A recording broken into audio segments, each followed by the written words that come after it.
Today, we're delving into the realm of GTA 6 Online, the upcoming multiplayer aspect of Rockstar Games' Grand Theft Auto 6. We'll dissect all the insights gathered from leaks back in 2022, alongside an intriguing anti-cheat patent filed by Rockstar's parent company, Take-Two Interactive. This patent offers a glimpse into how the forthcoming online experience aims to ensure a safer environment compared to the current GTA Online. Furthermore, we'll explore a novel method Rockstar plans to implement in GTA 6 for managing online sessions.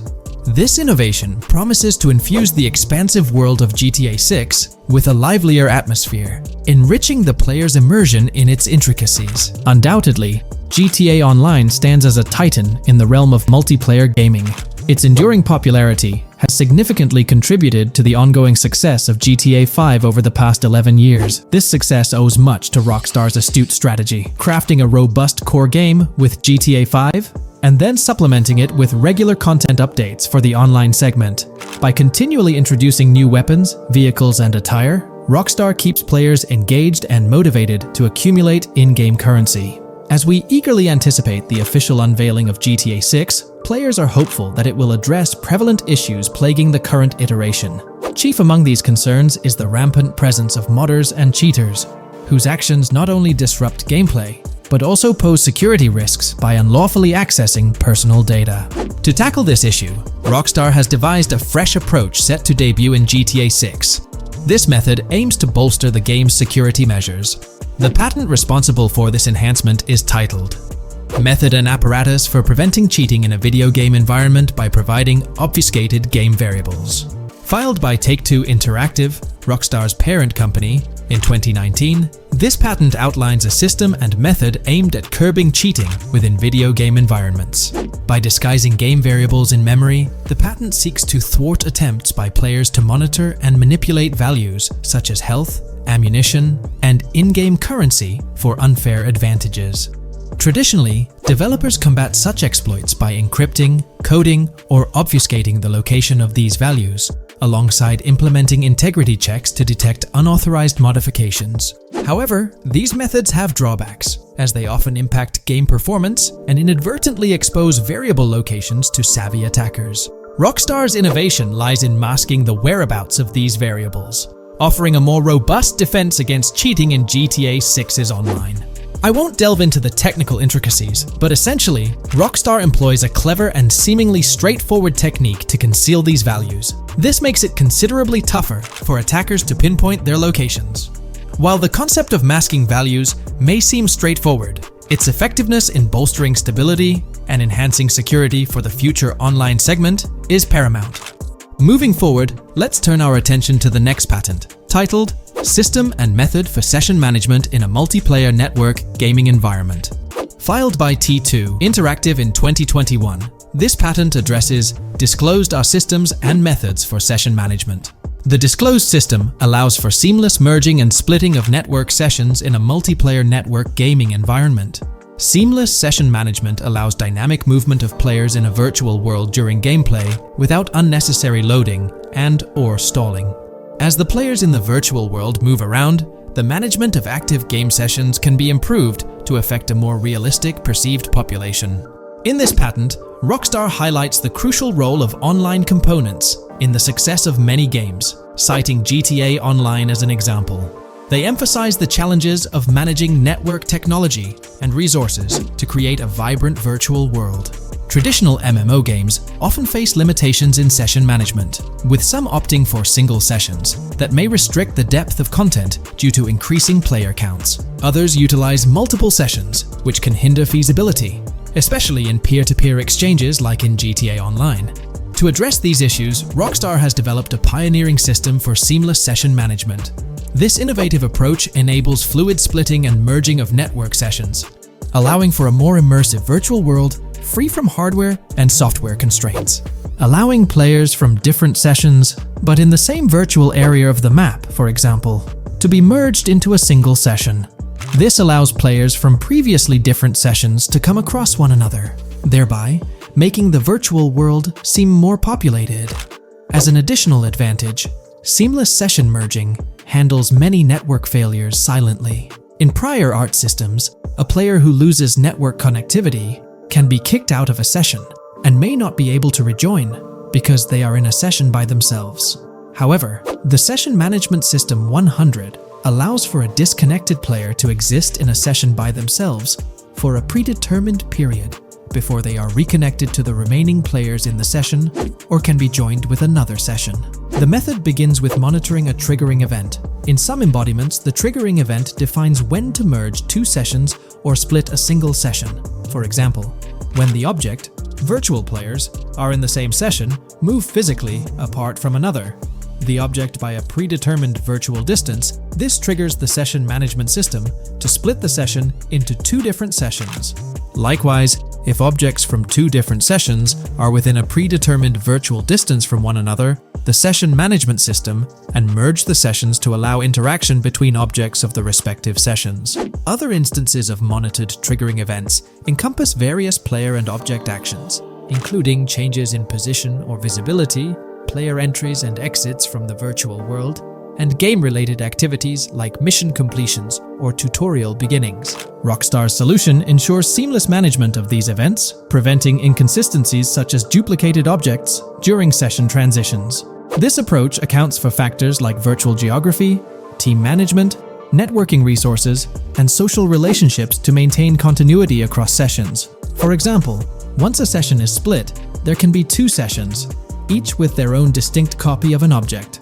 Avoiding this split can avoid players that intentionally duplicate valuable objects to exploit virtual game economics. If these two sessions were to later merge, there can then be two identical objects in the same session. In this manner, the session management system advantageously avoids object duplication when two players are merged following a split. I trust that I've conveyed this information clearly. The implementation of this new system in GTA 6 promises to enhance the game's atmosphere, ensuring a more bustling world while maintaining a high level of detail throughout.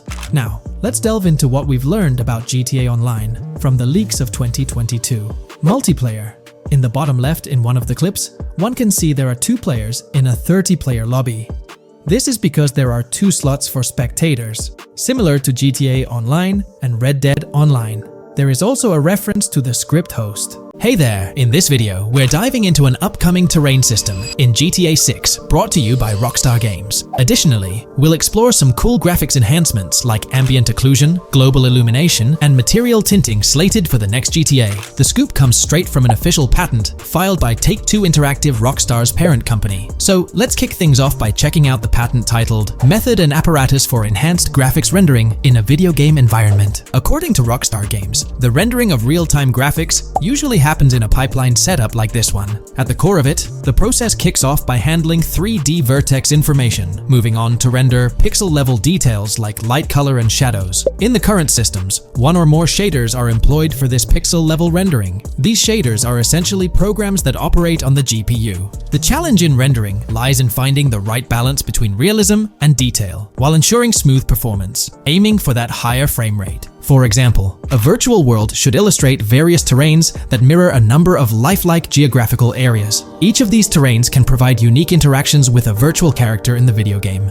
By way of example, a virtual player traveling through sand or snow should leave footprints that are different than the virtual player walking down a concrete sidewalk.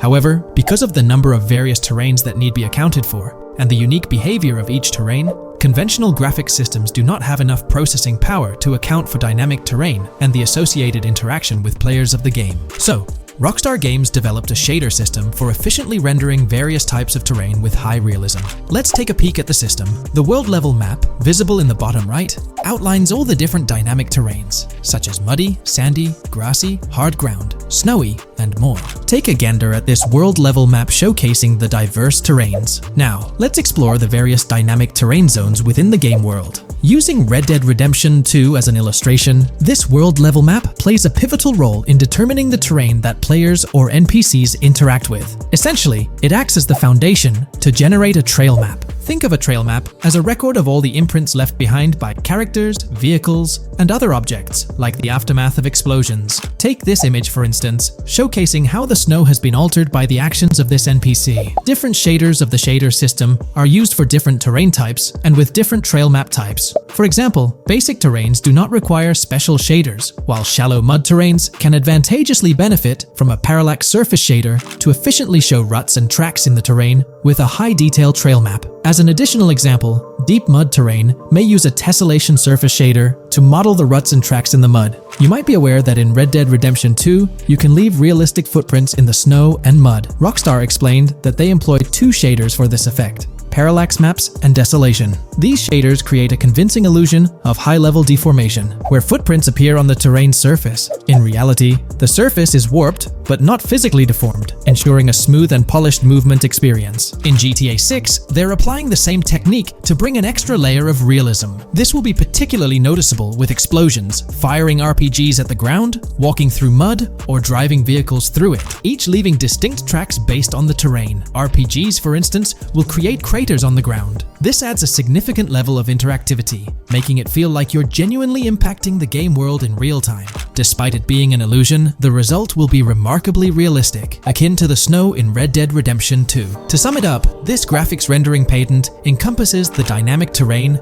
ambient occlusion, global illumination, and material tinting, all exciting new features making their way to GTA 6. ROCKSTAR has invented and patented new graphics rendering systems, which aims to fix some of the problems of traditional graphics rendering systems to make graphics rendering more efficient, thus improving performance and allowing for better, more realistic, and more immersive visuals. Dynamic terrain system. This is a system that records and creates trail maps which make it possible that terrains can be visually deformed when being interacted with in various ways. Players, NPCs, vehicles, objects, and explosions can affect the terrain. For example, leaving footprints or vehicle tracks in sand can be seen in action in Trailer 1. Explosions will leave craters in the terrain as well. It's also possible for certain changes to the terrain to disappear over time. For example, footprints and tracks in mud disappearing after some time, since the viscosity of mud makes it return to its normal state after some time. There are different types of terrains, for example, muddy, sandy, hard ground, grassy, or snowy terrain. Each type of terrain will react differently. A sandy terrain will be more easily deformed than a grassy terrain, for example. In the initial part of our video, we delved into the rendering pipeline, which also incorporates a lighting stage. While conventional systems often utilize cube maps for pre-rendering lighting, it's worth noting that this is mainly for static elements. When it comes to dynamic characters, pre-computed lighting falls short in accommodating changes from objects within the scene. Although ambient occlusion can be pre-baked, it lacks the capability to update dynamically. Realism takes a hit due to this. Conventional systems often incorporate static lights to mimic reflected light, like sunlight bouncing off the ground and under a table. However, this static approach fails to update with changes in the light source. To address these challenges, ROCKSTAR has patented new systems. Ambient occlusion. This is a graphics technique that can be utilized in multiple forms to determine how light and shading are displayed on an object. It can lead to darkened areas, enhanced contrast, and improved surfaces due to this technology. This patent's ambient occlusion system offers some special advantages.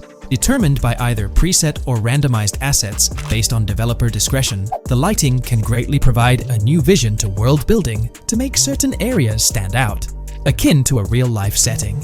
Global illumination. Global illumination is a graphics rendering technique that models how light is bounced off of surfaces onto other surfaces in direct light, rather than being limited to just the light that hits a surface directly from a light source, direct light. ROCKSTAR system detailed in this patent uses a bounce map that is projected in a top-down fashion to determine reflected light off of the ground. This bounce map is then converted into a texture that provides an approximation for the expected bounce back of light. This simulates the effect that would be achieved rendering the multiple passes of lighting to account for the natural bounce reflections. The bounce map can then be integrated into the lighting pipeline. During this, a technique is used to determine the area that needs this extra pass for each frame. This way, only the visible and required area is rendered with this technique, thus making it very efficient and less performance intensive. Overall, this provides many of the benefits of ray tracing without the computational expense. Ray-traced global illumination will probably still be in the game. For example, Lucia prison clip in Trailer 1. This special system is just a way to render large-scale global illumination efficiently. Now, let's touch on the final problem that ROCKSTAR has addressed through this patent with conventional systems. Finally, as another example, to develop a rich and engaging game world, it is advantageous to populate the world with variations of similar objects. In other words, you do not want every simulated person, cow, gun, car, cart, ship, or animal generated in the game to look the same, because the 3D model for many of these objects would be identical. identical. Variation was traditionally accomplished by creating different texture files to paint a different look on the object. For example, 2 variants of a cow model could be created, one with a texture to create a brown cow, and the other with a texture to create a black cow. These prior art systems created the desired variety at the cost of artist time, computer memory, and resources to maintain a multitude of different hand-authored variants for each in-game object. To combat this, ROCKSTAR is introducing material tinting. RDR2 had a system that could tint the color of clothes to create far more variations on NPCs. This new patent is an evolution of that system and allows for creating of several in-game object variants from a single model. It can not only modify an object's colors, but other material properties, such as metalness and lighting parameters, or add additional layers to it, such as mud, snow, or dust as well. Envision the extent of customization that awaits in this game. Summing up the official patent for graphics rendering, it's evident that ROCKSTAR has elevated numerous systems from Red Dead Redemption 2. Share your thoughts on everything covered in today's video in the comments below. New scoop just dropped. GTA 6 gears up for the last leg of development, with ROCKSTAR calling back its staff to the office full-time. This intel's straight from Bloomberg journalist Jason Schreier, fresh in his latest Bloomberg piece. Today, we're diving deep into what Schreier shared. Known as a trusted voice in the gaming sphere, let's unpack his insights. Let's not waste time any longer and dive right into Jason Schreier's article. Grand Theft automaker ROCKSTAR Games asks workers to return to office 5 days a week. ROCKSTAR Games, a division of Take-Two Interactive Software, will ask employees to return to the office 5 days a week beginning in April, as the video game maker enters the final stages of development on its next game, the hotly anticipated Grand Theft Auto 6. In an email to staff on Wednesday, reviewed by Bloomberg, ROCKSTAR head of publishing Jen Kolber said the decision was made for productivity and security reasons. The company has faced several security breaches, including a massive dump of early footage from the new Grand Theft Auto and an early trailer that leaked in December. Kolber wrote that the company also found tangible benefits from in-person work. Making these changes now puts us in the best position to deliver the next Grand Theft Auto at the level of quality and polish we know it requires, along with a publishing roadmap that matches the scale and ambition of the game, she wrote. Return-to-office mandates have been a hot topic across various industries since the pandemic forced myriad employees to work from home. More recently, many employers have asked staff to return to the office for 2 or 3 days a week. A study last month found that remote work did not have an impact on productivity. The issue has been particularly controversial among video game workers, thanks to the volatility of the industry and its lack of a centralized workforce. Many of 2023's biggest video game hits, such as Marvel's Spider-Man 2 from Insomniac Games, were developed remotely. ROCKSTAR's in the final stretch of developing Grand Theft Auto 6, hinting at a possible early 2025 launch. With this, we might anticipate the release of a second trailer, along with screenshots and more teasers in the coming months. While fans rejoice, this could mean extra pressure for ROCKSTAR Games staff. Stay tuned here for updates as ROCKSTAR unveils more details about GTA 6. Are you geared up for the official start of GTA 6 marketing? Drop your thoughts below. There's been quite a buzz about Jason, one of the main leads in the highly anticipated Grand Theft Auto 6. People are spinning theories left, right, and center, suggesting he might be an undercover cop, an agent, an ex-cop, or even someone with a military background. It's been the talk of the town ever since the first official trailer dropped. Now, I've got to warn you, what we're about to discuss might just spoil a bit of the GTA 6 storyline for you. But hey, if you've been keeping tabs on the GTA 6 grapevine, chances are you've already heard murmurs about these theories. Now, I gotta stress, folks, that as exciting as these speculations are, they're just that, speculations. Nothing set in stone. But here's the deal. There are some interesting things in Jason's outfit from certain glimpses in the trailers and ROCKSTAR's promotional stuff that sort of fuel these speculations. They're like breadcrumbs teasing us about Jason's potential undercover identity. So today, I'm here to unravel these clues and take you through the evidence we've got so far. We'll start with the very first trailer of Grand Theft Auto 6. You know, the one that set the internet on fire? We'll dissect it bit by bit and get into the nitty-gritty of this theory that's got the GTA 6 community all hyped up. And it's not just about the trailers, folks. Oh no, there's a whole treasure trove of articles out there discussing findings made by fans, diving into details, and connecting dots. We're gonna sift through all that too. And hey, while we're at it, let's not forget about the actors. There's been some chatter about who might be stepping into the shoes of Jason in this game. so we'll toss that into the mix as well. There's plenty to unravel, and we're here to explore every nook and cranny of this speculation, piece by piece. So grab your favorite snack, get comfy, because we're about to embark on a journey through the GTA 6 speculations, theories, and rumors about Jason. Let's start off by jumping into this interesting Reddit post. I've seen some speculation that Jason is an undercover cop makes sense since we see first-person gameplay of a police raid. I'm guessing he falls in love with Lucia, and his storm between his duty and his love could be not true, but it seems like it would be a good twist in something Rockstar would do. Okay, let's take a deeper dive into this scene where we encounter these 4 police officers. They're pretty unmistakably cops with that distinct police badge on their body armor. It's crucial to note the small details here, especially regarding their attire, as it might hold some key information. Now, among this squad of officers, there's one guy who stands out from the rest. He's chilling on the far right, sporting a casual white tank top, while the others are all suited up in body armor, their caps turned backward. This difference suggests a hierarchy within the group, making us wonder if this dude's perhaps a higher up or holds a different position within the force. The intriguing part, though, is the context of this scene. It feels like a pivotal moment, almost as if these officers are significant characters in the narrative. But let's pump the brakes a bit. It's all speculation at this point. We can't be certain of their importance or their roles in the storyline just yet. Now, let's loop this back to Jason, the main focus of our attention. There's a striking connection here. The cop on the far right and the one in the middle, both sporting these distinct olive green cargo pants. These pants seem to be a part of their uniform, something that catches the eye. But here's the twist. The same style of cargo pants is seen on Jason in the official Grand Theft Auto 6 artwork released by Rockstar. Coincidence? Maybe, but it feels like too much of a match to ignore. What's up with these pants? Is it a fashion trend among the police force in the GTA 6 universe?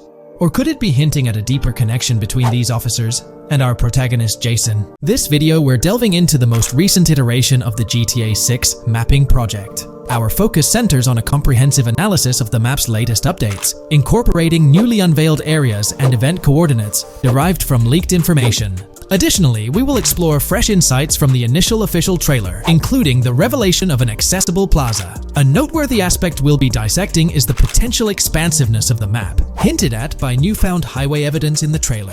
Furthermore, we'll examine a conceptual representation illustrating the potential magnitude of the GTA 6 map. The trailer also provides a glimpse of Starfish Island, a detail we'll thoroughly cover in today's session. Let's initiate our examination by diving into the GTA 6 mapping project. For those not aware, this stands as the most extensive and refined community-driven mapping endeavor, aiming to deduce the GTA 6 map with the utmost accuracy. This endeavor leverages evidence from leaks and the primary official trailer. In our previous map analysis, we scrutinized significant alterations in the Boardgorn and Grass Rivers areas, expanding the map to an impressive 18 by 8 kilometers. However, today's exploration will predominantly focus on alterations in the Vice City region. Rumors suggest that the GTA 6 map will encompass 3 major cities, with Vice City and Portgorn being the identified urban centers so far. Vice City, drawing inspiration from Miami, and Portgorn, a fusion of Gulf cities in Florida. The speculated third city could possibly be modeled after Orlando or Tampa. Earlier rumors hinted at Yorktown being the third city, approximately aligning with Tampa's location. However, intriguingly, structures observed in leaked material from Portgorn were reminiscent of Panama City. Rockstar appears to amalgamate elements from distinct cities to craft a unique virtual landscape. Turning our attention specifically to Vice City, notable modifications are discernible in the Stockyard and Crosstown area. While these alterations may not be immediately apparent, a thorough comparison with the prior map iteration reveals notable changes in street layouts for improved connectivity. Building positions,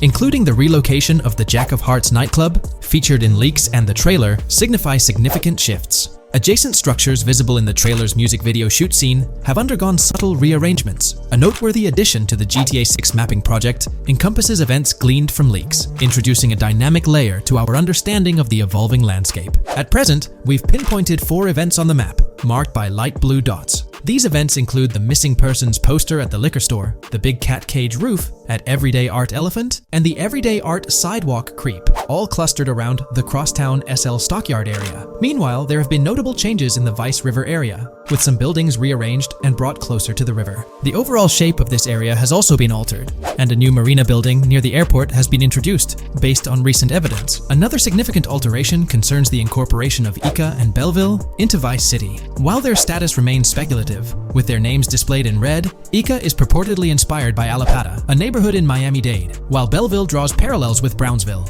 Formerly perceived as small towns on the outskirts of Vice City, they're now considered part of the Vicedale neighborhoods, following fresh evidence. This reclassification potentially places scenes like the police officer pursuing the overweight individual in the Belleville neighborhood. Furthermore, a notable discovery linked to Tommy Vercetti's mansion has surfaced. Star Island's inclusion in the game has been confirmed, evidenced by its appearance behind the Rockstar Games title, and in a scene featuring a bikini-clad woman. This revelation solidifies its status as a game location, with strong ties to the original Starfish Island from GTA Vice City, where Vercetti's estate was situated. The prospect of encountering the mansion in-game, whether as an accessible structure or an abandoned relic, remains uncertain but tantalizing. The mention of Star Island remains speculative, as indicated by its red font, leaving the possibility open for it to be renamed Starfish Island or something else. These developments encapsulate the latest updates to the GTA 6 mapping project. Additionally, let's delve into a Reddit post that has garnered attention. I'm still very intrigued by the prospect. This is a full accessible plaza.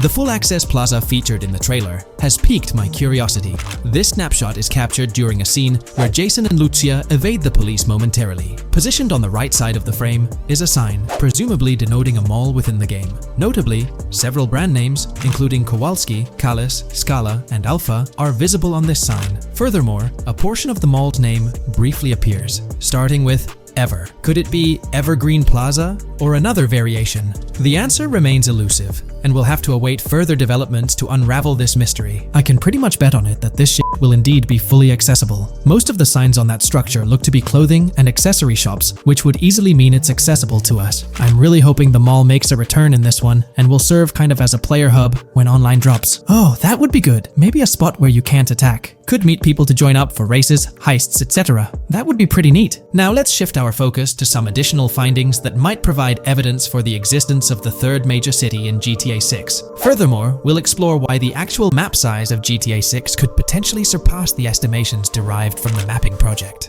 Possible map length. Since we don't know what's in the northern part of the map, and we're not sure if it ends where the current mapping project suggests, I thought the map could look something like this. I get that a map like this might be 4 times bigger than GTA 5, so it could be a lot, but we can't be sure about Rockstar's plans. I also think so, because on the east coast of the current map, we have Vice City's predicted beach areas going almost to the very top.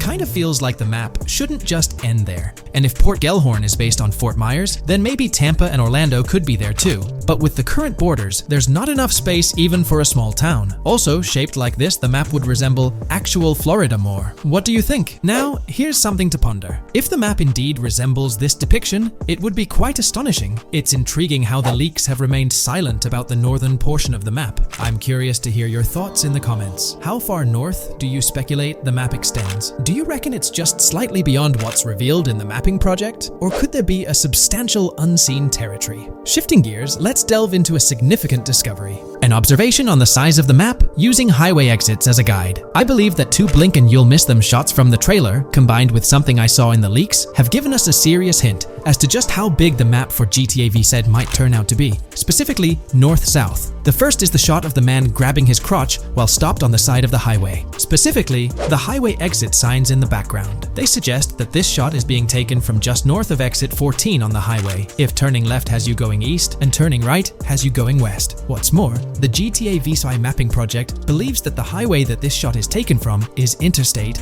97. Adding to this, there's this shot from earlier in the trailer of the woman in the gold dress hanging out the top of a convertible traveling down I-404, heading towards a junction with 197. At the very start of that clip, you can catch the exit number on the sign she's driving under. You can't see all of it, but to me, it looks more like Exit 18 than Exit 1B. This one is more speculative though. Now, I'm about to get into the leaks, so I can't post any pictures. There's a clip in the leaks of a red ute heading northbound on 197 towards the Exit 13 AB junction that takes 1 to Washington Beach and Ekanfinaka before crashing. The mapping project has been using the leaks to create their maps, and they've placed that stretch of 197 north of Mr. Crotchgrab from the trailer, running through the Stockyard neighborhood. This to me indicates that the highway exits are going to follow a realistic number pattern, with the number increasing or decreasing for every mile traveled. The question is, where does this put Exit 12? Exit 11? All the exits going up to 1? I've taken the latest version of the mapping project's map and pointed out where exits 14 and 13 are located. Then, extrapolating from there and using the map's grid as a handy guide, I drew where all the exits further down the numbering scheme might be located. I ran out of room to put exit numbers at #9. If 197 is going to keep following the same numbering scheme all the way north until it hits Exit 1, then it's likely that the map is going to be far bigger than we currently think it is, and what's been shown and plotted out so far.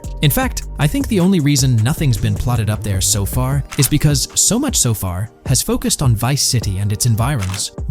404.2 could wind up running just as far north, allowing for a few extra miles and exit numbers to accommodate it crossing the Everglades grass rivers before turning north, as I-75 in real life does. Bottom line, the map for this game is going to be enormous. There's been some chatter among you all about another potential scenario, the possibility of I-97 serving as a loop highway encircling the map's perimeter, similar to GTA 5. While this is a valid consideration, I've largely dismissed it due to a straightforward reason. As previously mentioned, I-44 boasts exit numbers and highway markers that suggest its considerable length, likely extending westward until it reaches the Gulf of Mexico before veering north, mimicking the real-life trajectory of I-75. If the map's northern boundary remains close to its current cutoff point and I-97 extends west and south extensively, then it's plausible that I-44 would mirror this pattern in the opposite direction. While the notion of two loop highways isn't entirely implausible, it could potentially introduce redundancy. Additionally, in GTA 5, the loop highway wasn't simply labeled under one name. The segment along the coast was dubbed the Great Ocean Highway, while the inland stretch traversing the desert was referred to as the Sonora Freeway. Moreover, within Los Santos, various freeways possess distinct names and numbers, even when merging seamlessly, such as the Del Perro, La Puerta, and La Mesa freeways. My hypothesis currently is that there is a loop highway, but that one, 97 and I-404, are two halves of it. They both start in Vice City and intersect in Crosstown. 197 runs up the Atlantic coast, 404 runs west through the grass rivers, and then turns north to run up the Gulf Coast, and they both meet at a point further north. Whether that point is a city, a smaller town, or something else, that is still unknown. Feel free to drop your thoughts in the comments regarding everything covered in today's video, particularly this astonishing discovery. There's substantial evidence hinting at a larger map size, but I'm eager to hear your input, so don't hesitate to leave a comment below.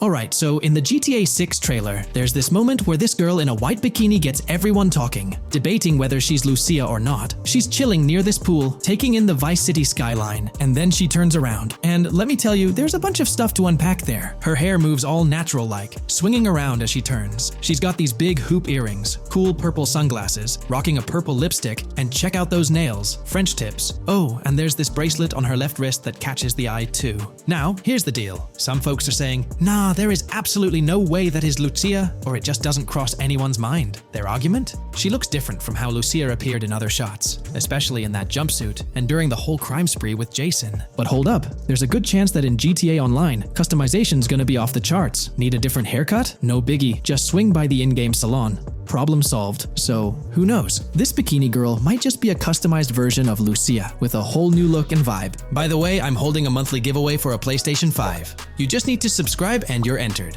Now, back to the video. You know, I'm pretty confident that it won't cause much trouble, just like in GTA 5 or Red Dead Redemption 2. It feels like they'll let us switch up our characters' hairstyles again, which is pretty cool. Now, about this scene, it looks like it's happening at a totally different stage of the game. At the start, Lucia's all locked up in jail, doing those petty crimes and all. But in this snippet, she's looking like she's hit the jackpot. Loads of success and riches. There's more to this in the trailer, giving us a peek into what a thriving Lucia might look like. She's sporting a different hairstyle, dressed to the nines, hanging out in a fancy car with Jason behind the wheel. And to top it off, the girl's getting her photos taken by the paparazzi. Some folks out there are betting that this bikini girl is going to be the face of Rockstar's marketing strategy. You know, just like how they've always had that iconic female figure in their marketing since the good old days of GTA 3. So, putting it all together, it really seems like this bikini girl is Lucia. From the style to the little details like the various hairstyles, everything seems to point in that direction. It's exciting to get these glimpses of what Lucia's different phases might look like in the game. Rockstar's been doing this thing with the promo girls for ages, from the early days of GTA 3 to the more recent GTA 5. You might remember them. The girl in the bikini holding the martini glass, or the San Andreas girl leaning over at the Vinewood sign with those shades. They've always had these distinctive figures for their marketing. A bunch of people are pointing fingers at this bikini girl, saying she's the new Rockstar promo face, but I've got my money on Lucia. Take a look at those birthmarks and accessories, those little marks on her face and arm. They're pretty similar to what the bikini girl's got. Sure, some aren't super clear, but makeup or sun exposure could easily cover them up. And those earrings and bracelets, they match up pretty well with all the girls who look like Lucia. Even if some shots might leave room for doubt, like the one where she's driving that fancy car. I'm pretty convinced it's Lucia. Jason's checking her out, the accessories are a close match, and her facial structure lines up. Not to mention, her body shape, facial features, skin tone, hair length, and color, pretty much all of it lines up perfectly. In that scene, the way the bikini girl moves seems a bit forced, like she's intentionally flipping her hair or something. So maybe it's part of a mission, Lucia trying to blend in at some event to gather info, or pull off a heist. Or perhaps it's one of those moments where she's at the top of her game, all successful and loaded. Oh, and that bikini she's wearing? It's from the Santino brand, which first showed up in GTA 5. So, in GTA Online, we've got this whole range of clothing options, right? There are jackets, shoes, and some of them even parody luxury brands like Louis Vuitton, which is a real high-end clothing and accessories label. Now, some people are throwing around this theory that the bikini girl might be a returning character from the old GTA Vice City like Mercedes Cortez, but honestly, that's way off. Vice City was set in the 80s, and GTA 6 is gonna be in the present, like probably around 2023. So the timelines just don't add up. Even though this bikini girl looks a bit different and acts a bit like an influencer, I'm pretty convinced she's Lucia. She's got those same body features and face structure as Lucia, and Lucia's a game changer as the first leading lady in modern Rockstar games. Before her, female characters mostly played supporting roles or were just NPCs in GTA games, never the main focus. Rockstar tends to put a lot of effort into their main characters. The little differences like the sunglasses or lipstick don't bother me much. We know there'll be in-game stuff you can buy, like accessories. And hey, being able to change hairstyles was a big deal in games like Red Dead Redemption 2 and GTA 5. So I'm pretty confident that the girl in that white bikini on that Vice City rooftop is Lucia. But yeah, I get it, there's gonna be a lot of chatter and debate. Remember the crazy theories from past GTA trailers? Like people saying the homeless guy was Nico Bellic, or that Michael was an older Tommy Vercetti? It's always possible I might be wrong. But to me, it all seems to point to Lucia here. Let me know what you think about Lucia in the comments below. Is she really the white bikini girl or not? I'd love to hear your thoughts down there. If you enjoyed this video, a thumbs up would be cool. And hey, if you're new here and want to stay updated on all things GTA and Rockstar games, consider hitting the subscribe button. Also, click that notification bell, because sometimes YouTube acts up, and the bell helps you stay in the loop with new videos. Anyway, thanks for watching, folks. Take care and catch you in the next video. Today's video will delve into the latest iteration of the GTA 6 mapping endeavor. The developers have expanded and refined the GTA 6 map significantly, making it the most comprehensive fan-made project to date. It incorporates all available data from leaks and the initial official trailer. We'll explore the recent updates to the map and conduct a fascinating comparison between the current GTA 6 map and those of previous GTA games. Additionally, we'll examine a fan-created satellite view of the GTA 6 map, along with the inclusion of Tommy Vercetti's mansion spotted in the trailer. All of these elements will be discussed in detail throughout this video.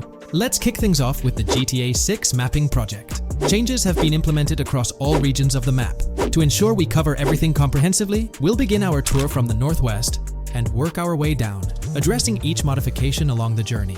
Firstly, the map's dimensions have been expanded from 16,000 by 16,000 to 18,000 by 18,000 to accommodate the newly added landmass. Each square on the map measures 500 x 500 meters.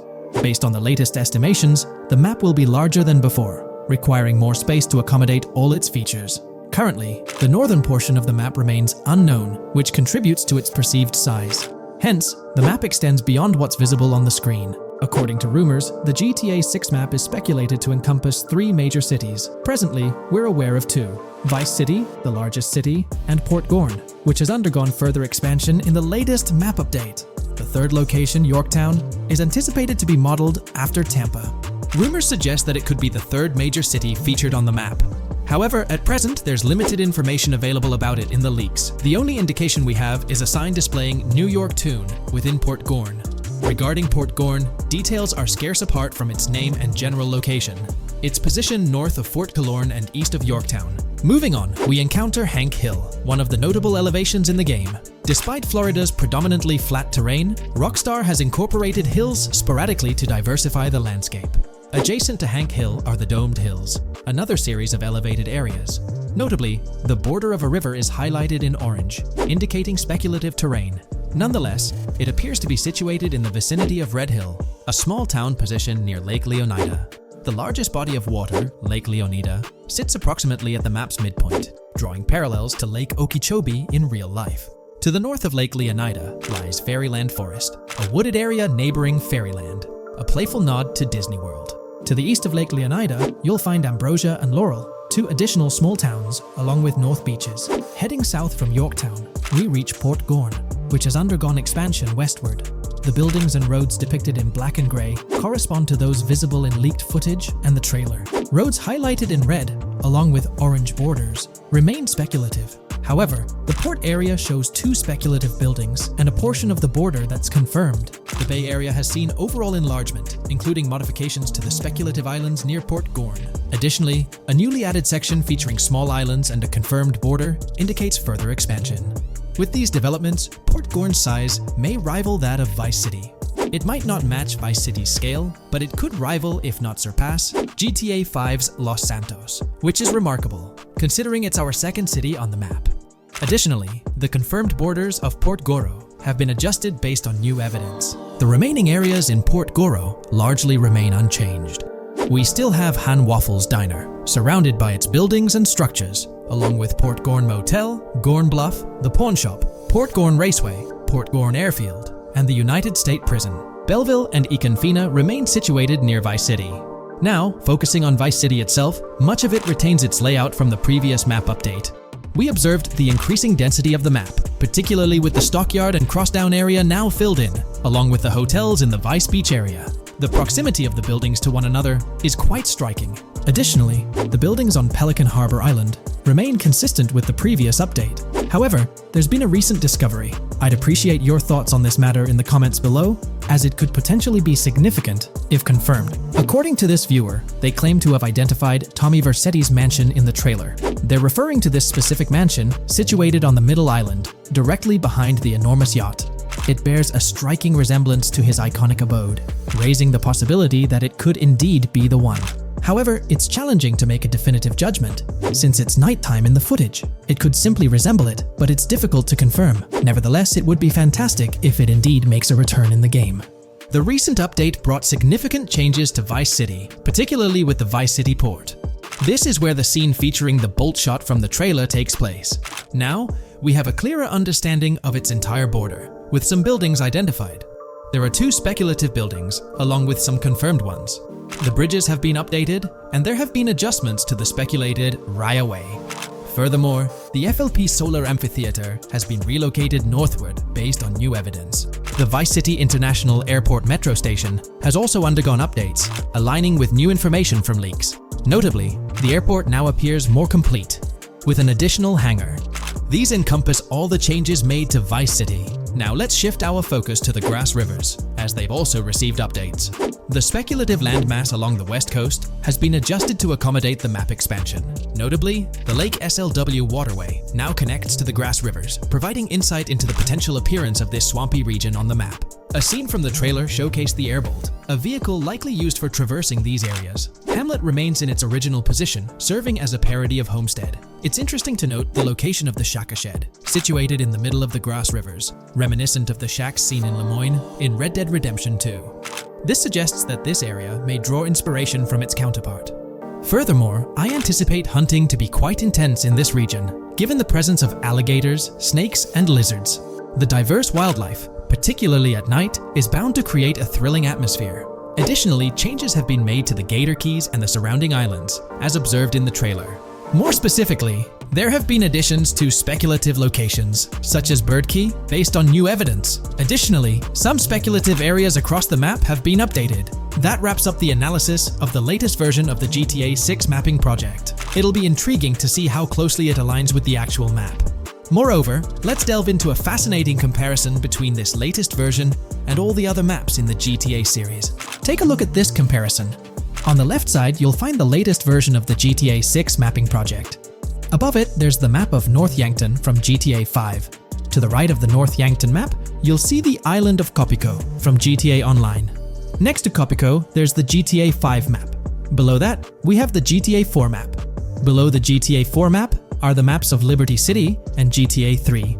And finally, at the bottom, there's the map of GTA San Andreas. One of the first things I noticed is how compact the GTA 4 map appears compared to others. Despite its small size, it boasted greater density than the GTA V map. Streets were closely packed, and every inch of space was utilized efficiently. Anyone who's played GTA 4 can attest to the unparalleled density of its city, brimming with intricate details. I anticipate a similar level of density and attention to detail in the GTA 6 map. Considering the vastness of the GTA 4 map, despite its modest size, I expect the density in GTA 6 to match, if not surpass, that level. Even though GTA 6 is already approximately twice the size of the GTA 5 map, the addition of intricate details will make it feel even more expansive. Now, let's examine a comparison between the old GTA Vice City map and the latest version of the GTA 6 mapping project. The old Vice City map has been superimposed onto the new one, allowing for a visual comparison of the two. What caught my attention was the size of the GTA Vice City map, which is quite substantial. However, in GTA 6, improvements are expected across the board. There will be more buildings, positioned closer together, enhancing the overall design and creating a denser environment. I also wanted to discuss a map that's been generating a lot of buzz within the community. Someone utilized images from Google Maps to supplement the mapping project. This method offers a clearer perspective on how the game's environment might appear in terms of scale and layout. While this representation may exaggerate the city's size with an abundance of buildings, it provides insights into the length and layout of highways, which have been overlaid with speculative areas. Additionally, looking at Yorktown, despite the lack of details, its size hints at the potential scale of both Yorktown and Port Gorn. Furthermore, the top portion of the map may resemble the depiction, although details remain uncertain. Considering the vast array of features such as multiple airports, cities, small towns, mountains, hills, and swamps, it's evident that GTA 6's map is poised to be the most impressive in the series. There's little doubt that it will set a new standard. In today's video, I'll be discussing the recent developments in the GTA 6 mapping project. We'll delve into the latest additions, including new locations featured in Trailer 1, adjustments to existing locations, refinements in certain areas, and exciting discoveries from the latest trailer, such as the yacht interior, surfboards, Princess Robot bubblegum, and more. Let's start by examining the mapping project itself. It's been some time since our last update on this front, and there have been notable changes to the map since then. This iteration represents the most recent version of the GTA 6 mapping project, spearheaded by Dupee's 0R. Below, you'll find a roster of individuals who have contributed to this endeavor, and it's worth noting that this list has been recently updated. This project stands as the largest and most comprehensive effort within the fan community, with the goal of predicting the map of GTA 6 as accurately as possible prior to its official unveiling. Dupee's 0R mentioned that there's still an extensive list of elements to incorporate and modify, but for now, this update suffices. Anticipate further alterations to the map in subsequent updates. This iteration represents the latest version of the GTA 6 mapping project. Notable adjustments have been made to the legend and the manner in which various elements are annotated on the map. All markers now include viewing cones to indicate their general viewing direction. However, it's important to note that the angle of these cones is merely symbolic. Additionally, speculative location markers have been updated with red outlines to differentiate them from non-location markers. Furthermore, coordinate markers now display their corresponding clip names for easier identification. Changes have also been made to the naming conventions in the key section. For instance, you'll notice that the markers now include the names of the clips they are derived from. Let's delve into the alterations specific to Vice City. The angles of Rock Ridge and Stockyard have been tweaked to align with calculations/evidence and to better match the coordinates. By observing the outlines, you can see that both the Rock Ridge and Stockyard areas have been subtly adjusted, ensuring a more cohesive layout. There's a noticeable improvement in alignment. A notable update to the map is this section here. Previously, absent features have been incorporated from the edges of one of Rock Ridge's mini-maps, and adjustments have been made to the water's edge in that vicinity, now depicted in dark green to indicate the genuine boundaries of this section of the Vice River.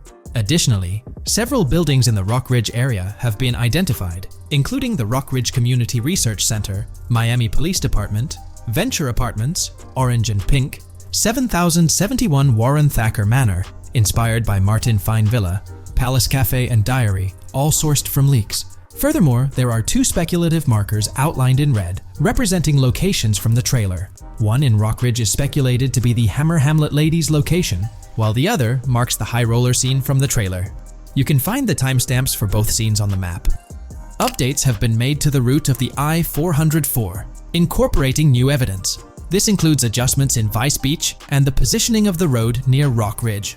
Notably, there have been alterations to the highway section near the airport. Additionally, speculative terrain and building positions in Washington Beach have been revised to align more closely with the evidence. Changes have been made to the shapes and locations of the Ritz-Carlton Bal Harbour, Akoya condos, and Jade Ocean condos. Furthermore, alongside the speculative road and landmass in the Bayfront Heights area, the Y Vice City and Gate/Continental hotels have been included in the Vice Beach vicinity. Additionally, several minor adjustments and fixes have been implemented. Regarding the Vice Beach area, there have been additions of new buildings supported by recent evidence. These include 200 Ocean Drive, 260 Ocean Drive, 1043 Washington Avenue, Beach Park Hotel, and Council Towers North. Moreover, over at Brickell Key Island, 2 new buildings, Brickell Key 1 and Brickell Key 2, have been introduced. Additionally, corrections have been made to the names of the Tequesta Point locations, accurately reflecting their respective positions. Now, let's shift our focus away from Vice City. Firstly, an error regarding St. Joseph has been rectified. Previously labeled in purple, it should have been marked in red to signify that this name hasn't been confirmed in the leaks, but is either speculative or based on real-life data. Moving westward towards Port Gellhorn, there have been notable additions to the leaked industrial area opposite the state prison, along with improvements to the prison itself. Several speculative structures, highlighted in red, including a water tower and industrial buildings, have been incorporated, along with a cell tower across from the prison. Heading south to the Keys, significant improvements have been made. Adjustments to the landmass near the camera location, where the shot with the Dodal seaplane occurs, have been made based on speculative evidence. An airbase/runway has been added, along with guard booth and barriers visible in the trailer. Additionally, 2 speculative buildings marked in red, as well as the speculative Naval Area Station, have been included. That wraps up all the updates to the GTA 6 mapping project. Share your thoughts in the comments below. There have been some significant changes with this update. But now, let's shift our attention to the discoveries made in the trailer. I also wanted to touch on these findings in this video. This marks the initial Reddit post. In the GTA 6 trailer, you can see through the yacht windows and see the interior even though it's very far away. However, in GTA 5, you can't at all see the interior even from close up. We will probably get inside the yacht and maybe even houses, or at least see inside it. In the shot of the Venetian island, it's evident that there will be a high density of yachts. It seems that the boats will be easily accessible, and based on the leaked shot featuring Jason on a boat from 2022, it's probable that players will have the freedom to enter, drive, and explore yachts like the catamaran seen in the opening scene of the trailer. Now, on to the next discovery, surfboards. Know a lot of people been talking about surfing, and while there's still nothing indicating it being an interactive minigame, surfboards are in-game and seen in the trailer. Surfboards were in 5, but only on the tops of certain cars, and a few static ones at the beach. What do you all think?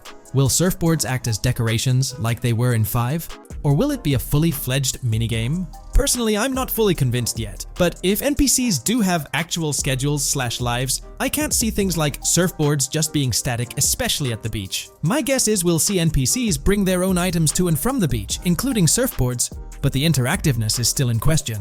From the leaks, there hasn't been any information indicating that surfing will be an interactive activity in the game. Nonetheless, there have been numerous articles discussing this possibility, like the one mentioned here. Major GTA 6 leak allegedly hints at surfing to debut in series. The upcoming GTA 6, officially untitled, leaks are becoming more frequent and interesting, with a recent one revealing that the upcoming title will include new water sports, such as surfing.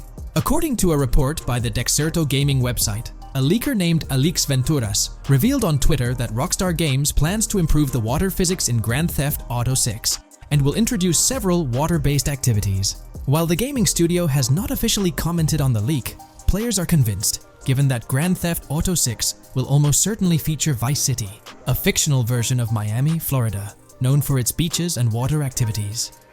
However, it's important to note that these rumors haven't been confirmed by either the official leaks or the trailer.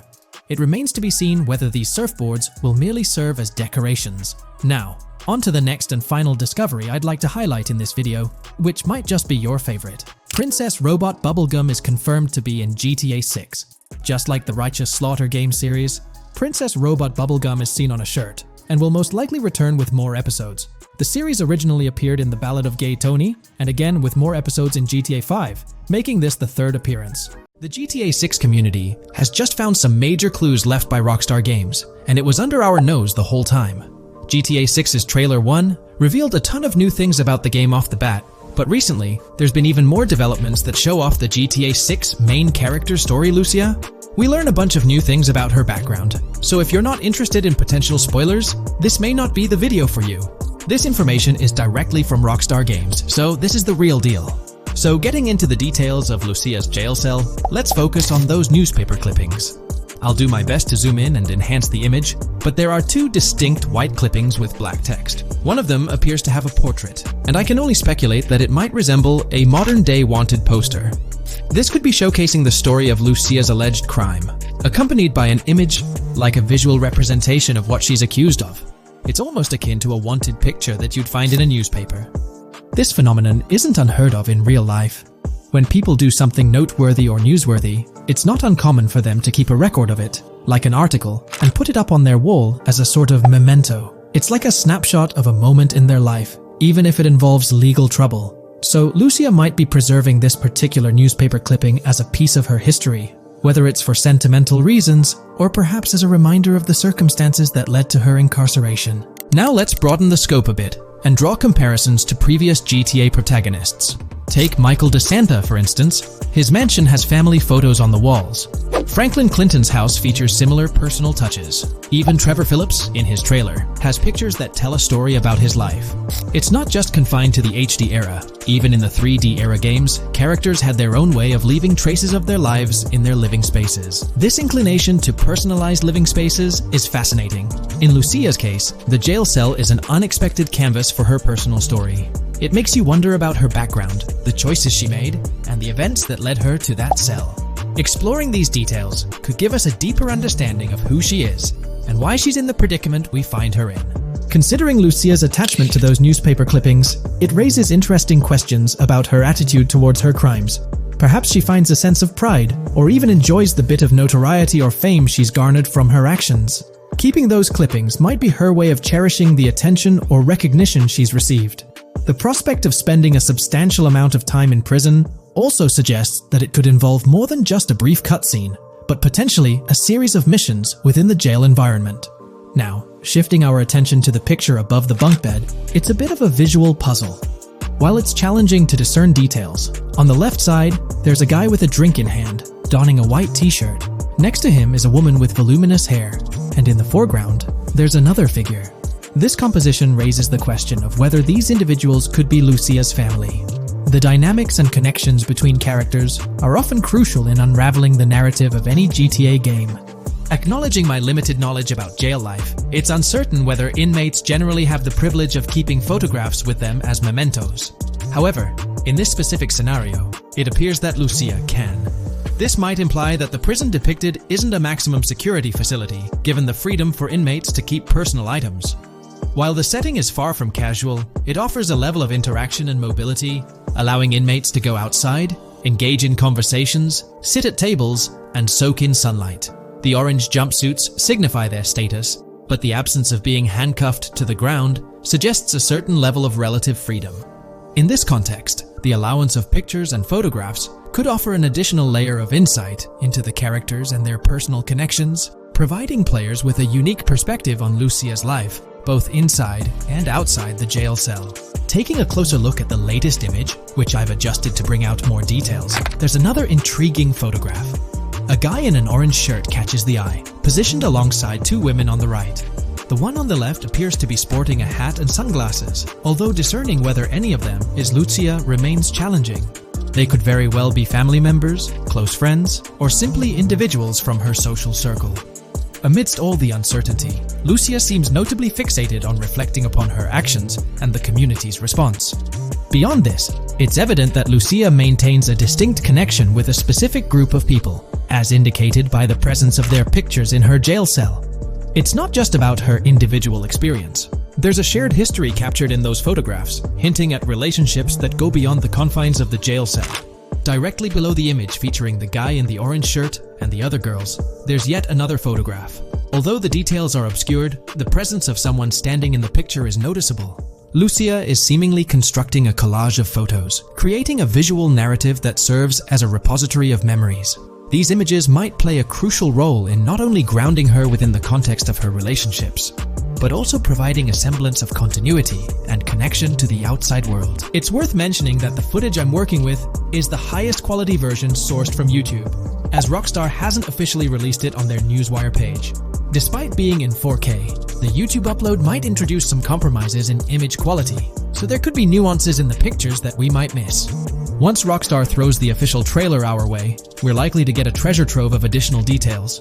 But for now, let's roll up our sleeves and dissect the snapshots from Lucia's jail cell. Apart from Jason, there's another player in Lucia's story. Stephanie, the Leonid Department of Corrections representative. Picture a different scene though. Lucia's cell is a far cry from Stephanie's office. In this particular shot, Stephanie's unmistakably holding down the fort in a black dress, center stage on the right. Flip to the left frame, and there she is again, donning a red dress on the right side. Behind her, there's a framed message teasing with "if you miss," but the rest remains a mystery due to some pesky screen glare. Now let's make a full turn and voila, another Stephanie pic in the bottom right corner. This time, the backdrop suggests a domestic scene, perhaps with a partner. She's got on some bluish shades, slightly different from what we catch a glimpse of later. The background paints a more vivid picture, a collection of books, pamphlets, a conspicuous high-visibility vest, and yet another potential newspaper clipping. Whether it's a routine thing or an anomaly, the jury's still out. So, what's the inside scoop on Lucia's backstory gleaned from her jail cell environment? Well, the state of the jail suggests it's seen better days. Peeling bits off the windows hint at a place with some history. That initial shot with the barbed wire strongly implies it's not a newly minted spot. It's got the wear and tear of time etched into its surroundings. As we immerse ourselves in the intricacies of Lucia's life within the jail cell, the narrative unfolds as a captivating tapestry, each element contributing to the rich story. The subtleties, from the cryptic newspaper clippings shedding light on her alleged crimes to the carefully chosen photographs depicting relationships with family and friends, create a vivid and compelling portrait of Lucia's existence, both within and beyond the jail confines. The personal touches within her confined space evoke a rawness that harks back to the legacy of previous GTA protagonists. Lucia's jail cell, unexpectedly, becomes a canvas revealing a story that transcends the conventional GTA narrative. It prompts curiosity about her past, the decisions that led her to incarceration, and the intricate web of relationships that define her. The permission granted for personal items like photographs in the jail cell adds an intriguing layer to the storytelling, suggesting a nuanced sense of freedom within the constraints of imprisonment. Lucia's attachment to these items, whether they be newspaper clippings or family snapshots, beckons players to ponder her perspective on her own actions and the recognition she may have garnered. While we eagerly await the official trailer release from ROCKSTAR, it is clear that Lucia's story is woven with complexities and mysteries that leave us yearning for more. The weathered appearance of the jail environment, with peeling bits off the windows and subtle signs of aging, hints at a setting steeped in history, amplifying the anticipation for the unfolding narrative. Thus, with these glimpses into Lucia's world, we find ourselves surrounded by a plethora of unanswered questions. When did she find herself behind bars, and what duration does her stay entail? Your insights are eagerly awaited in the comment section. If this exploration into Lucia's jail cell has piqued your interest, a thumbs up would be much appreciated. Comment down below what you believe caused Lucia to go to jail. And did you spot these hidden Easter eggs in the trailer on your first watch? I'm interested to hear back from you guys. Thank you for watching. If you would like to support our analysis content on GTA 6, make sure to subscribe and leave a like. If you haven't been following the latest news on GTA 6 over the past year, you might be surprised by how much information has emerged. Here's a comprehensive update on everything we currently know about GTA 6. We have details about a wide array of items and tools featured in GTA 6. These include the auto dialer, binoculars, immobilizer bypass, cutoff tool, painkillers, pool cue, trauma kits, golf driver, food and drink, golf putter, USB drive, golf iron, crowbar, golf wedge, torch, jammer, duffel bag for looting, cigarettes, and a loot backpack. Let's discuss the game engine. Developers have made significant enhancements to the Euphoria physics engine, improving ragdoll physics and overall game mechanics compared to GTA 5. Now let's discuss the multiplayer aspect.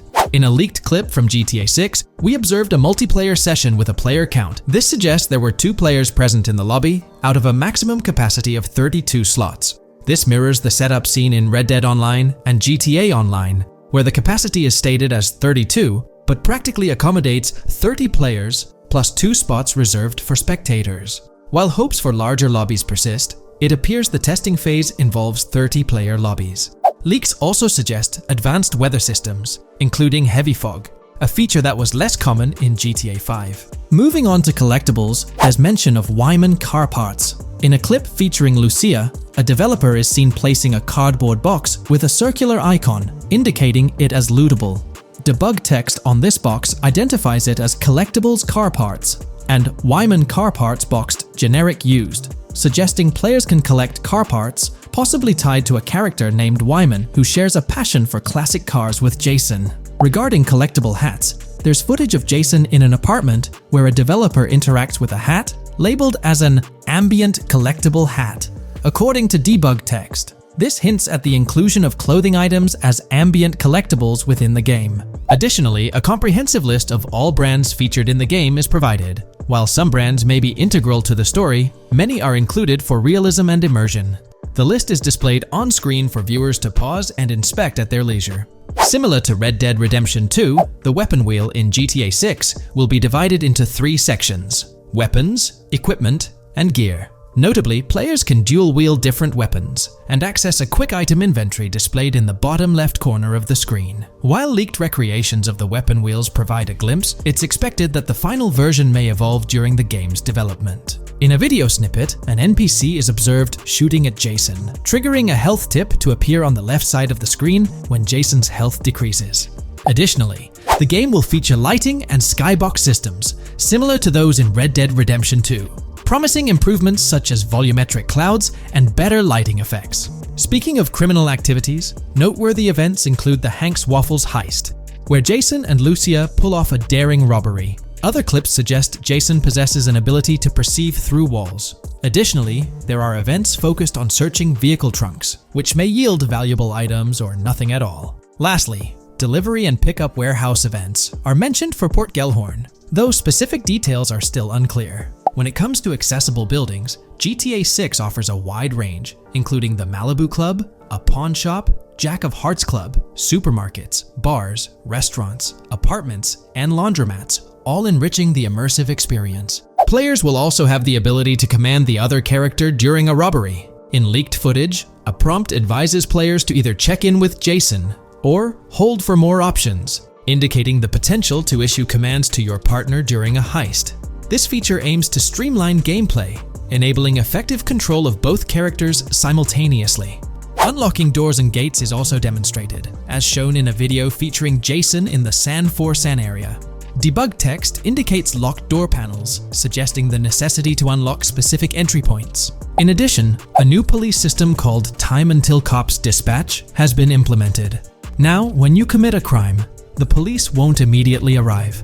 Instead, you'll have a brief window to evade capture before law enforcement begins to converge on your location. Security cameras play a role in surveillance, but their function differs from GTA Online. Instead of instant detection, there's a detection meter similar to games like Payday 2 or 3. As the meter fills up, you must break line of sight within a certain time frame to avoid detection. Players also have the ability to restrain NPCs using zip ties, as seen in leaked footage. This feature enhances the realism of robberies, offering greater control over the situation. Additionally, players can loot vehicles, as briefly shown in the Hank's Waffles video. A button prompt to examine SUV suggests the ability to inspect random vehicles and potentially steal valuables from them. A while back, a significant leak revealed a plethora of potential world encounters, random events that occur as you navigate the game world. I've displayed these on your screen, and while I won't go through each one, you'll notice they're quite fascinating. From parking disputes to donut burnouts, protests, and even someone getting a concussion, these events add depth and realism to the world of Vice City. It's exciting to imagine strolling through such a dynamic environment where something is always happening. Take a moment to review them if you like. They're quite impressive. Moving forward, the community has endeavored to construct a map of GTA 6 based on coordinates and locations gleaned from leaks. This preliminary map outlines Vice City situated at the bottom right. The top section of the map remains somewhat enigmatic for now. Nonetheless, this initial map looks incredibly promising, and the excitement for exploring its intricacies is palpable. For the setting, we know about 3 different gangs in Vice City: San for San, a Haitian gang, the Guardia Brothers, and the far-right militia. These details create an exciting anticipation for what to expect in GTA 6. Now, let's delve into the variety of confirmed wildlife in the game. Players can expect encounters with snakes, seagulls, skunks, raccoons, alligators, wading birds, squirrels, southern leopard frogs, crayfish, lizards, skunk apes, pigeons, opossums, and even whales. While these are the animals confirmed so far, we anticipate discovering more upon the game's release. These are the species we're aware of at present. Fences in GTA 6 are not just physical barriers to jump over or drive through. They are individuals involved in illegal transactions within the game. Acting as middlemen, these characters buy illegal items from players to resell them to others. Now, let's explore the AI witness system and police recognition feature, which are notably significant. In the Hank's Waffles robbery video, beneath the wanted level stars, there's a mention of full description, suggesting that witnesses can provide detailed information about you. This implies that once identified, the police will recognize you. When Lucia enters a police vehicle, there's initially no vehicle description, but this quickly changes to a full vehicle description. This indicates that law enforcement will possess detailed information about your vehicle.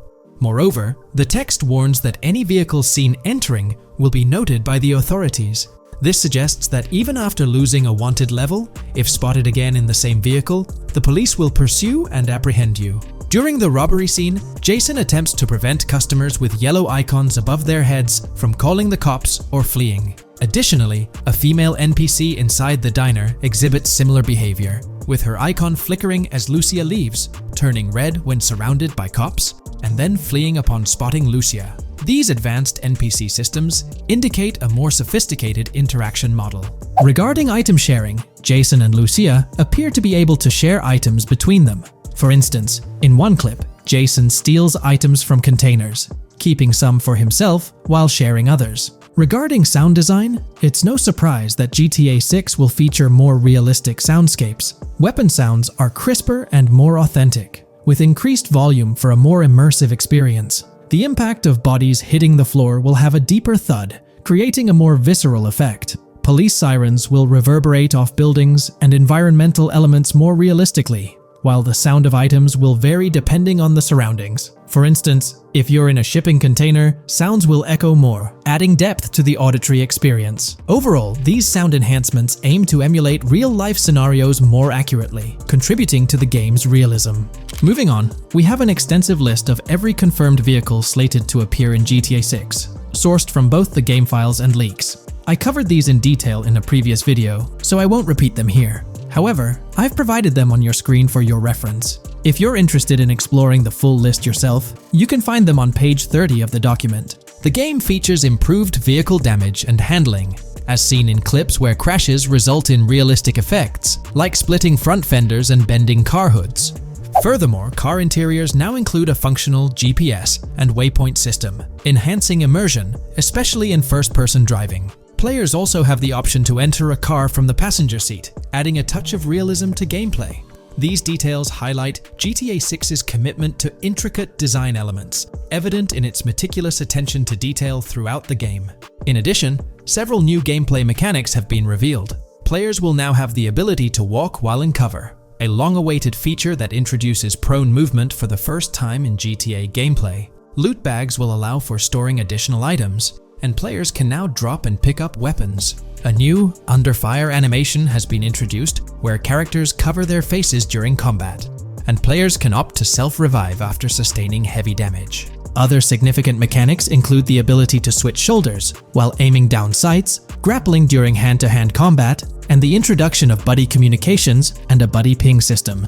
This system, likely shared between protagonists Jason and Lucia, remains intriguing, with its full functionality yet to be revealed. Additionally, a new cover mode has been introduced, altering the way shooting from car windows is executed. Characters will now fully lean out of windows, enabling full 360-degree shooting. Furthermore, a new ability system has been introduced, potentially exclusive to Jason, allowing for a form of wall perception. Whether Lucia will possess this ability remains uncertain. Players can also interact with a greater variety of objects and NPCs, engaging in actions such as carrying bodies, committing robberies, issuing threats, and conversing during criminal activities. Moreover, the ability to pick up additional items, such as beer bottles and cans, enhances the overall gameplay experience. Let's explore some of the exciting new gameplay systems. Firstly, there's the introduction of money laundering, hinted at during the Hank's Waffles robbery. An icon found near the car wash property featured a washing machine with a dollar sign, suggesting potential opportunities for money laundering. This implies that players may be able to purchase properties with the intent of laundering money, although specific details on mechanics remain undisclosed. Nevertheless, it appears players will once again have the option to acquire certain types of businesses for illicit activities. Additionally, there's a confirmed lineup of weapons, which includes a rocket launcher, assault rifle, baseball bat, polymer pistol, knife, bolt-action sniper rifle, Molotov cocktail, spear gun, which is intriguing, smoke grenade, compact SMG, flashbang, micro SMG, sniper rifle, heavy machine gun, auto rifle, and pump-action shotgun. Moreover, glimpses of Jason in various states, sporting different hair lengths and facial hairstyles, suggest a hair growth system akin to Red Dead Redemption 2. This feature seems highly likely given the game's lineage. In terms of sustenance, players can consume items directly from their inventory. In a scene at a gas station, Jason adds wine, soda, and fruit to his inventory, highlighting the ability to eat and drink on the go, akin to mechanics seen in Red Dead and GTA Online. In GTA 6, you can expect to encounter raccoons rummaging through trash cans and stealing food bags. This is evidenced in the game files, which document 3 world events: raccoon climbing out of garbage, raccoon rummaging through trash, and raccoon stealing food. While there are numerous intricate details to explore, we've uncovered a multitude of confirmed locations spread across Vice City and its surrounding areas. Naturally, Vice City serves as the central hub, encompassing neighborhoods such as Edgewater, North Vice City, Rock Ridge, Little Haiti, Vice Beach, South Beach, Washington Beach, and Key Biscayne. Additionally, there's Port Gellhorn, which appears to be a distinct city akin to Sandy Shores or Palito Bay from previous games. Other notable spots include Yorktown, Ambrosia, Sundown, The Keys, La Pearl, Red Hill, Lake Leonida, Hamlet, Stockyard, Homestead, Grass Rivers, Ikenfaka, various underwater locations, and more. Each of these locales is meticulously detailed, with numerous mini locations nestled within them. It's remarkable how much information we already have about the game's expansive geography. In GTA 6, if your character sustains injuries, health will regenerate slowly over time. To expedite recovery, you can access the weapon wheel and utilize a healing item. Unlike GTA 5, where health only regenerates up to 50% naturally and requires snacks for full recovery, GTA 6 appears to allow for natural regeneration to full health, albeit at a slower rate.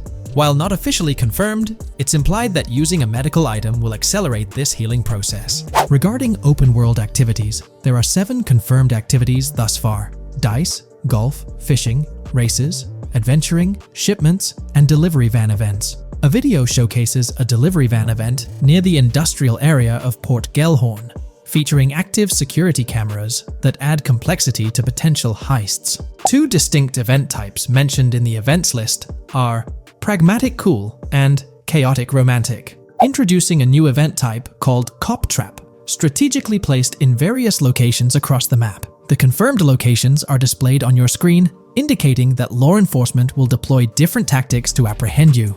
Next, let's explore the array of new features spanning 2 full pages. Firstly, an enhanced AI system is showcased in a video, where enemy AI targets Lucia once she turns around. These adversaries demonstrate improved decision-making, adapting their shooting tactics dynamically based on the situation. Notably, they adjust their positioning relative to nearby objects, aiming to avoid frustrating head-glitching tactics. Additionally, they display more tactical behaviors, such as lowering their profile during reloads and employing lateral strafing while firing. NPC behavior has also undergone enhancements, with AI groups no longer wandering individually, but moving in clusters, reminiscent of the dynamics seen in Red Dead Redemption 2. This is evident in a video where Lucia encounters a group of tourists engaged in conversation as they pass by. This enriches pedestrian interactions beyond the independent roaming seen in GTA 5, now featuring diverse groups and even couples strolling together, enhancing the game's realism. A new gameplay feature allows players to surrender to the police during a robbery, introducing an intriguing dynamic with consequences yet to be fully revealed. Additionally, players can purchase gumballs from vending machines, potentially serving as a health boost, although specific effects remain speculative. Similar to GTA 5, your character's attire will accumulate dirt over time, adding a layer of realism. Hacking will also be a significant element, with Lucia seen carrying various hacking tools, though it's unclear if Jason will have access to these tools as well. Previous leaks suggested Lucia's role as the designated hacker, but further details will emerge in due course. Expect an enhanced car hijacking system in GTA 6. For example, the inclusion of an immobilizer bypass suggests that stealing luxury cars will be more challenging. Additionally, a tool called a Slim Jim will be used to unlock older vehicles, adding complexity to car theft. Moreover, events such as Steal Car in Progress and Steal Car Fail indicate potential complications during vehicle theft. Events like Carjacking Cat and Carjacking Advanced AI suggest further intricacies in vehicle-related activities. Finally, the document concludes with approximately 20 pages detailing locations found in leaks that correspond to real-world locales in Miami. This inclusion underscores the meticulous efforts put into crafting a rich and immersive game world. Today, let's delve deeper into the scoop we've got about Jason and Lucia, straight from the game's artwork and that initial trailer drop. Seems like Rockstar's shining the spotlight a tad more on Lucia this time around. Not to downplay Jason's role, but Lucia's getting some special attention, you know? Alright, so the trailer kicks off with Lucia finding herself in what appears to be a detention center, or maybe some kind of confinement. She's sporting the classic inmate gear and hanging out with a few others. Now, it's a bit fuzzy whether it's an all-girls club or a mixed bag. But here's the twist. It doesn't look like your hardcore, maximum security joint, more like a temporary pit stop. Then we see this scene with Stephanie, a counselor at the place. Stephanie's having a chat with Lucia, trying to untangle her situation. Stephanie asks why Lucia's landed there, and Lucia nonchalantly responds with something like, "Bad luck, I guess." It's got me thinking, maybe Lucia's in for something minor. You know, the wrong place, wrong time scenario, or maybe a string of small-time scrapes. By the way, I'm holding a monthly giveaway for a PlayStation 5. You just need to subscribe and you're entered. Now, back to the video. So, Lucia's starting off in a bit of a pickle, but I'm itching to see how the story unfolds, how she got caught up in this mess in the first place. Rockstar's got us all on the edge of our seats with this setup, and I can't wait to see what twists and turns are in store for these characters. Taking a closer peek at Lucia in this clip, she doesn't strike me as too old or hardcore, you know? Surprisingly, she's not all cuffed up or tightly restrained while having a chat with Stephanie, the counselor at this place. Stephanie's vibe doesn't scream in danger while talking to Lucia, so maybe her time in jail isn't as intense as we might think. So, Lucia's got a date with jail at some point. But yeah, she's not gonna be stuck in there forever, that's for sure. Let's shift gears to this artwork Rockstar's thrown at us. In that pic, Lucia's flaunting an ankle monitor. Now that's the kind of thing they slap on you when you're out but not really free. It's like they're keeping tabs on you, making sure you stick to a certain area, like your home turf or maybe a specific part of town as set by the powers that be. Now let's dive into some wild speculation on how this whole ankle monitor deal might mix things up in the gameplay. Imagine Imagine navigating the game with that kind of electronic ball and chain.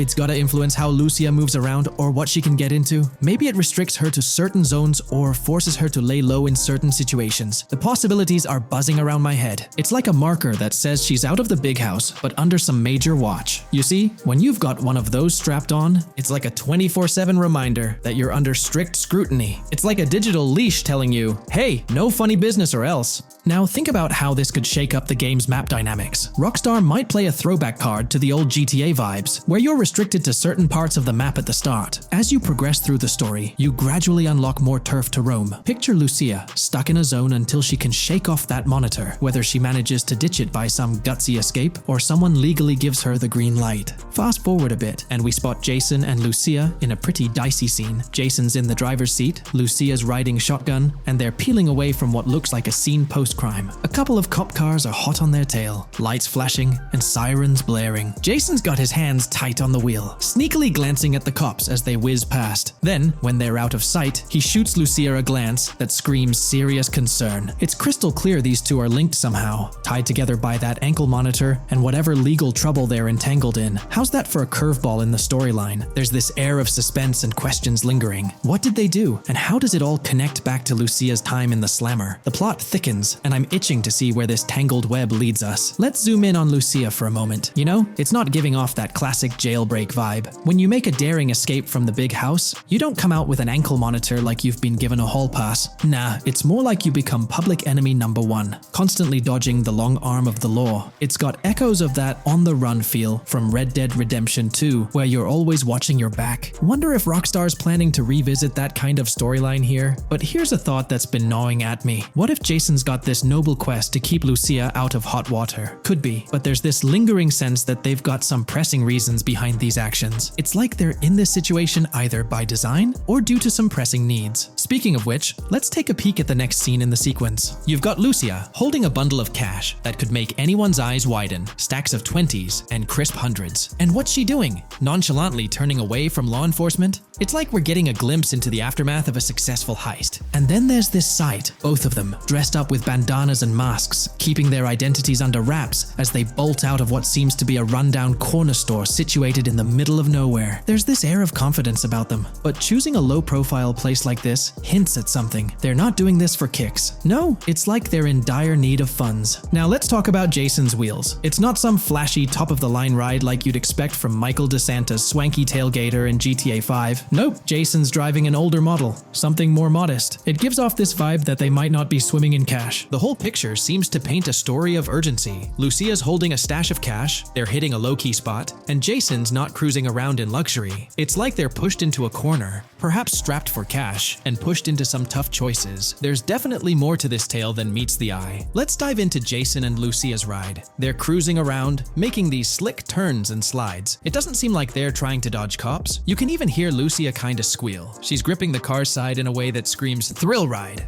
Looks like they've got a pretty upbeat and tight relationship. They're heading towards a motel. And guess what? Surprise, surprise, they're more than just partners in crime. Yup, Jason and Lucia are romantically involved. Now, Rockstar's not laying it all out for us, but you can pretty much read between the lines. Now, let's dissect this trust business. Feels like Rockstar's planting seeds for the storyline's ending. Trust can either be kept intact or shattered, right? It's like a pivotal point in a tale of two partners in crime. Maybe they'll face a dilemma where they have to choose between both making it out alive or going for a massive score, but someone doesn't make it to the finish line. Trust seems to be the crux of it all. And here's the kicker, the final scene. They kick open the door of this corner store, all confident, guns out, ready to hit the jackpot.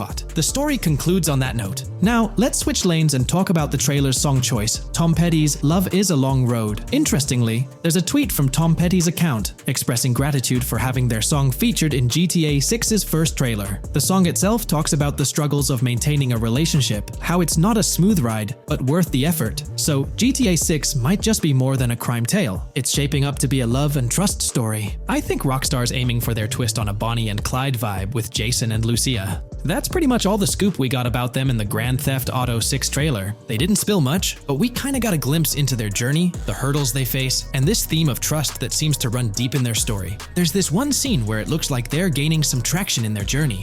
Jason's driving, Lucia's standing up in the passenger seat, and some paparazzi or somebody's snapping their pics. Seems like they've leveled up from their clothes to the car they're driving. So, at some point in the story, they might hit some highs. But knowing how these stories go, it could all come crashing down by the end. So, that's pretty much the lowdown on Jason and Lucia, our main characters in GTA 6. Can't wait to dig into their stories more. What do you folks reckon the GTA 6 plot's gonna be like? Which character are you stoked to play? Drop your thoughts in the comments below. And hey, if you like this video, a thumbs up would be cool. Hit that subscribe button if you're new here and want to stay updated on all things GTA 6. Don't forget to ring that notification bell too. The release of the GTA 6 trailer in 2023 has sent shockwaves of excitement across the gaming community. The anticipation and buzz surrounding this highly anticipated title have reached an all-time high. Fans worldwide are feverishly dissecting every frame, theorizing about the game's setting, characters, and innovative features. The hype is palpable as gamers eagerly await the next chapter in the beloved GTA series, poised to redefine open-world gaming once again. With Rockstar Games' history of delivering groundbreaking experiences, the fervor and enthusiasm for GTA 6 are undeniably at a fever pitch, leaving everyone counting down the days until its eventual launch.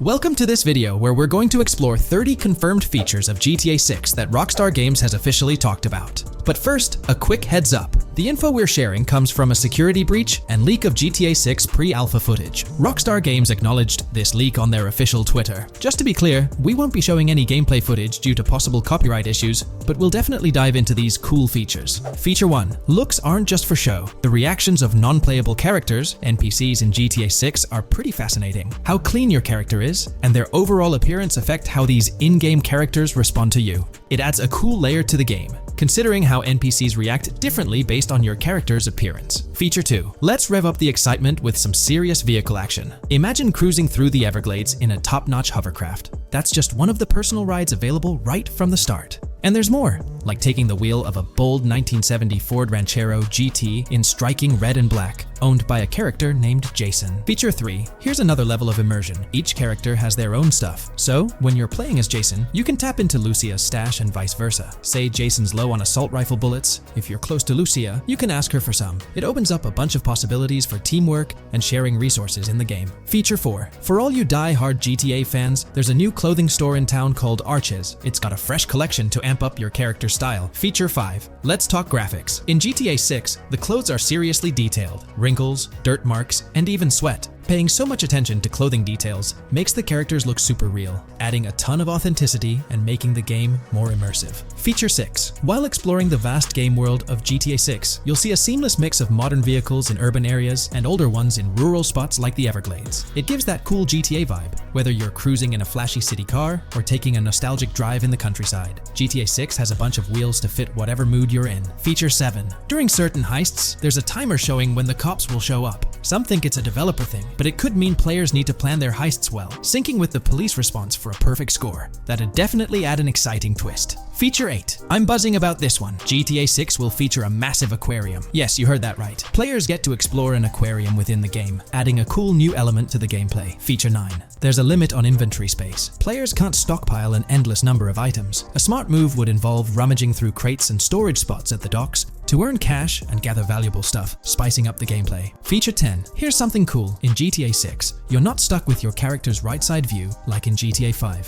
Following Red Dead Redemption's lead, players can freely switch their character's preferred shoulder for a better view. It also changes which hand your character uses for weapons, making gameplay more immersive. Feature 11. GTA 6 adds a touch of reality with a dynamic day-night cycle. Shops don't stay open 24/7 anymore. Some close at night and reopen during the day, making the whole experience more immersive.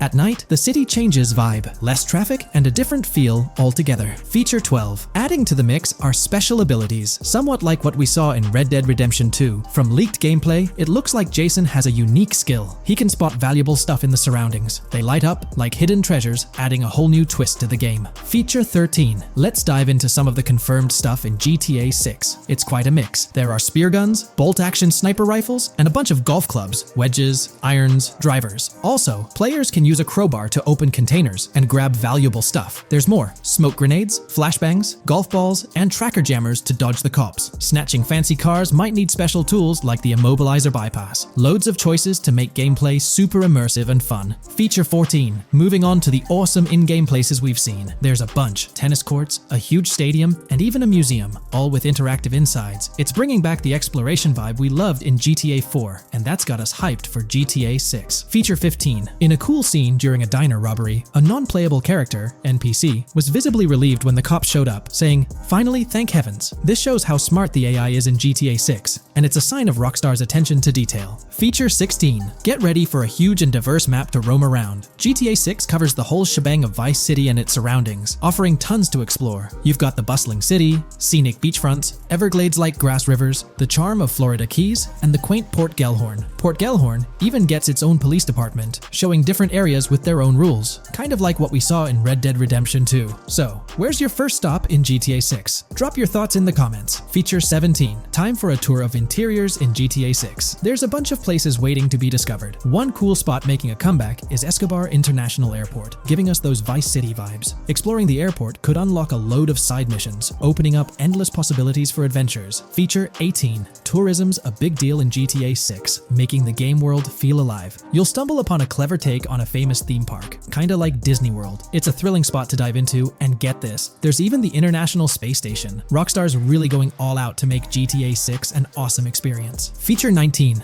The characters you'll meet in GTA 6 have had some major upgrades. They come in all shapes and sizes, some towering and impressive, others more on the average or smaller side. This variety really brings the in-game city to life, making it feel more realistic. Rockstar's definitely set a high standard in gaming with this, and I can't wait to dive into this amazing world they've created. Feature 20 new gameplay features are here, and one that stands out is using assault rifles while inside a vehicle. It's going to shake up how players handle combat. Feature 21 money in GTA 6 works differently. You don't just magically get more cash in your bank account after robbing a store. Instead, you physically grab the cash from the store counter using a button. It makes the whole experience more real and interactive. Feature 22. Now this is wild. The vehicle customization options in GTA 6 are something else. When you get into a vehicle, hit the left D-pad for the vehicle options menu. You can tweak the seat, fix the steering wheel, and even jazz up the interior. There's talk that this might be limited to developers, but I'm hoping it's for everyone in the final game. Feature 23. There's a ton more to do in GTA 6. The game amps up interaction by letting you handle money, USB drives, weapons, food, and different clothes, giving you more control over the world. Feature 24 hats off to hat customization. In GTA 6, you can style your hat in different ways, showing off your fashion taste. It might seem small, but it makes your character really stand out. Feature 25. Here's a neat twist. When you're on the run and hijack a ride, your criminal description changes a bit, leaving out specific car details. This tricks witnesses and stops them from telling the cops about your getaway car. Smart move to stay hidden and adds a tactical side to the game. Feature 26. The big news? GTA 6 is officially scheduled to hit stores. Feature 27. Something fun and quirky. You can actually interact with gumball machines in the game and snag some gumballs. It's a small thing, but it adds a nice touch of reality to the game. Feature 28. Talking about the cops and what's happening in the game world. During gameplay, I saw the police doing traffic stops, DUI tests, and even searching vehicles. Also, the in-game map shows random NPC AI car accidents, and the cops rush in to handle these, making the virtual world feel genuinely chaotic. Feature 29. Time to talk weapons. GTA 6 brings a massive range of guns, from pistols to heavy artillery. With so many options, the action stays intense, making sure you're armed for any situation. Feature 30. GTA 6 is bringing in an inventory system, like what we saw in Red Dead Redemption 2. Looks like Lucia's got a sports bag hinting at that. Bonus features. Feature 31. Let's take a darker turn, handling bodies in the game. It adds a creepy level of realism players can deal with and move bodies, adding a whole different vibe to GTA 6. It'll be interesting to see how this affects the gameplay. Feature 32. NPCs in GTA 6 are shaping up to be super interesting. Rockstar's bringing in the immersive vibes we loved in Red Dead Redemption 2, and the potential here is huge. The improvements they've made could take the game to a whole new level. I'm super hyped to see what Rockstar's got up their sleeve. Feature 33. GTA 6 starts off with a bang, small-time heists, and the chance to rob small businesses, giving you a thrilling start. Feature 34. You'll get your hands on a bunch of tools to up your crime game in GTA 6. Lockpicks, hacking gadgets, and more are there to help you handle whatever challenges come your way. Having the right tools in your pocket makes the gameplay more lively and exciting.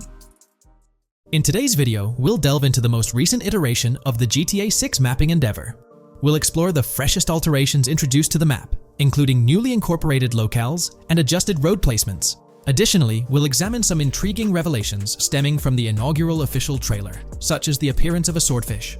Furthermore, we aim to tackle one of the pivotal queries surrounding GTA 6, the extent of Rockstar's intention to amalgamate multiple states into the fictional entity of Leonida. We'll sift through all available clues, encompassing leaks and insights from the initial trailer, to shed light on the potential inclusion of Georgia in the game. Let's kick off by scrutinizing the latest rendition of the GTA 6 mapping endeavor. This most recent update, which debuted just a few hours ago, represents the pinnacle of this extensive fan-driven mapping project. Here's a peek at the current state of the GTA 6 map.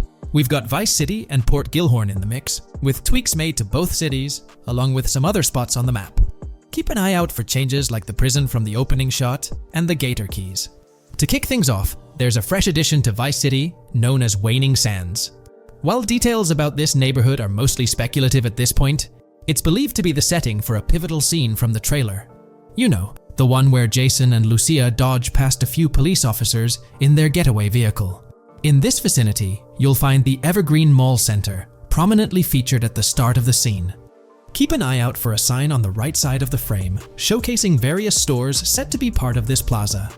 In a recent mapping video, there was some speculation about whether this plaza would be fully accessible.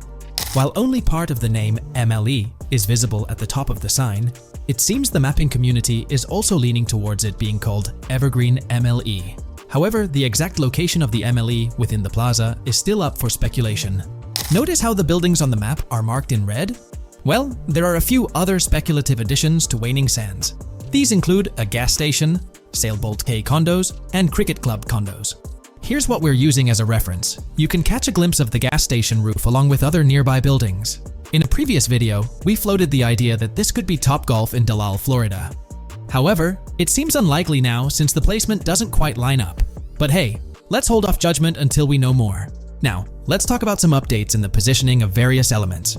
The placement of several buildings, basements, speculative roads, metro, rail, crosstown, downtown, and Brickell has been tweaked. We're using yellow and purple lines to show the speculative metro and railway in Vice City. The metro system has seen some significant enhancements, especially in its connectivity to Vice City International Airport and the area between Crosstown and Brickell. The buildings in this vicinity have also been reorganized to more closely resemble their real-life counterparts. Speculative roads and highways have been adjusted to better fit the new placements. We've also made slight adjustments to the rotation of the prison from the opening scene with Luke to align with new evidence. Additionally, we've fine-tuned the positions of some trailer markers in the stockyard area, such as those for the car meet in Windwood and the bikers in Little Haiti. In terms of location changes, leaf links from the previous map version has been moved to Virginia Key, meaning earlier speculations regarding leaf links are no longer applicable. Furthermore, based on new radar map evidence, the shape of Picnic Island has been altered. Heading down south, you'll notice that Hamlet is no longer labeled as such. Instead, it's reverted to its real-life name, Homestead. This change suggests that Hamlet might be situated elsewhere in the game. Now, shifting our focus to Port Gilhorn, the other major city on the map, it's also undergone some updates. We've added more speculative details for the area across the body of water on the other side of Buer Bridge, incorporating new evidence into the mix. So, to sum up, those are the latest updates to the GTA 6 mapping project. Before we wrap up, let's delve into an interesting discovery from the first official trailer. I'm not into fishing, but I noticed this in the trailer, and my first thought was a swordfish. But I could be wrong. Is anyone who knows more about fishing able to confirm? Let me know what you all think this is. Well, that's quite an intriguing find. Personally, it seems like a house decoration to me, but I'm eager to hear your thoughts in the comments below. In the next part of this video, we'll tackle the question about Georgia. On display in the leaks and backed up by inside journalists, the game will feature a plethora of locations that focus on Miami and the surrounding areas. The two main locations of the game are Vice City, based on Miami, and Port Gilhorn, which lifts direct locations from Panama City. As well as this, it seems Rockstar have brought down and featured locations from Georgia, including a prison and mountain ranges not present in real-world Florida. I'm curious, do you think Georgia will make an appearance in GTA 6? Let's examine the evidence we have so far. There have been some recent findings, so let's kick off by checking out this Reddit post. Georgia evidence. In the leaks, there's a mention of canyon etchings, along with the other ambient events, which I thought couldn't be in or based in Florida. The nearest canyon to Florida is Providence Canyon State Park in Georgia and is only 2.5 hours away from Florida. This also may explain Red Hill Forest and the testing of scree hills in the leaks. There's also a couple mountains, or large hills, seen in the trailer. The first looks more like a large hill in North Florida, probably for hill climbing, but the second one at the end of the trailer looks like a Georgia mountain, like the ones seen in the leaks. First off, this individual is discussing a clip from the leaks, where a developer is seen firing an assault rifle at a vehicle while Lucia is in the background. They've noted several ramps in the clip, suggesting developers use them to test vehicles on different slopes.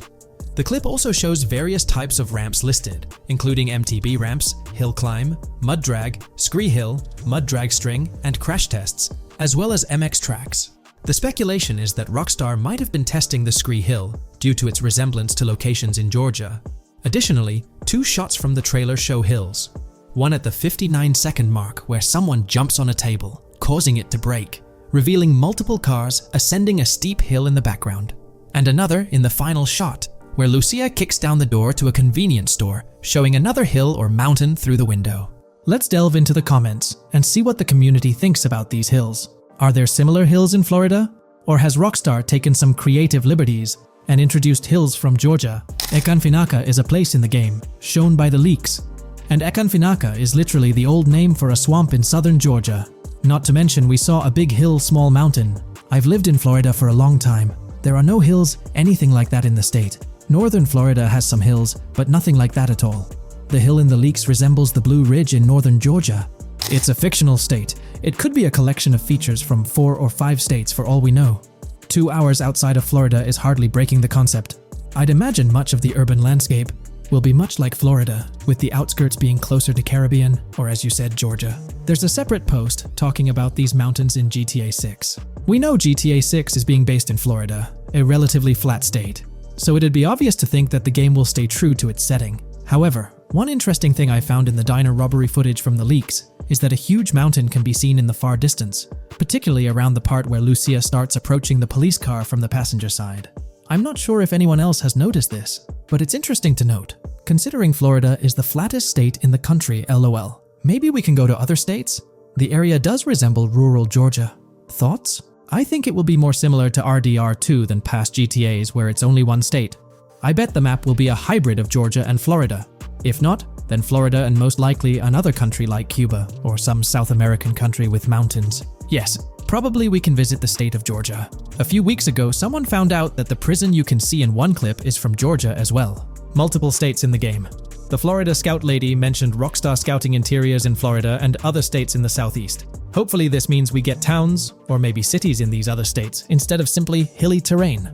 As this individual pointed out, there's a prison visible in one of the leaked clips, and it bears a striking resemblance to Augusta State Medical Prison. Situated in Grovetown on the county lines of Columbia County and Richmond County in Georgia, United States, this facility houses primarily male inmates with occasional female inmates and has a capacity of 1326. Built in 1982 and operational since 1983, it operates as a close-security prison. Augusta State Medical Prison was one of the 7 prisons involved in the 2010 Georgia prison strike. With such solid evidence pointing towards Georgia, or at least a portion of it being featured in the GTA 6 map, it's worth noting that ROCKSTAR has done similar things before. In GTA San Andreas, for instance, they created the state of San Andreas, which is a blend of California and Nevada, with Las Venturas mirroring Las Vegas. Feel free to share your thoughts on everything discussed in today's video in the comments section below. In today's video, we're about to explore the intricacies of the Vice City mapping project, unraveling the mysteries of the latest map iteration. Join us as we meticulously analyze the details and draw insightful comparisons between the expansive GTA 6 map and its predecessors within the series. Our adventure doesn't stop there. We'll be immersing ourselves in the leaked information from 2022, unveiling a treasure trove of open-world activities. Brace yourselves for a comprehensive list featuring every nook and cranny on the GTA 6 map, showcasing not only new additions, but also the anticipated return of beloved locations from the iconic GTA Vice City, as hinted in the leaks. Let's kick off this exploration by delving into the heart of the GTA 6 mapping project. For those familiar with it, this official endeavor aims to provide a scale-accurate representation of what players can expect in the actual game. The map sprawls across two major cities, Vice City and Fort Gorn, and every detail is meticulously curated from leaks and the official trailer. Now, for those wondering about the seemingly expansive green spaces on the map, it's important to acknowledge the limitations of our knowledge. The apparent emptiness serves as a stark reminder of the scarcity of information currently available. The top portion of the map, appearing cut off, isn't indicative of boundaries or future expansions, but is rather a canvas awaiting details yet to be unveiled. Addressing rumors about the map's size, speculation abounds that GTA 6 will boast 3 major cities. While Vice City and Port Gorn are confirmed, the third city remains shrouded in mystery. There's a buzz that it might be Yorktown, potentially located north of Port Gorn. However, specifics about the placement of these locations marked in red are still elusive. Now, let's delve into the exciting prospect of exploring key locations on the GTA 6 map. These names, extracted from the official trailer and leaks, offer a tantalizing glimpse into the rich and diverse world awaiting players. Get ready to traverse the landscapes of Yorktown Red Hill Fairyland Forest, near Berryland, a whimsical Disneyland parody, Ambrosia Lake, Leonida, Lore North, Beaches Belleville, Ica, Vice City, Hamlet, Grass Rivers, and the enigmatic Gator Keys. As our journey unfolds, stay tuned for more updates, insights, and speculations surrounding the continually expanding universe of GTA 6. The road ahead promises thrilling surprises, and we're here to navigate it together. Now, let's delve deeper into the intriguing details surrounding Port Gellhorn. The bustling streets and structures around Hank's Waffles Diner, a focal point for a heist according to the leaks, spark anticipation for dynamic in-game events. The meticulous rendering of these locales not only captures the essence of the city, but also invites players to immerse themselves in the narrative-driven experiences that Rockstar Games is known for. Examining the speculative changes in Port Gellhorn, the notable relocation of the Port Gellhorn airfield suggests a strategic reimagining of the city's layout. This shift, coupled with the adjustment of the Port Gellhorn Raceway, hints at a carefully planned urban evolution, potentially altering the dynamics of the airport's placement within the city. The industrial sector of Port Gellhorn provides a gritty backdrop, with the iconic United States prison maintaining its imposing presence. The inclusion of the pawn shop, prominently featured in the trailer, underscores the developer's commitment to integrating real-world elements seamlessly into the game environment. Venturing southward, areas like Second Fina and Belleville remain enigmatic, their constant relocation adding an element of unpredictability to their final positioning on the map. Ambrosia La Pearl, steeped in mystery, teases players with its undisclosed location, heightening the sense of intrigue surrounding these diverse neighborhoods. Our exploration now takes us into the heart of Vice City, where a substantial chunk of the urban landscape unfolds before us. While speculation abounds regarding the placement of red buildings and names, the gray structures, sourced from both the trailer and leaks, serve as tangible landmarks, anchoring our understanding of the evolving cityscape.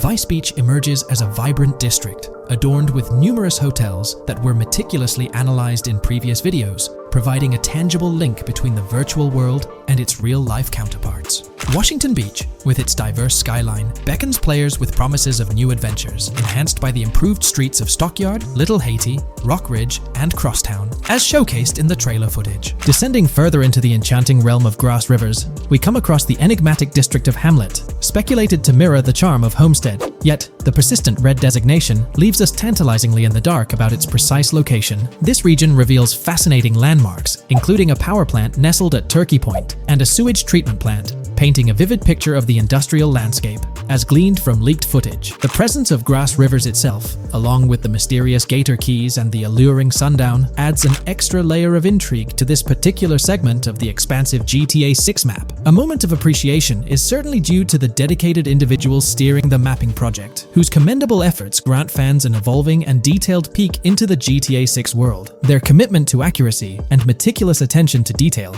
foreshadow an immersive gaming experience, setting the stage for the excitement surrounding the official release. Now, let's delve into a truly mind-blowing comparison that has set the gaming community abuzz. Our gaze shifts to the juxtaposition of Los Santos from GTA 5, Liberty City from the iconic GTA 4, and the highly anticipated Vice Beach from GTA 6. The comparison not only highlights the need for potential adjustments in Vice Beach's size, but also emphasizes the extraordinary density and detail that players can expect. Acknowledging the observed need for a slight enlargement of Vice Beach, the visual impact remains nothing short of extraordinary. The comparison underscores the incredible density that GTA 6 promises, reminiscent of the lively streets and vibrant atmosphere experienced in the streets of GTA 4's Liberty City. Speculation regarding the buildings in Vice Beach, as showcased in the mapping project, heightens the anticipation, with the close proximity of structures promising an unparalleled level of immersion and detail, evoking nostalgia from the beloved GTA 4 era.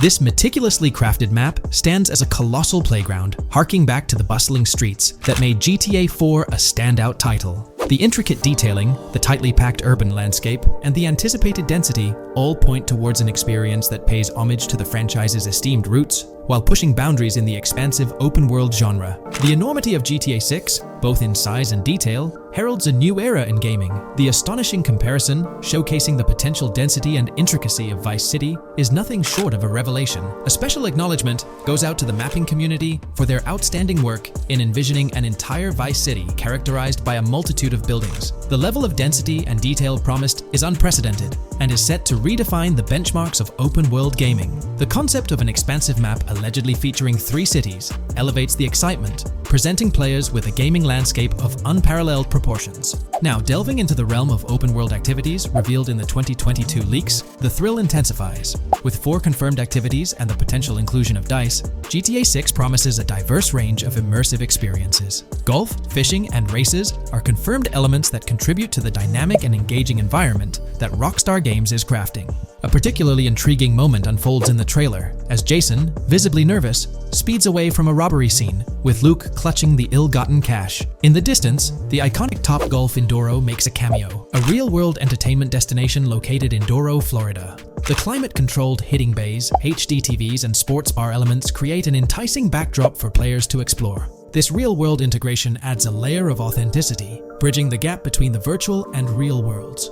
Fishing, poised to be a serene yet potentially rewarding pastime, is expected to be available from various locations in the vast ocean. Races, an integral and adrenaline-pumping element of the GTA series, are set to deliver high-octane excitement that fans have come to expect from the franchise. Furthermore, a detailed list from the GTA 6 document unravels every location visible in the leaks on the GTA 6 map. This includes not only new and thrilling destinations, but also the return of iconic locations from the beloved GTA Vice City. The inclusion of familiar locales adds a nostalgic touch, creating a seamless connection between the past and the present within the expansive world of GTA 6. Now let's embark on a comprehensive exploration of some of the familiar locales making a triumphant return in GTA 6. As unveiled by the mapping project. These recognizable names from the GTA Vice City era evoke a sense of nostalgia, rekindling memories of past gaming experiences. Leaf Links, Malibu Club, Washington Beach, Ocean Drive, Ocean View, and Little Haiti are just a few examples of the beloved spots that players will once again encounter in the immersive world of GTA 6. It's a poignant journey back in time as we rediscover these iconic locations, now reimagined and seamlessly integrated into the highly anticipated GTA 6 map.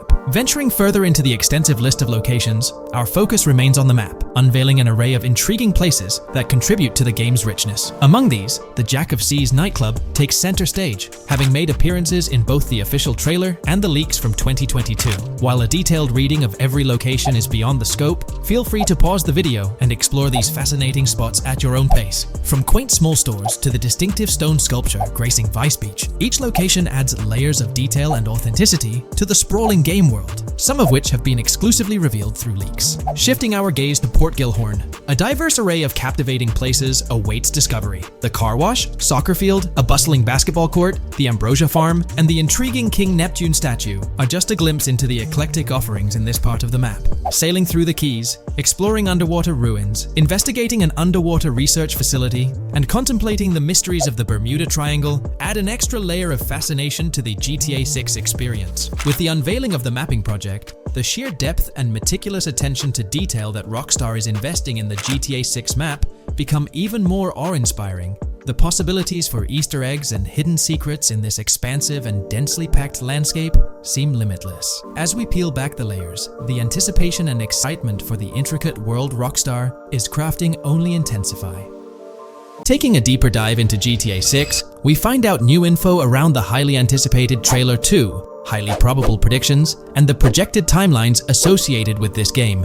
post the unveiling of Trailer 1 on December 5th, 2023, providing enthusiasts with a tantalizing glimpse into the world of the forthcoming GTA installment.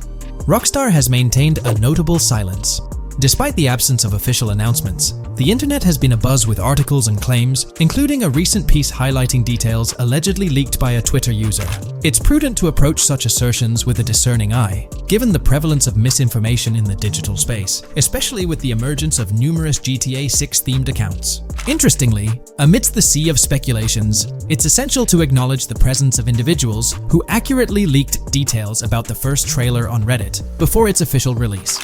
One mysterious figure stands out, predicting not only the featured song, but also pinpointing the release date, directing curious minds to their username as a form of verification. This individual, while refraining from sharing disruptive insights into the game's development, did provide a tantalizing glimpse into new features. Among the disclosed features are the intriguing prospect of dual-wielding weapons, confirmed instances of gore and dismemberment, and the promise of varied sunset colors. A unique addition to the GTA universe includes a Miami-themed 3v3 basketball element, with a connection drawn to a hypothetical collaboration between Rockstar and LeBron James. The figure behind these leaks, having created their account on November 19, 2023, mysteriously vanished shortly after sharing these details, leaving behind a trail of speculative wonder. As we navigate through these uncharted waters of gaming anticipation, the veil of mystery surrounding GTA 6 continues to captivate and enthrall gaming enthusiasts worldwide. Diving deeper into the intricacies surrounding the leaked gameplay footage, it's important to clarify that what we witnessed is not a true representation of the final product. The showcased gameplay is derived from an older build, and the developers have assured the gaming community that the game will undergo significant visual enhancements. This preliminary look is merely a glimpse, offering little resemblance to the expansive and refined map that will unfold when the game is officially released. In evaluating the validity of information, it's pertinent to underscore that Jamie King's perspectives on GTA 6 hold little value, and the credibility of the Reddit leak stands stronger. As is customary in the gaming landscape, a level of skepticism is warranted, particularly given the prevalence of misinformation circulating through various GTA 6 related accounts. Now, turning our focus to the anticipation surrounding the release of the second trailer for GTA 6, historical trends provide valuable insights. Examining the timelines of previous releases, such as GTA 5 and Red Dead Redemption 2, reveals a consistent pattern. The second trailer typically arrives approximately a year after the debut of the first one. This established rhythm aligns with expectations for GTA 6. Considering the guidance from Rockstar and its parent company, Take-Two Interactive, which envisions the game's release in fiscal year 2025, ending on March 31st, the stage is set for an eagerly awaited gaming experience. The projected revenue of $8 billion underscores the ambitious plans to deliver groundbreaking titles, with GTA 6 at the forefront. The confirmation of the 2025 release through the first official trailer adds another layer of certainty to the equation. With the prospective release of GTA 6 in the first quarter of 2025, the logical assumption is that the second trailer will make its debut sometime in 2024. Speculations within the gaming community have surfaced, with one user dissecting the first trailer and estimating an August or October release for Trailer 2, followed by a potential final trailer in January. The sentiment resonates with the idea of maintaining momentum and sustaining excitement among fans. An intriguing twist enters the narrative with the potential release of the PS5 Pro in November, suggesting a strategic move to reduce the waiting time for additional information. As the community engages in this dynamic dance of anticipation, excitement mounts for the next trailer, where glimpses of actual gameplay are eagerly awaited.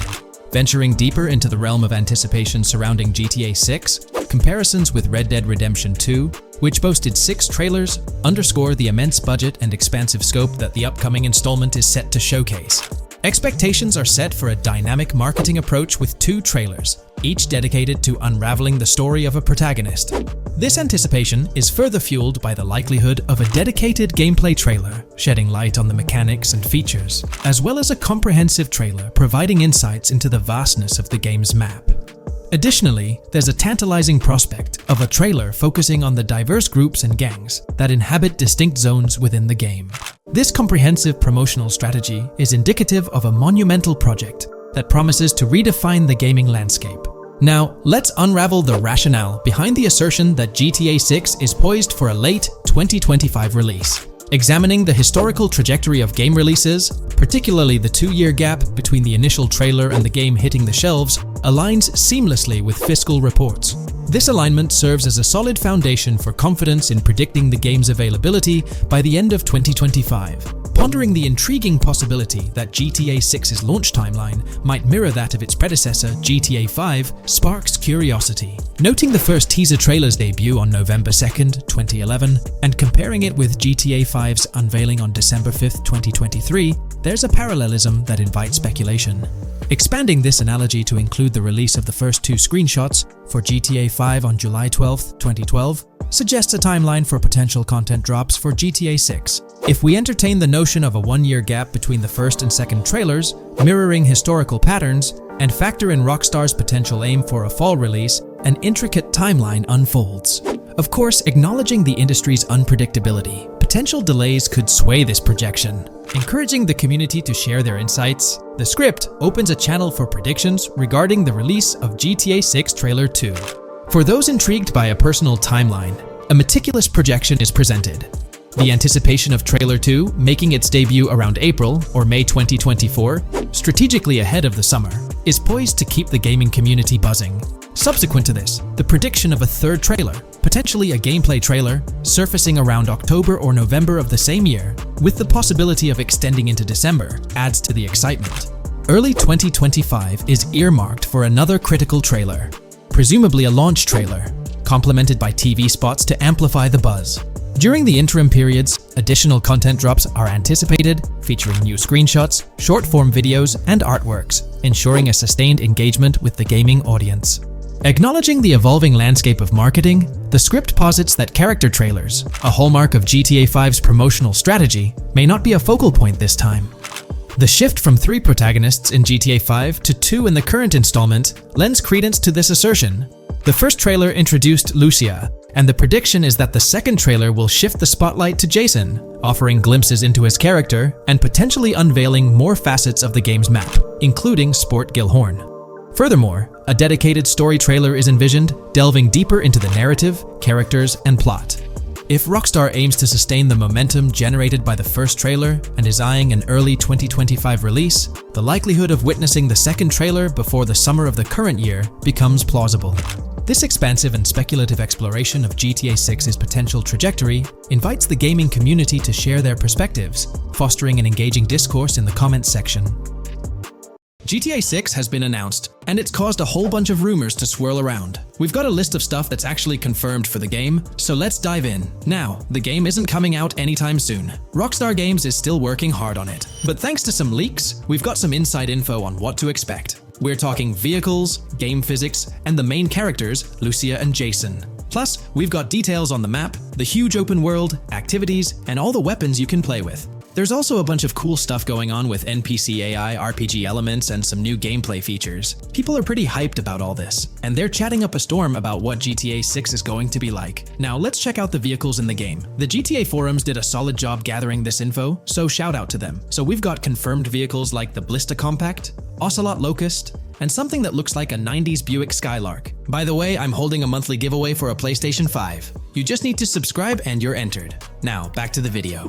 There are a bunch of other cars too, without official names, like a 90s Chevy Caprice, a 2016 present Chevy Malibu, a Chevy Sonic, and a 2018 to 2022 Honda Accord. Rockstar usually gives these cars funny names. Other rides include the Albany Primo, Benefactor Shafter LWB, something that's like a mix of Ford Explorer and Tahoe from the 90s or 2000s, a 2018 present Toyota RAV4, with Lexus NX vibes and a Mercedes grille, the Pegassi Tauros, a 1980s Jeep CJA Scrambler, a 5th-gen F-150, a G20 conversion van, a Brute Camper, a Vapid Speedo, HY Mixer, Metro Mover, D-Class Sheriff SUV, Mobatsu Sanchez Livery, Nagasaki Street Blazer, a 1970s Ford Ranchero, a 1971 Buick Estate, an Albany Emperor, D-Class Turbo Sabre, Yoga Classic, the Contender, and Sadler. And don't forget the Slam Van Pickup, Bobcat XL, an updated Regina, Alpha, Gauntlet Classic, Moonbeam Helion, Boxville Go Postal, an unknown Albany car that's based on a 1959-60 Cadillac, a Rebel, some Asian sedan, Ferrari or Feroci,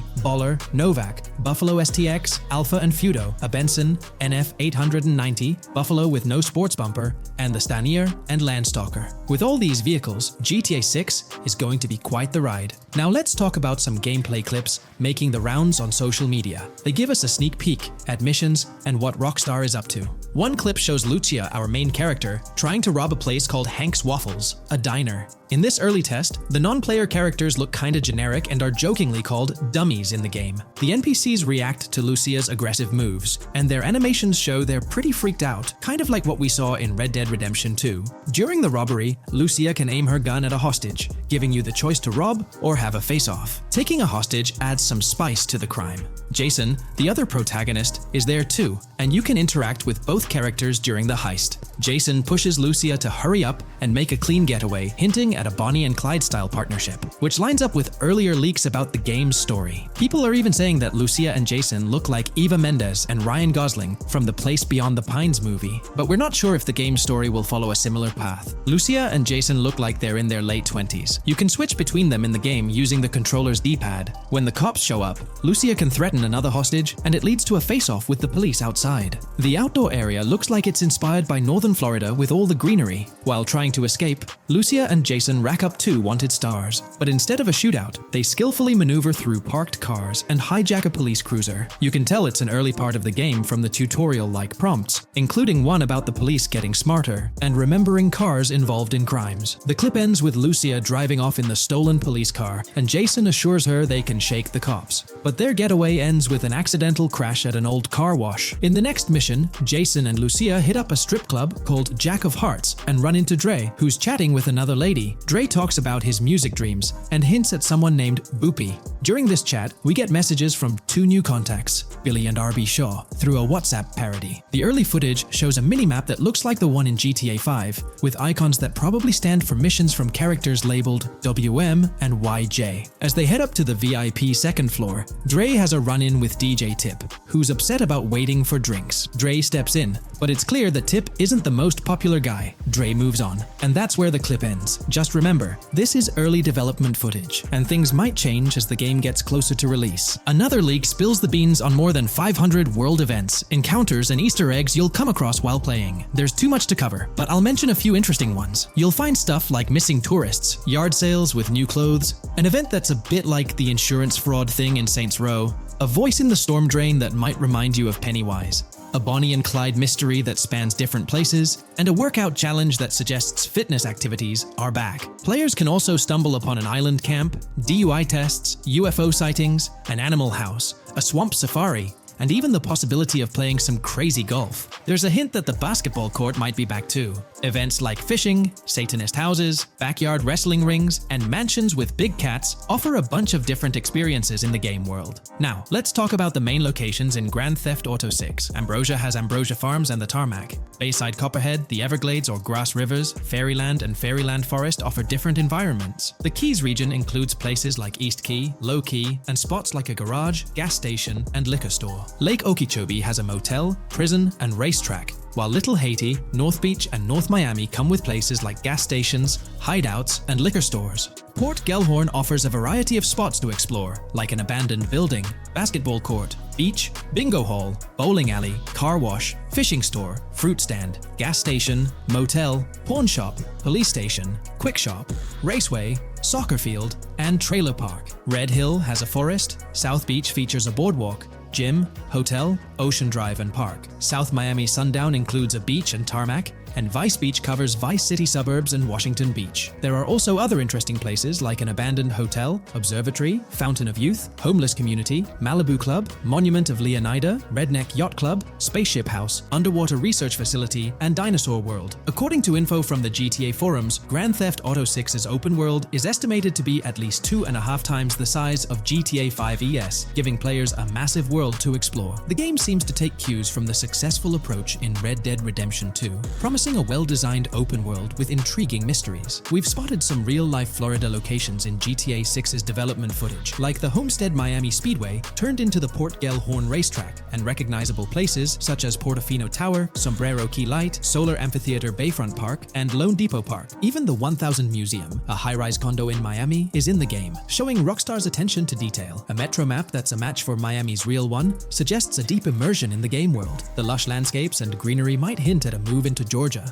but that's just speculation until we get official word. Details like the Vice City Neighborhood Police Department resembling the Miami Beach Police Department show Rockstar's creativity and world design. As always, we're waiting for official announcements to see how all these elements come together in the final game. Until then, the mystery of Grand Theft Auto 6 keeps fans excited. There's a recent leak suggesting that Alexandra Christina Echevarri could be the voice behind Lucia in Grand Theft Auto 6. Her voice from a demo reel seems to match up with Lucia's leaked dialogue. We've covered a ton of info about Grand Theft Auto 6, from gameplay details to new features. It's important to remember that the game might still be a couple of years away from release, so we'll have to be patient. Now, let's dig into some interesting findings from the leaked clips. We see Jason and his pals hanging out by an in-ground pool in a lower-income neighborhood, cracking jokes about a parody of social media called Life Invader. It's all about brain downloading and poking fun at Jay Norris's demise. Classic Grand Theft Auto humor. The leaked clips also give us a peek into early police AI testing, showing NPCs using cover better during gunfights. In one scene, Jason robs a diner worker with an assault rifle, and we see some dialogue options that look like they're from Red Dead Redemption 2, but they might just be placeholders. Jason's new ability to go prone is a fresh addition to the franchise, and a scene in a thrift or antique shop hints at the option for robbery, maybe even a place to sell stolen items, which adds depth to the gameplay. There are animation tests for Lucia and Jason, doing stuff like jogging, stopping, and ducking to avoid gunfire. Rockstar's developers also tested vehicle crashing physics, with a car driving over an overpass. Highway signs mention North Beaches and Lake Leonida on Interstate 97, with the current exit leading to Washington Beach. In another scene, Jason stumbles upon a shipping container full of cash and a motorbike. Various development clips show changes to the inside of a vehicle, suggesting new vehicle designs or customization options for players. Throughout the clips, there are various interactions with NPCs in the open world, like characters taking selfies, which makes the game's world feel more immersive. Another mechanic borrowed from Red Dead Redemption 2 is the ability for characters to pick up and carry bodies, adding depth to the gameplay. We also see other influences from Red Dead Redemption 2 in different aspects of the game. The weapon wheel system is similar to Red Dead Redemption 2 with limited weapons and items you can carry. Lucia has a loot bag that might be used for robberies or stealing stuff from different places. The inventory system lets players hang on to health kits and other items for temporary buffs, and Jason can pick up and drop weapons from his inventory. In one scene, Jason enters a gang member's territory and takes cover behind a truck, and we see unique animations for characters reacting to getting shot. There's a mention of a jetpack that was previously leaked by Tom Henderson,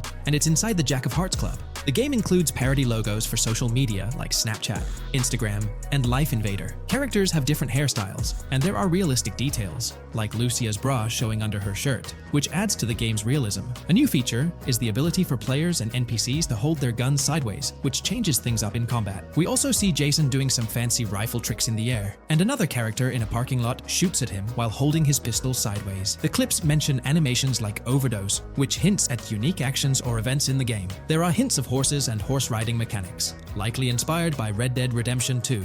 The open world is packed with places to explore, like motels, metro stations, restaurants, pawn shops, and supermarkets. Small details like being able to get a gumball from a quick shop machine add to the overall experience. The game adds RPG elements, like managing food, drinks, sweat, fatigue, and even taming animals, which gives players a deeper gameplay experience. There are references to mountain bike ramps and city bike rentals, promising fun cycling activities. The leaked clips talk about loads of weapons, from regular firearms like pistols, shotguns, and rifles, to unusual ones like golf clubs, baseball bats, and crowbars. Players can also use tools like flashlights, binoculars, and lockpicks. Players can stay in motels and hotels, with the Kingston Hotel as one option. There's even a pool party with live music for players to attend. References to the Everglades and wildlife like alligators, snakes, raccoons, and birds hint at diverse and unique environments to explore. A cool addition is the ability to shoot while swimming, which adds a new twist to combat situations. With all these elements, Grand Theft Auto 6 promises to be an immersive and engaging gaming experience. Hey, big news for all you GTA fans out there. GTA 6 is shaking things up with some major changes in the series. We've got a ton of fascinating info about the game that you absolutely need to hear. Just a heads up, the details we've got are from leaked footage online, but unfortunately we can't provide any links or show it. Nevertheless, there's a bunch of exciting stuff to discuss, like new animals, AI enhancements, RPG elements, and more. Let's jump right in. Fact 1. Excitingly, the Malibu Club and Ocean View Hotel make a return in GTA 6. Events like Lost at Sea Island Camp and Lost Plane suggest potential island scenarios akin to Guarma from a previous installment. Fact 2. While exploring, players encounter a myriad of wildlife: alligators, bears, boars, dogs, snakes, raccoons, birds, frogs, bald cats, and rodents. Symbols marking plants and toxic waste are also scattered throughout the game. Fact 3. In the game, keep an eye out for the Scarface crime scene, possibly an Easter egg paying homage to Tony Montana. There's also a murder mystery named Missing Tourists. Additionally, spots designated for campers hint at the possibility of owning a camper van in the future. Fact 4. GTA 6 offers an array of side activities, from backyard wrestling and racing to UFO events and beach bonfires. Even seemingly small actions, like picking up cans from the ground, are significant. Jason and Lucia, the main characters, possess special abilities akin to those seen in GTA 5. By the way, I'm holding a monthly giveaway for a PlayStation 5. You just need to subscribe and you're entered.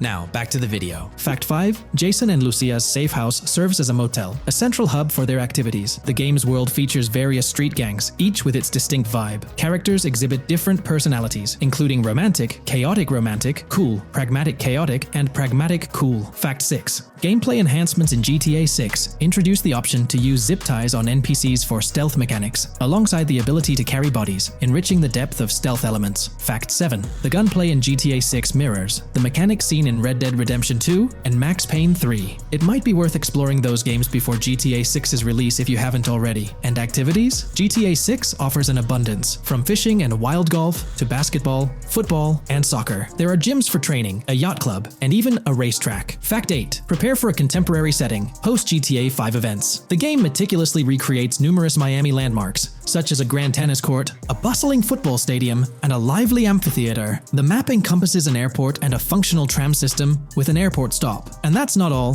The Florida Keys and a swampy region named Grass Rivers, reminiscent of the Everglades, are part of the game. Players can navigate swamp boats in this area. Fact 9. GTA 6 boasts a diverse arsenal, from melee options like golf clubs, pool cues, crowbars, and bats to a spectrum of firearms ranging from pistols to snipers and RPGs. The weapon selection is extensive. You can even personalize how your character handles weapons. Additionally, there's an assortment of throwable items like grenades, molotovs, and yes, even golf balls. Fact 10. Get ready for some seriously upgraded NPC interactions. Now, you'll have choices such as threatening, robbing, shooting, or restraining them. Some missions will even involve gesture-based actions, taking a cue from Red Dead Redemption 2. Car damage has been ramped up for realism, and the interior detailing is insanely intricate, complete with functional dashboards. Fact 11. Weapons are undergoing a transformation in GTA 6, drawing inspiration from Red Dead Redemption 2. Instead of a sprawling weapon wheel, you'll have specific slots for small firearms, melee weapons, rifles, and shotguns.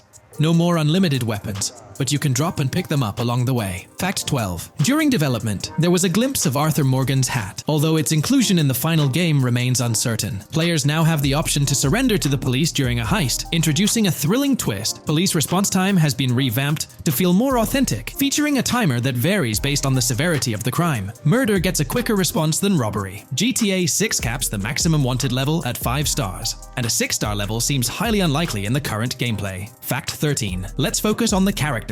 GTA 6 introduces us to two main protagonists, Jason, portrayed by Brian Zampella, and Lucia, played by Alexandra C. Echevarri, marking the franchise's first playable female character. You can seamlessly switch between them, and they also happen to be a couple, drawing inspiration from the legendary duo Bonnie and Clyde. Fact 14. Clothing in the game behaves in a remarkably realistic manner. You can accessorize with items like sunglasses, watches, wristbands, and hats, each with various wear styles. The attention to detail is impressive, with sweat, dirt, and wrinkles adding to the overall realism. Fact 15. Internally referred to as Project Americas, GTA 6 had a codename during its development. akin to GTA 5, Rush, and Red Dead Redemption 2, Bonnier. Originally, the plan was for a larger map encompassing North and South America, but Rockstar's approach changes scaled it down. Nonetheless, the game promises to deliver a memorable experience with its features and diverse locations. Fact 16. The game incorporates RPG elements like weight and muscle management, highlighted in the Spool Couple Workout Challenge. Leaked footage revealed Jason and Lucia's apartments. For instance, Jason's place includes a bathtub for in-game baths. Fact 17. Rockstar plans to continuously introduce new missions and cities post GTA 6's launch. Whether this expansion is for online or story mode remains unclarified. Expect an enhanced cover system, surpassing what we've seen in other Rockstar games. Fact 18. Don't overlook the Kingston Hotel. It's a bustling spot with pool parties and live music, adding vibrancy to GTA 6's world. Fact 19. A significant enhancement in GTA 6 revolves around NPC behavior. NPCs come in varied sizes and shapes, and their reactions feel incredibly authentic. Wave a gun around and nearby folks might understandably panic. The game also features an intricate injury system, including concussions. Fact 20. Now, let's delve into the stunning visuals and exciting new features. Characters will naturally grow facial hair over time in GTA 6. Moreover, the game world will introduce a social platform called WhatsApp, resembling a playful version of WhatsApp. Excitingly for fans, spoof versions of social media platforms like Life Invader, Facebook, Bleeder, Twitter, and Snapmatic, Instagram are making a comeback. Fact 21. Let's focus on our main characters, Jason and Lucia, each with their own inventory and a shared one. Your inventory can hold a variety of items like wine, soda, and fruit. Additionally, there's a duffel bag system facilitating easy transportation of supplies and weapons. Fact 22. Rockstar approaches storytelling in GTA 6 with greater caution, avoiding offensive jokes and being considerate about groups that might feel targeted. The narrative unfolds through chapters, akin to Red Dead Redemption 2's structure. Fact 23. Robberies take center stage in GTA 6, spanning from significant heists to smaller scores. There are easy scores like targeting bingo body shops, burnout skirts at Cafe Caraway, clothing stores, food trucks, massage parlors, and more. Moreover, the inclusion of robbing shipping containers elevates the thrill to a whole new level. Fact 24. Gameplay takes a significant leap. For the first time in GTA, players can crouch and go prone, introducing tactical elements. RPG elements also come into play, hinting at hunger mechanics and animal interactions, expanding the game's depth. Fact 25. GTA 6's map officially surpasses the size of GTA 5. This time the spotlight is on Vice City, an area inspired by Miami and its surroundings, offering players a vast and diverse landscape. There's even a lake featured in one of the videos, hinting at a significant part of Florida being included in the game. Fact 26. Hold tight, the jetpack makes its return. Shooting from cars is also part of the thrill, adding an extra layer of excitement. And brace yourself. GTA 6 introduces 18 brand new vehicles to the franchise. Fact 27. In GTA 6, players will encounter various events, including random muggings and NPC-hosted yard sales. There are hints at riding events, which could potentially mean horse riding, possibly involving the Red Dead Redemption 2 team. Fact 28. Police AI has undergone significant improvements compared to the previous game. Instead of blindly rushing in, they exhibit more realistic and intelligent behavior. If you commit a crime and escape in a vehicle, cops will note down the specific vehicle and license plate, making evasion more challenging. Fact 29. Let's delve into the notable emphasis on indoor locations in GTA 6. There's a plethora of diverse interiors to explore. Motels, hotels, restaurants, pawn shops, supermarkets, fast food joints, gun stores, shooting ranges, and the Vice City metro station. Moreover, they've added functional elevators to enhance the immersive experience. Interestingly, there's a risk of players getting banned from stores, adding an intriguing dimension to the gameplay. Fact 30. New Arsenal Alert. The spear gun makes its debut, allowing players to shoot underwater spears at their targets. Moreover, there's an array of gear at your disposal, such as binoculars, cut-off tools, flashlights, immobilizer bypasses, slim jims, USB drives, tasers, zip ties, and auto dialers.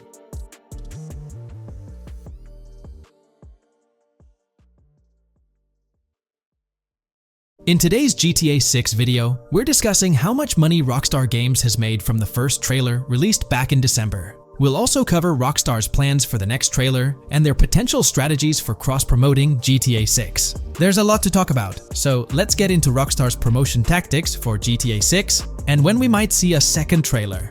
First off, the timing of the next GTA 6 trailer is closely tied to GTA Online's upcoming update. Whether it's just a coincidence or a smart marketing move, this is a strategy Rockstar has used before.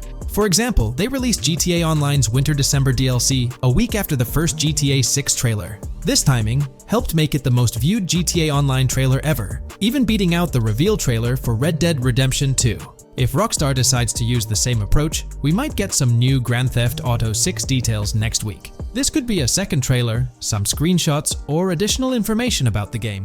The timing would line up perfectly with the next big GTA Online update, set to drop on Tuesday, June 25th. This is confirmed because the GTA Plus event period ends the day before. By releasing new GTA 6 content a week before the update, Rockstar could generate more interest in the upcoming DLC. If for some reason we don't get a new trailer or details from Rockstar, I think they might drop more hints in this summer's GTA Online update, just like they did last summer. You might remember a specific t-shirt from that update, which actually hinted at the exact trailer date and time. It had symbols from the Zancudo basement with a cryptic message that translated to, "One day we'll reveal all." It does make you wonder if Rockstar will include some teases or cross-promotion in this update. Now that GTA 6 is officially announced, they might do something similar to a few years ago with GTA Online and Red Dead Redemption 2, where treasure hunts let you unlock weapons in GTA Online and receive them in Red Dead Redemption 2 when it launched. Speaking of GTA 6 trailers, here's an interesting fact. Rockstar Games has made a ton of money from the trailer on YouTube. We've talked about this in the last couple of videos, how it leaked because someone accessed a YouTube admin panel, but you can actually use public data and analytics to see how much money Rockstar has made from that trailer. It has almost 195 million views, closing in on 200 million, which is absolutely insane. Rockstar Games has made nearly $1 million from that trailer alone. The craziest part is that even though the trailer doesn't have ads, Rockstar Games still earns money from YouTube Premium users. While this isn't a huge portion of the population, it generates revenue based on watch time. From that alone, they've nearly made $1 million. Imagine if they had actual ads on the video, they'd be making even more. But $1 million just from premium users watching it is still pretty wild. In the grand scheme, it's a small amount for Rockstar and just a drop in the bucket compared to how much they'll make when GTA 6 actually releases. Still, it's an impressive stat for a trailer that Strauss Zelnick says has repeatedly broken the internet. All this excitement around GTA 6 is also boosting their parent company, Take-Two Interactive, with a substantial jump in stock price. According to Investing.com, an article published a few days ago states, "The hotly anticipated release of the latest installment of Take-Two Interactive's mega-popular Grand Theft Auto franchise should fuel a substantial uptick in bookings and profitability at the video game maker," according to a JP Morgan analyst's note to clients. The analyst added that the gaming sector is increasingly focused on maximizing the success of proven titles, saying, "Consumer engagement and publisher resources have consolidated around the largest gaming franchises." They believe this trend favors the biggest players in the industry, with the biggest hits likely to get bigger and mid-tier games likely to struggle as competition costs increase. For this reason, investor expectations for GTA 6 are high, given the success of prior releases like GTA 5 and Red Dead Redemption 2. Analysts anticipate that GTA 6 will drive a significant increase in bookings and profitability for Take-Two and potentially boost its valuation. They reiterated their overweight rating for Take-Two and raised their December 2024 price target from $180 to $200. All this is great news for the gaming industry. Confidence in Grand Theft Auto 6 and Take-Two Interactive is growing, both among industry insiders and on Wall Street. It's just positive news all around. On another note, I initially thought GTA 6 would dominate the scene in 2025, causing other developers and publishers to steer clear, but that's not the case. Recently, at the Xbox Games Showcase, several amazing titles were announced, some set for 2024 like Call of Duty Black Ops 6 and Assassin's Creed Shadows. Interestingly, many other titles are now slated for 2025, meaning they'll be directly competing with GTA 6. Let's go over some of those anticipated titles. We've got some major hits like Doom, The Dark Ages, Death Stranding 2, Monster Hunter Wilds, Little Nightmares 3, Fable, Judas, the new Switch 2, and its launch games, Expedition 33, Ghost of Tsushima 2, Civilization 7, Atom Falls, Spider-Man, Venom, and many more. And we haven't even seen Nintendo's lineup yet, which we'll find out at Nintendo Direct. There could also be surprise contenders like another Naughty Dog game. 2025 is shaping up to be an incredible year for gaming, possibly the best ever. And of course, GTA 6 will be a major highlight if Rockstar sticks to the fall 2025 release date. I'm confident they will. especially after that internal delay. This way, they avoid a public delay, which would have happened if they initially aimed for early 2025 and then had to push it back. One thing I'd love to hear from Rockstar next is when we can pre-order the game and get a more specific release date. I'm really looking forward to when the marketing period kicks off. I'd love to hear your thoughts on everything we discussed today. Do you think we'll get new GTA 6 trailers, info, or details from Rockstar soon? Let me know in the comments below. From 2022 and onward, a group of passionate GTA fans have been diving deep into GTA 6 gameplay leaks, and what they discovered was wild. Their mission? They're trying to map out the entire landscape of GTA 6 before Rockstar Games even releases the official game. And guess what? They're actually making some serious headway. This is all about the ongoing GTA 6 mapping project. So, how did this whole endeavor start anyway? It's an interesting story that not many folks are aware of. You see, there was a similar craze back when GTA 5 was announced. Back in 2011, a group of dedicated fans took it upon themselves to predict and sketch out the layout of GTA 5's terrain. How did they do this? By meticulously analyzing every single trailer that Rockstar Games dropped in the year leading up to the game's eventual release in 2013. The surprising part? When the game finally hit the shelves, a substantial chunk of what these fans had mapped out turned out to be surprisingly accurate. Sure, there were a few locations that were a bit inaccurate, like the military base being off and the dam placed in the wrong spot. Also, there were some variations in the overall shape of San Andreas, but considering they solely relied on Rockstar's official footage and had put in 2 years of work, their accuracy was pretty commendable. Now imagine this, if they could pull off that level of detail with just the trailers, think about what these enthusiasts could achieve with the leaked, under-the-radar stuff that slipped out prematurely. Plus, add in an extra year of combing through details and data. This mapping project is being led by a user called Dupzor, who is the project manager of this whole thing. On September 18th, 2022, when a massive leak dropped over 90 minutes of GTA 6 footage, the map enthusiasts went into full gear. While I can't exactly showcase the leaked content here, what really sparked the interest of the community were the coordinates embedded within the developer's HUD. These sneaky numbers revealed the exact whereabouts of the player concerning the game map. And let me tell you, GTA 6 fans wasted no time diving into this goldmine of information. With these coordinates in hand, the community went Sherlock Holmes mode, meticulously mapping out the game's terrain and identifying key locations. For instance, in one intriguing clip from the leaks, Lucia and Jason were caught in the act, robbing what seemed to be a Waffle House. This incident was marked by a simple white dot on their evolving map project. But it wasn't just a random dot, it was a significant clue. By cross-referencing the coordinates provided in this clip with other glimpses from the leaked footage, they managed to calculate the spatial relationships between different spots showcased in the leaks. This detective work allowed them to gauge distances and plot out the relative positioning of these places within the game world. However, it didn't stop there. The community didn't solely rely on leaked footage. They combined their detective skills with the official trailer and, using a blend of educated guesses and hard data, endeavored to include every conceivable road, building, and landmark featured in the GTA 6 map. The goal? To create a comprehensive and accurate representation of the game's virtual world based on all available tidbits of information. It's a fascinating process that demonstrates the dedication and passion of gaming communities in piecing together the puzzle of what to expect in GTA 6. Since the leaks hit, the GTA community has been on a mission, working tirelessly to piece together the game's map. Their focus has mainly been on sketching out the main areas, the cities, towns, and key landmarks. It's been quite a collective effort, with everyone trying to contribute and fill in the blanks based on whatever clues they could find. Then, the trailer dropped, and it was a whole new ball game. Among all the fast cars and flashy scenes, Rockstar slipped in a subtle surprise for the observant fans.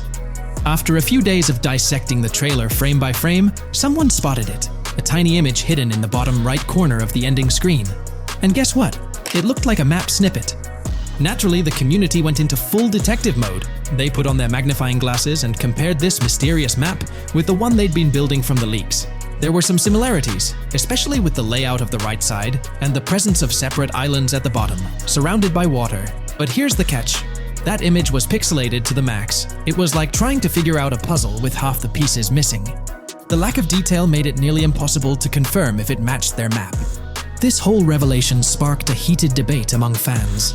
Some folks started wondering if Rockstar deliberately threw this low-res map nugget to mess with their heads. Could it be that Rockstar is messing with the community, leading the GTA 6 mapping project into the wrong path? It's pretty odd for Rockstar to include this map, as it was deliberately placed. When it comes to safeguarding the details of their upcoming games, Rockstar is notoriously tight-lipped. So, when those leaks dropped in 2022, it really threw a spanner in the works for the company. It's kind of a déjà vu situation, considering a similar thing happened back when GTA 5 was in the spotlight.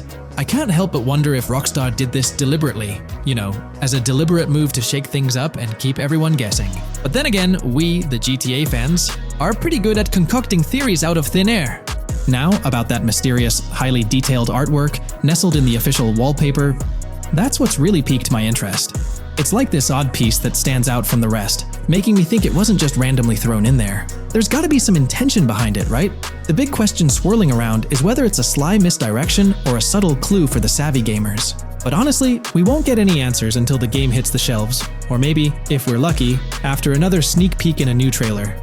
The GTA 6 mapping community dove headfirst into dissecting this artwork, but truth be told, there wasn't much to work with. So, they've been sticking to the stuff they can actually confirm. Oh, and those maps floating around, especially the ones from IGN and PC Gamer, they're more like creative interpretations. Think of them as speculative mock-ups cooked up by the mapping community based on their hunches and educated guesses. There's a whole lot of imagination at play there, but none of it has received the official stamp of confirmation. The GTA 6 mapping project might not be dropping any bombshells about unknown locations in the game, especially considering how the gameplay leaks already spilled quite a bit on what's in store. Now, the heart of this community effort lies in the finer details. They're all about pinning down the exact spots where these landmarks and locations are going to be placed within the game's vast world. However, let's be real here. They've barely scratched the surface, covering roughly just 10% of the entire map. Still, kudos to them for the tremendous effort and progress they've managed to make with what they have. What's confirmed though is that this map in GTA 6 is going to be an absolute beast, nearly double the size of the already sprawling map in GTA 5. They've made strides, particularly in fleshing out the Miami Beach region seen in the trailer, those gorgeous Venetian islands from the breathtaking aerial shot, and even narrowing down the location of Lucia's incarceration in the game. Looking ahead, this ongoing commitment over the coming years will gradually unveil more insights into what we can anticipate from the GTA 6 map. The anticipation is real, and it's fascinating to witness how this mapping endeavor will continue to shape our expectations for GTA 6. Looking at the timeline, it's pretty clear that both the completion of the project and the release of GTA 6 are still a considerable number of years down the road. But let me tell you, the dedication and hard work displayed by this community are nothing short of remarkable. Honestly, they deserve way more recognition for what they're doing. If you're keen on staying updated with the latest progress, or even lending a hand to this endeavor, I strongly recommend hopping onto the GTA 6 mapping community Discord. You'll find the link in the description below. These individuals have a monumental task ahead of them. But you know what? It's an incredibly intriguing project. Back in the days before GTA 5, I didn't even know something like this was happening behind the scenes. But now, as we patiently wait for 2025, every snippet of information or rumor about GTA 6 gets me all excited. And out of everything related to the game, I find the mapping community's tireless efforts the most captivating and commendable. A massive thank you to every single person contributing their time and effort to this project. I genuinely cannot wait to witness the final result of all their hard work. In today's video, we're delving into the character creation aspect of Grand Theft Auto 6 and exploring how in-game NPCs will be generated. We'll take a look at a recent patent filed by T2 Interactive, the parent company of ROCKSTAR Games, which sheds light on the character creation process within the world of GTA 6. The patent reveals details about a new system developed by ROCKSTAR Games, designed to streamline character creation and leverage the capabilities of current generation consoles more effectively. As game worlds grow in size and complexity, filling them with diverse and compelling characters and environments becomes increasingly challenging. Artists are tasked with creating every individual in-game object, from characters to buildings and interiors. As these worlds expand, the computational and design efforts required also increase. However, ROCKSTAR Games has once again demonstrated innovation by developing a system that optimizes the rendering of 3D objects, ensuring efficiency without compromising on detail. This system addresses the challenges posed by the ever-expanding scope of game worlds. The patent we're examining in this video is titled System and Method for Game Object and Environment Generation.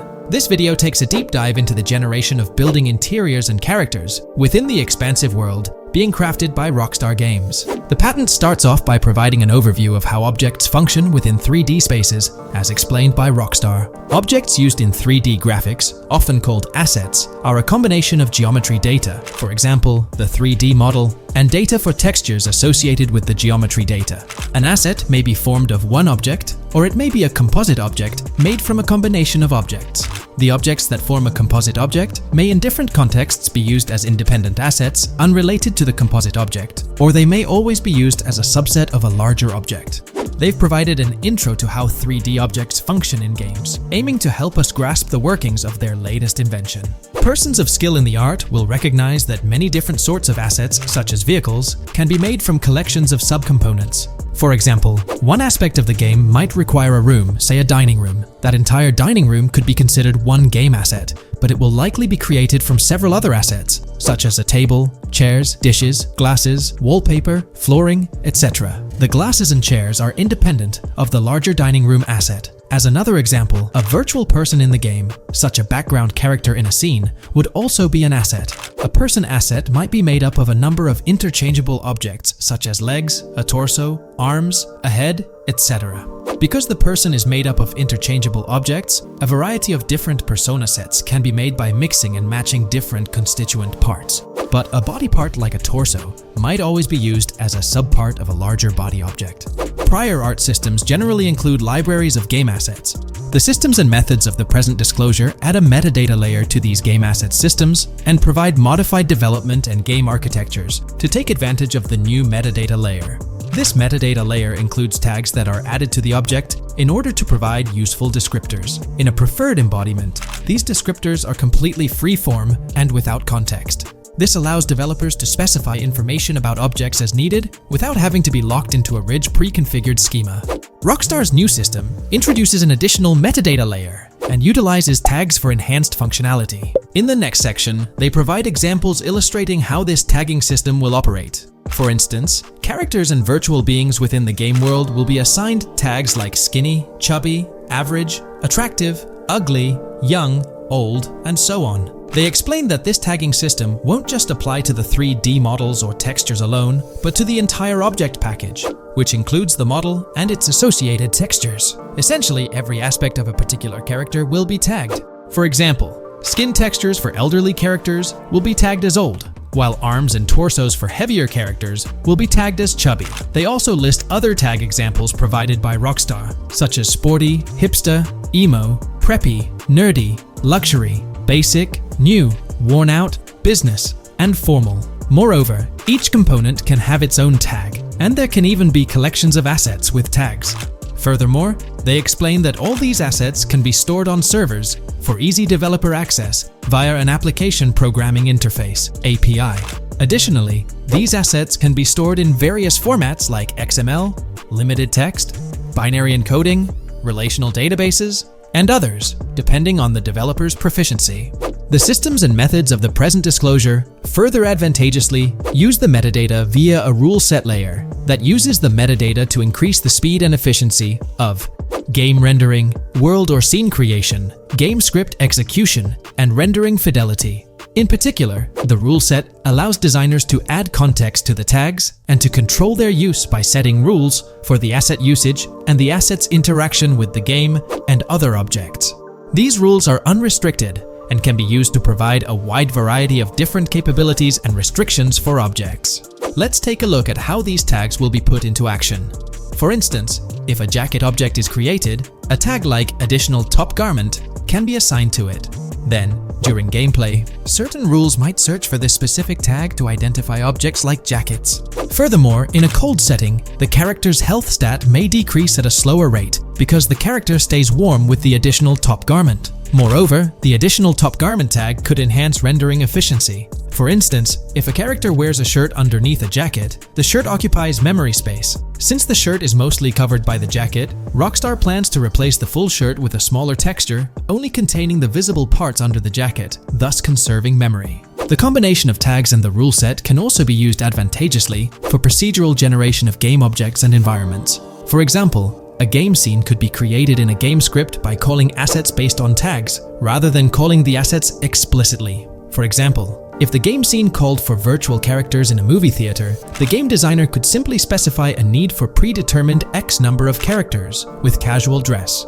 If the designer wanted a sci-fi movie playing at the theater, it might also call for a higher percentage than normal of characters tagged nerdy. The metadata rule set interface would interpret these general instructions at game runtime to randomly generate virtual characters fulfilling those needs. Additionally, this system offers increased efficiency. For instance, the entire character object doesn't need to be packaged before streaming to the GPU for processing. Instead, they can be generated directly on the GPU using existing model and texture assets. Of course, Rockstar aims to utilize as many preloaded GPU textures as possible, while maintaining a realistic variety in the scene. Moreover, this system allows them to control the number of preloaded textures used in a scene. For instance, more textures can be preloaded for complex scenes and fewer for simpler ones. The goal of this video is to provide an overview of the key aspects of this new system, so I won't delve into every example described in the patent. Turning to the details of the specified metadata, in a particularly advantageous embodiment, the following metadata is included for each model and texture: IDs, property tags, match tags, randomization restrictions, expression data, and optimization data. While this selection of metadata has been found advantageous, different groupings and subsets of these tags can be mixed and matched as needed to accomplish particular design goals without departing from the spirit and advantages of the present disclosed inventions. The uses, embodiments, and benefits of each of these fields are described as follows. These elements constitute the metadata, and while I won't delve into each one individually, they essentially represent the various tagging methods Rockstar employs to organize models and textures. These tags facilitate accurate and efficient filtering and sorting of assets within the virtual world. I trust this video provided you with an understanding of the tagging system Rockstar has devised. I'm personally excited about the potential for greater NPC variety in this vast world. Feel free to share your thoughts in the comments below. Is there a chance we'll see a remaster, or even just a port of GTA 4 hit the shelves this year? It's quite likely, though I'm leaning towards it being more of a port, but let's dive into the details. Back in July 2022, Tezfuns2 made it known on Twitter that as per a reliable source with clear accuracy on Rockstar plans, remasters of GTA 4 and RDR1 were on the table a few years ago, but Rockstar chose not to proceed with the projects in mind. The poor reception of the Trilogy Definitive Edition might be a reason behind that decision. After that post surfaced, the topic went quiet for quite a few months, over a year in fact. Then, out of the blue last year, Rockstar Games dropped the bombshell and revealed a fresh project in the Red Dead Redemption universe. Although there hasn't been an official announcement regarding the GTA 4 remaster, there are indications pointing towards the existence of such a project, with a potential release date as early as March 2024. Take-Two, the parent company of Rockstar Games, had previously hinted at having 2 re-releases in the pipeline, set to launch by that specific month. The original Red Dead Redemption was among the 2 games mentioned, leaving room for speculation that the other could potentially be GTA 4, while it's also plausible that this could be an entirely different project unrelated to the Grand Theft Auto franchise. It's worth considering. This isn't the first time there have been murmurs about a GTA 4 re-release or remaster. Returning to the Red Dead Redemption 1 port, unfortunately, it wasn't the news fans were hoping for. Instead of a full remake or remaster, the developer revealed a port with no new content. Typically, when people hear about a remaster or remake, they expect incredible graphic improvements, higher resolution, better quality textures, and advanced graphical effects like ray tracing. Contrary to these expectations, many argue that this game needs significant improvements, particularly concerning inconsistencies in the story. In 2018, Red Dead Redemption 2 was released as a prequel, introducing story elements that created inconsistencies with the first Red Dead Redemption, where major characters like Arthur Morgan were never mentioned. When Rockstar opted for a port instead of improving the game, which was already 13 years old, disappointment arose. The desire for a remaster or remake persisted, fueled by rumors since 2021. These speculations continued until the summer of 2023. The uncertainty around whether a remake was genuinely being considered remains, with some recent rumors possibly being misunderstandings about the port project. It's been speculated that the cancellation of a Red Dead Redemption remake or remaster might be attributed to the poor reception of GTA, the Trilogy, the Definitive Edition. Alternatively, the developer could have redirected resources towards the development of GTA 6. Regarding GTA 6, in December, we were finally treated to the much-anticipated trailer for the upcoming installment. However, it came with a significant letdown: the announcement of a 2025 release date. As we approach the end of 2024, this seems like the ideal time to introduce a new game under the GTA banner to keep the franchise vibrant. Hence, a port of GTA 4 appears fitting for this year. Most players familiar with GTA 4 acknowledge the aging of the game. Despite being ahead of its time upon its 2008 release, over 15 years ago, it's showing signs of wear. Notably, the PC version faced persistent performance issues, maintaining its reputation as one of Rockstar Games' worst optimized titles. The irony lies in the fact that, despite these problems, GTA 4 is widely regarded as one of the best entries in the Grand Theft Auto series. Understanding the poor optimization of the PC version remains a mystery. Even with a series of patches, the issues persisted, suggesting a more profound problem. Originally designed for Xbox 360 and PlayStation 3 consoles with different hardware architectures, porting GTA 4 to PC necessitated significant modifications. Unfortunately, not all of these changes were executed appropriately. Compounding the matter, the game was built on the advanced and intricate Rage engine, adding complexity to its optimization. Unlike consoles with standardized hardware, the diverse range of PC hardware available at the time of GTA 4's release posed a challenge. The game's initial high hardware requirements excluded many players with less powerful computers from enjoying a smooth gaming experience.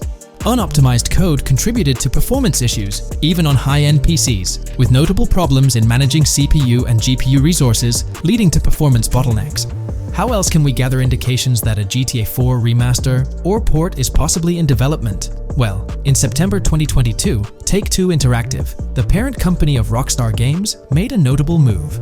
They took down a fan-made mod for GTA 4, known as the Definitive Edition. This mod compilation, comprised of various mods and fan-made patches, aimed to significantly enhance the visual and experiential aspects of the 15-year-old game on PC. The roots of this remastering endeavor with mods trace back to 2016, when the mod pack for GTA Vice City, named Reborn, initiated the project. Over time, it expanded to encompass mods for GTA 3, San Andreas, Chinatown Wars, and other Rockstar games like Bully and the Warriors. According to information from the author's website, the group behind this project confirmed that their files, hosted on Mediafire, received a DMCA takedown notice. Presumably issued by Rockstar or its parent company Take-Two Interactive, this notice mandated the removal of the Definitive Edition project from their website. This development was communicated through a tweet from the Definitive Edition project. Bad news, guys. Appreciated if you got PPL to raise awareness. Spread the word as much as possible. I knew this day was coming.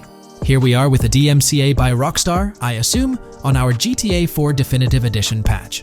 Well, I suppose we need to remove all GTA 4 related stuff from the website. Curiously, from what I understand, the takedown specifically focused on the GTA 4 mod. As of now, the original trilogy mods on the site remain untouched, but the project doesn't express a high level of confidence in the longevity of these mods being available. No DMCA for the original trilogy yet, just GTA 4. So for now I think the trilogy is safe.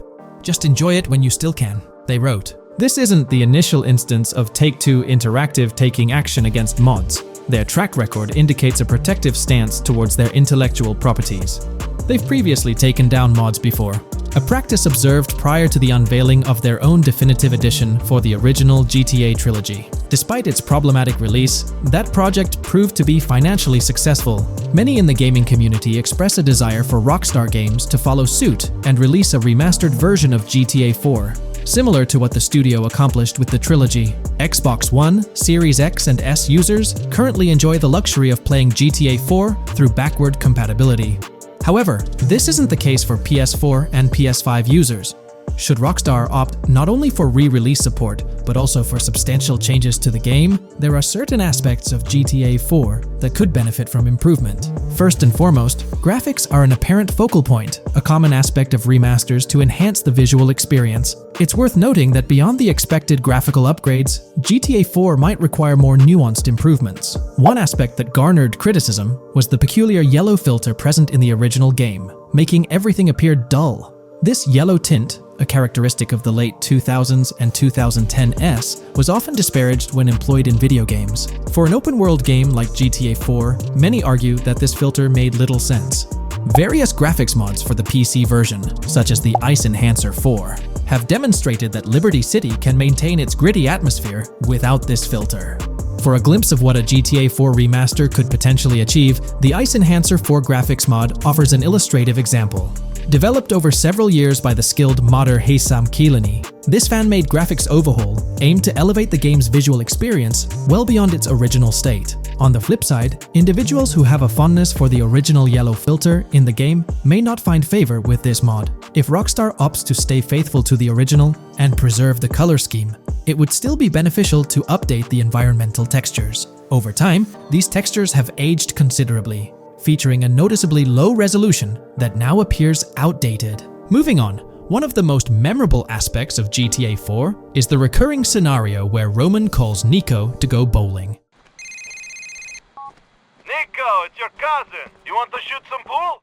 Roman, I can't talk now. Damn! This feature, while often considered a source of humor, can be somewhat bothersome. Nico's friends frequently reaching out for social activities can prove distracting, especially during critical missions or while immersed in the exploration of the open world. Rejecting these calls actually decreases your relationship with that friend, impacting specific benefits they offer. GTA 5 addressed this issue by making interactions with friends more user-friendly, introducing new activities to engage in. Incorporating similar friend activities in a remastered version of GTA 4 would be a positive and welcome addition. Another area of improvement is clothing and customization.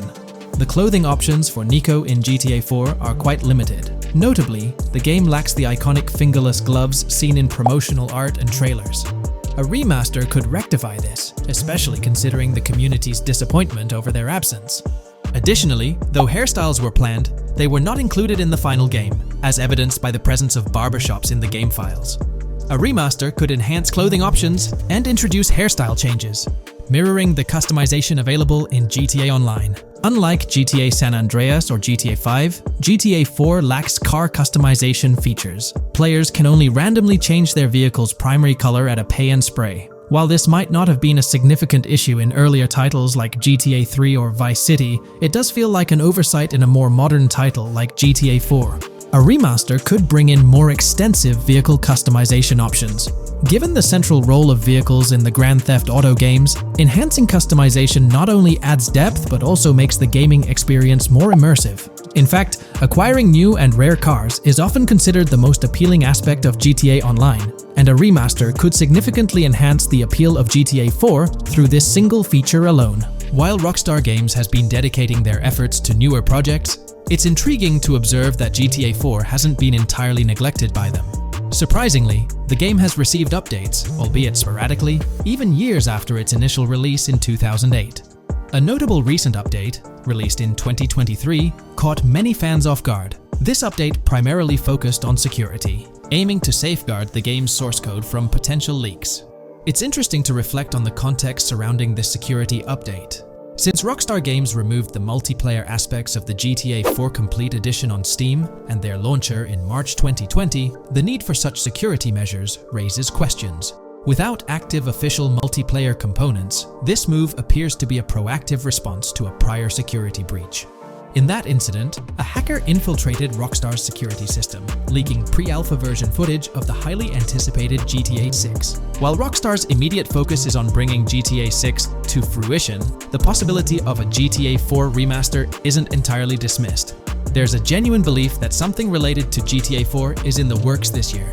If not, the prospect remains open for the future, potentially after the release of GTA 6. The year 2028 marks the 20th anniversary of GTA 4, presenting a considerable time frame. Although it involves patience, the wait could be worthwhile if Rockstar decides to give GTA 4 the remaster treatment it deserves. It's crucial to acknowledge the dynamic nature of the gaming industry, with Rockstar consistently pushing boundaries with each release. By the time a potential GTA 4 remaster materializes, we might witness a game that not only enhances the original but also leverages the latest advancements in gaming technology. Hey there, great news for GTA fans. GTA 6 is making some big changes to the series. We've got a load of interesting info about the game that you should definitely hear about. Just a heads up, the details we've got are from leaked online footage, but sorry, no links or showing it. Still, loads of cool stuff to share, like new animals, AI chain ranges, RPG elements, and more. Let's dive in. Fact 1: interactions with NPCs are getting way cooler. You'll have choices like threatening, robbing, shooting, or restraining them. Some missions will even have gesture-based actions, like Red Dead Redemption 2. Car damage is more realistic, and the insides are crazy detailed, with working dashboards. Fact 2: let's talk weapons. GTA 6 is changing things up, taking a page from Red Dead Redemption 2. Instead of a big weapon wheel, you'll have slots for small firearms, melee weapons, rifles, and shotguns. No unlimited weapons, but you can drop and pick them up as you go. Fact 3: in the developmental phase, there was a sighting of Arthur Morgan's hat, though it's uncertain if this will make it to the final game. Players now have the option to surrender to the police during a robbery, which adds a thrilling twist. Police response time has been updated to feel more real, displaying a timer that varies based on the crime's severity. A murder, for instance, prompts a faster response than a robbery. The maximum wanted level is capped at 5 stars in GTA 6, and the possibility of a 6-star level seems improbable in the current gameplay being developed. By the way, I'm holding a monthly giveaway for a PlayStation 5. You just need to subscribe and you're entered. Now, back to the video. Fact 4: police AI has significantly improved from the last game. Instead of rushing in blindly, they now exhibit more realistic and intelligent behavior. If you commit a crime and flee in a vehicle, cops will note the specific vehicle and license plate, making evading them more challenging. Fact 5: let's talk about the strong emphasis on indoor locations in GTA 6. There's a bunch of different interiors to explore, like nightclubs, motels, hotels, restaurants, pawn shops, supermarkets, fast food joints, gun stores, shooting ranges, and the Vice City metro station. Plus, they've added working elevators for a more immersive feel. Interestingly, there's a risk of players getting banned from stores, which adds a twist. Fact 6: moving on to the characters. GTA 6 introduces 2 protagonists, Jason, played by Brian Zampella, and Lucia, portrayed by Alexandra C. Echevarri, who happens to be the franchise's first playable female character. You can switch between them instantly. They're also a couple, drawing inspiration from Bonnie and Clyde.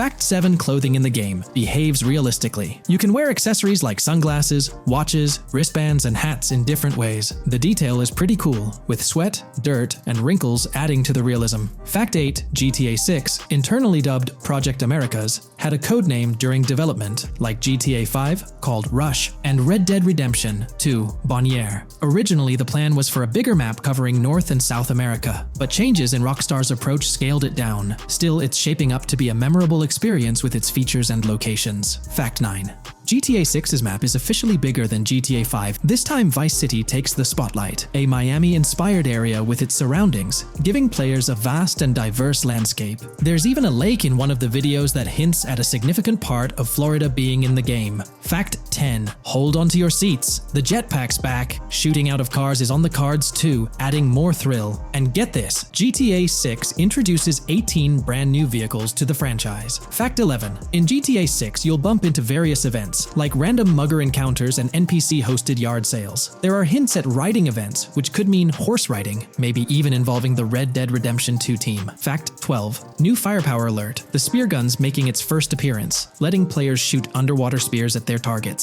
Plus, there's a bunch of gear you can use, like binoculars, cut-off tools, flashlights, immobilizer bypasses, slim jims, USB drives, tasers, zip ties, and auto dialers. Fact 13: the game has RPG stuff like weight and muscle management, seen in the Spool Couple Workout Challenge. Leaked footage showed Jason and Lucia's apartments. For example, Jason's place has a bathtub for in-game baths. Fact 14: Rockstar's planning to add new missions and cities regularly after GTA 6 launches. Whether this is for online or story mode isn't clarified yet. Expect an improved cover system, better than what we've seen in other Rockstar games. Fact 15: make sure not to overlook the Kingston Hotel. It's a lively spot with pool parties and live music, making GTA 6's world even more vibrant. Fact 16: GTA 6 gets more interactive with working CCTV cameras that you can wreck. Be wary of cop traps, spots where cops wait to nab you, and be prepared for intense moments with dirty cop shakedown events. Fact 17: as part of the immersive feel, the game includes DUI sobriety tests, but it's unclear if they're for the player character or random NPCs. Rockstar's focus on detail shines, even with fully working gumball machines in the game.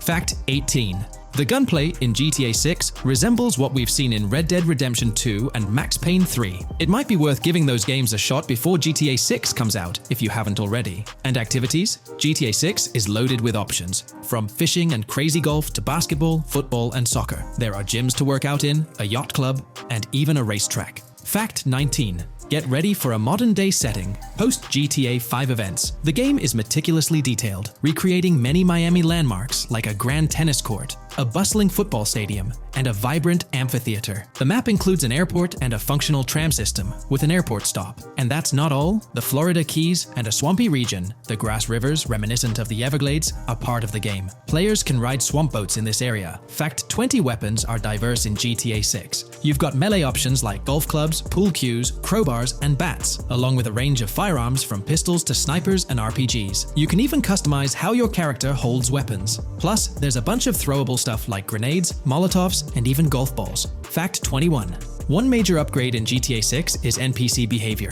NPCs will come in different sizes and shapes, and their reactions will feel super real. If you wave a gun around, folks nearby might freak out. The game's also getting an intense injury system, including concussions. Fact 22. Next up, the amazing visuals and new features. Your character will grow facial hair naturally over time. Plus, the GTA 6 world will have a social platform called What's Up, kinda like a fun version of WhatsApp. And good news for fans, spoof versions of social media like Life Invader, Facebook, Bleeder, Twitter, and Snapmatic, Instagram, are making a comeback. Fact 23. Now let's talk about our main characters, Jason and Lucia, each with their own and a shared inventory. Your inventory can carry various items like wine, soda, and fruit. Also, there's a duffel bag system for easy transportation of supplies and weapons. Fact 24. Rockstar's being more cautious in storytelling, steering clear of offensive jokes, and being considerate about groups that might feel targeted. The story goes through chapters, like Red Dead Redemption 2's approach. Fact 25. GTA 6 is loaded with side activities, from backyard wrestling and racing to UFO events and beach bonfires. Small stuff matters too, like picking up cans from the ground.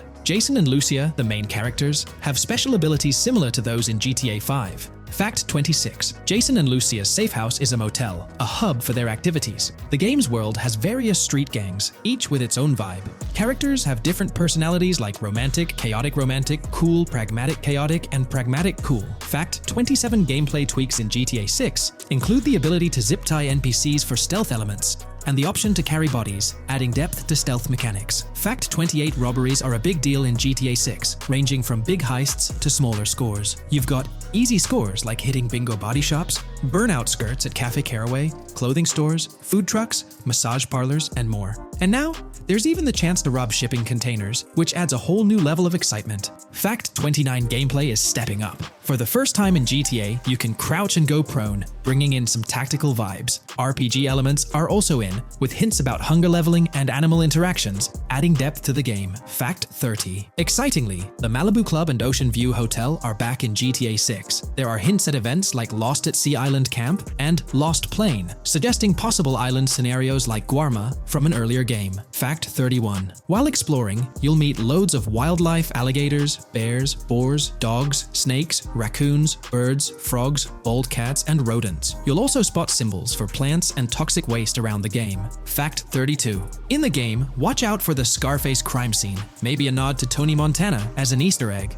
There's also a murder mystery called Missing Tourists. Plus, spots for campers are scattered around, hinting at the chance of owning a camper van later. Remember, these details are from development footage, so they might change before the final release. Still, they give us a great peek into what Rockstar's cooking up for GTA 6.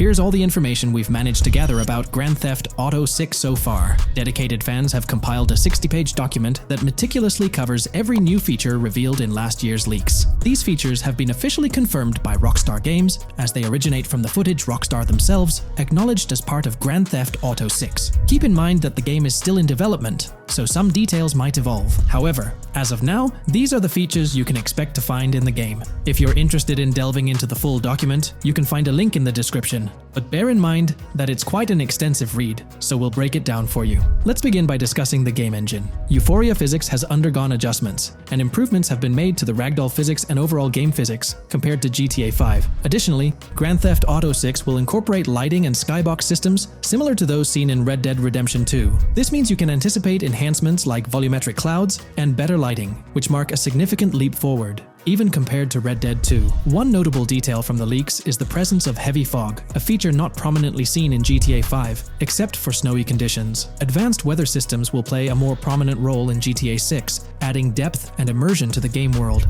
As for characters, we already have insights into several individuals set to appear in the game. While Jason and Lucia are the main protagonists, the leaks have revealed the existence of other characters. These include Dre, not to be confused with Dr. Dre, Sam, a friend of Dre, Kai Wyman, Zach R.B. Shaw, and several others like Vicky, Iris, Shanice, and YJ. It's quite astonishing that we even have details about their heights. Lucia stands at 5 feet 3 inches, while Jason measures 6 feet 1 inch tall. By the way, I'm holding a monthly giveaway for a PlayStation 5. You just need to subscribe and you're entered. Now, back to the video. We've also got details on 3 different gangs set to make an appearance in Vice City: Sand for Sand, a Haitian gang, the Guardia Brothers, and the Far-Right Militia. Moving on to tools and items, the list is quite extensive. You can expect to find an autodialer, binoculars, immobilizer bypass, a color tool, painkillers, a pool cue, trauma kits, a golf driver, various food and drink items, a golf putter, a USB drive, a golf iron,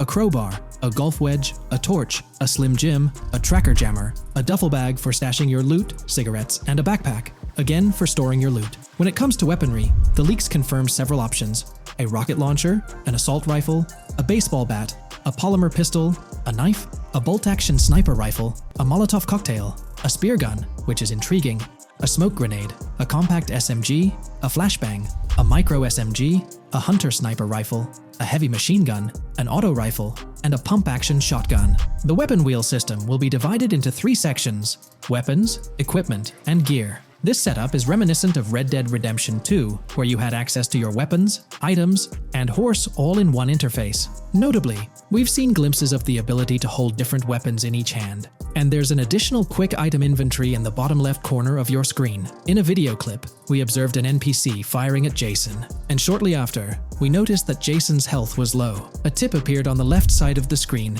indicating, "You were injured. Your health will regenerate slowly. Open your weapon wheel and use a recovery item to replenish your health faster." Unlike GTA 5, where your health regenerated only up to 50%, in GTA 6, it seems that you may regenerate to full health naturally, albeit at a sluggish pace. However, if you want to expedite your healing process, you can employ a medical item. We've got confirmation on 7 open-world activities that will be available in the game. Currently, these activities include dice, golf, fishing, and races. Additionally, there's a van shipment activity, and in one of the videos, you can spot the spawning location for a delivery van event. This location is near the industrial area of Port Gellhorn, and it's noteworthy that there's a warning poster about security cameras in this area, suggesting the need for caution while attempting to rob the van. Now, regarding robberies, if you've seen the leaks, you might remember the Hank's Waffles robbery, which was quite impressive. Jason and Lucia took on the challenge of robbing this massive diner. In another clip, when Jason was entering a store for a robbery, it became apparent that he possessed an ability allowing him to see through walls.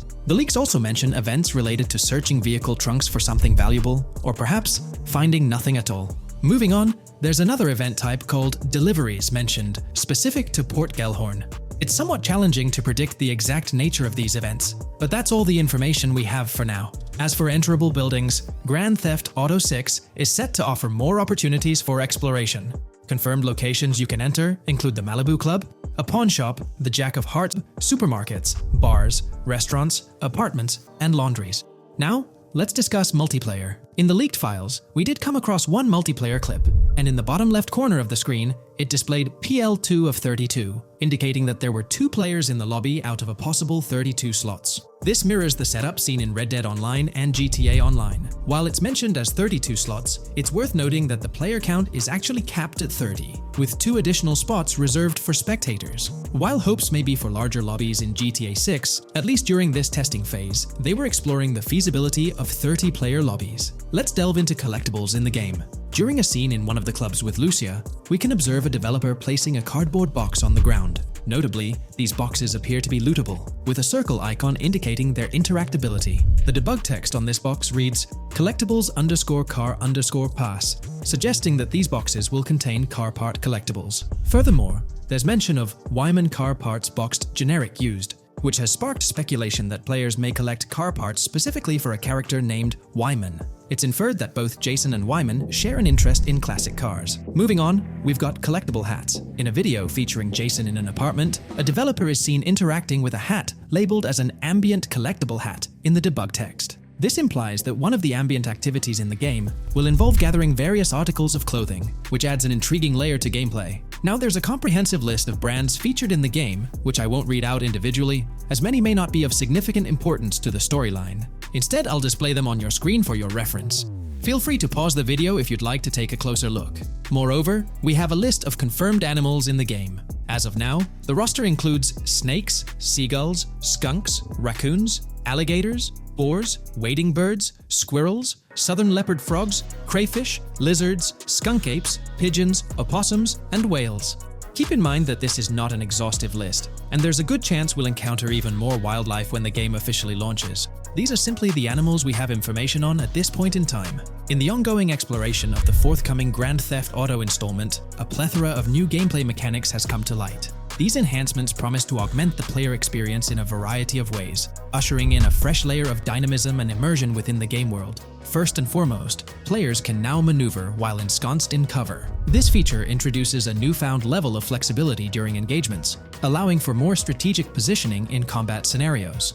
Additionally, the ability to assume a prone position, a feature conspicuously absent in previous iterations of the game, adds an exciting dimension to gameplay, affording players the capacity to lie flat on the ground, potentially enhancing stealth and tactical maneuvers. Furthermore, the inclusion of loot bags offers a means to store surplus items, expanding inventory management options. An interesting addition is the capability to both drop and retrieve weapons, affording players greater adaptability in response to evolving circumstances. During intense firefights, a novel under-fire animation engages, wherein the player character instinctively shields their face from incoming projectiles, providing a more immersive combat experience. In the aftermath of enduring a severe blow, players are granted the opportunity to enact self-revival, potentially turning the tide of adversity.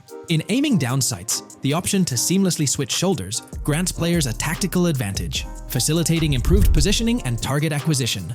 Moreover, hand-to-hand combat now includes the ability to execute grabs, diversifying the melee combat mechanics. A noteworthy addition to the game is the implementation of buddy communication, embodied in the buddy comms and buddy ping system. Although specific details remain undisclosed, it is plausible that these features will facilitate coordinated actions between the two main characters, Jason and Lucia. Vehicle combat has witnessed a transformation, as shooting from car windows now entails the complete egress of the player character from the window, enabling full 360-degree firing capabilities, thereby revolutionizing vehicular combat dynamics. The intriguing Eagle Eye system, seemingly exclusive to Jason, allows for a form of wall-penetrating vision, although its applicability to Lucia remains uncertain. Enhancements also extend to interactions with in-game elements. Players will find themselves endowed with a broader range of interactions, such as the capacity to carry bodies, engage in robberies, issue threats, and converse with non-playable characters, NPCs, during heists. Moreover, the ability to collect additional items, including beer bottles and cans, enriches the gameplay experience. Shifting the focus to new gameplay systems, one particularly exciting addition is the concept of money laundering. During the Hank's Waffles robbery, an icon associated with the car wash property, a washing machine adorned with a $sign, has been identified as indicative of money laundering. This suggests that players may have the opportunity to purchase specific types of businesses with the intent of laundering illicit funds in the single-player mode. Moreover, the inclusion of fences introduces a layer of illegal commerce within the game. These fences serve as intermediaries for players to sell illegal items, providing a means to offload contraband and potentially profit from illicit endeavors. The inclusion of hacking mechanics is confirmed to some extent in the game. Lucia is equipped with a set of intriguing tools, including a tracker jammer, immobilizer bypass, USB drive, and an auto dialer. As of now, it remains unconfirmed whether Jason will also have access to these items. Historical leaks from a few years ago hinted that Lucia would be the designated hacker, so the extent of hacking abilities for each character awaits further clarification. Among the event types within the game, two distinct categories emerge: pragmatic cool and chaotic and romantic cool. While specific details surrounding these events are not fully disclosed, they introduce intriguing possibilities for players to navigate. Furthermore, during robberies, players will have the capacity to issue commands to the other character involved. In a video clip from the leaks depicting a robbery, a tip notification suggests checking in with Jason or holding for more options. This implies that players can give their partner commands during a heist. Notably, prompts to instruct Jason to either surrender or follow indicate a degree of control over both characters simultaneously, simplifying coordination compared to relying solely on AI behavior. The witness system and police recognition within the game hold significant implications. During the Hank's Waffle robbery video, an interesting detail surfaces regarding the wanted level star's interface, which includes the term full description. This strongly suggests that witnesses within the game possess comprehensive knowledge about the player character. Consequently, law enforcement is expected to recognize the player once Lucia enters a police vehicle. Additionally, a transition is observed from no vehicle description to full vehicle description in response to Lucia's actions. This implies that even after losing a wanted level, if the police spot the player in the same vehicle, they will react accordingly, potentially leading to an arrest or hostile encounter. During the robbery sequence, Jason can be seen actively preventing customers marked with yellow icons above their heads from calling the authorities or fleeing the scene. Notably, an NPC within the diner exhibits a yellow icon above her head. Following Lucia's exit from the diner, the icon begins to flicker.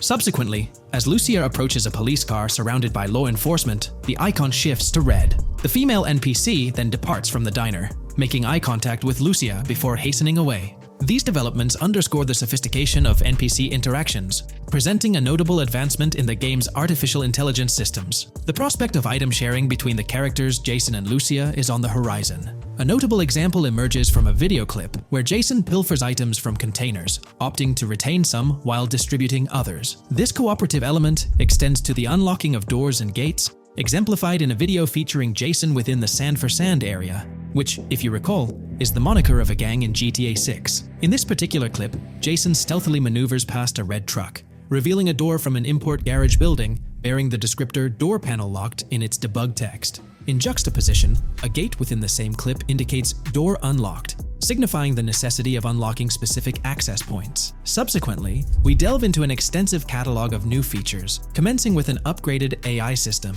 In a visual excerpt, the enemy AI exhibits an inclination to open fire upon Lucia when she pivots to face them. This hints at AI entities possessing a heightened acumen for discerning opportune moments to engage in combat. Impressively, AI units adapt their elevation relative to surrounding obstacles, steering clear of potentially disadvantageous head-glitching tactics. Furthermore, a prudent alteration manifests as AI adversaries opting to lower their stance during weapon reloads, a judicious move compared to reloading while exposed in the open.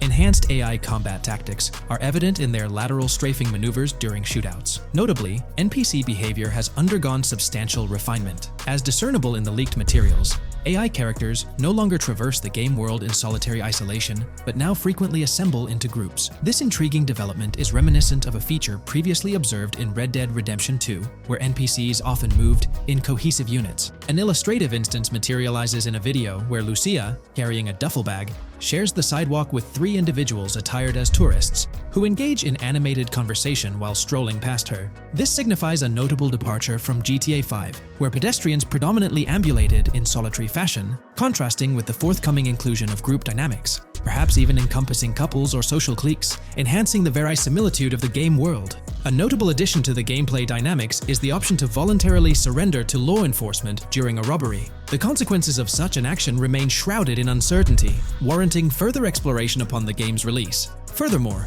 the mundane act of purchasing gumballs from vending machines emerges as a potentially restorative action. While it can be surmised that gumballs may offer a healing effect, concrete details regarding their function remain pending confirmation. In a nod to realism, akin to GTA 5, the forthcoming installment acknowledges the accumulation of dirt on your character's clothing, reflecting the wear and tear endured during your escapades. The hair and facial hair systems exhibit intriguing variability, with different versions of Jason observable in the leaks, sporting varying hairstyles, including long hair, short hair, stubble, and clean-shaven looks. While not definitively confirmed, this strongly alludes to the introduction of a hair growth system, akin to the one featured in Red Dead Redemption 2. Given the precedents established in the latter game, the likelihood of such a system in GTA 6 appears high. Expanding the repertoire of actions available to players, the ability to consume items directly from your inventory is showcased. When Jason visits a gas station, the inventory reveals options for wine, soda, and fruit consumption, implying that you can partake in these items at your convenience, akin to the mechanics present in Red Dead and GTA Online. Introducing a novel event type named Cop Trap. The game incorporates scenarios where law enforcement sets up traps at multiple locations. While the precise details of these traps remain undisclosed, it is apparent that police will employ diverse tactics to ensnare players.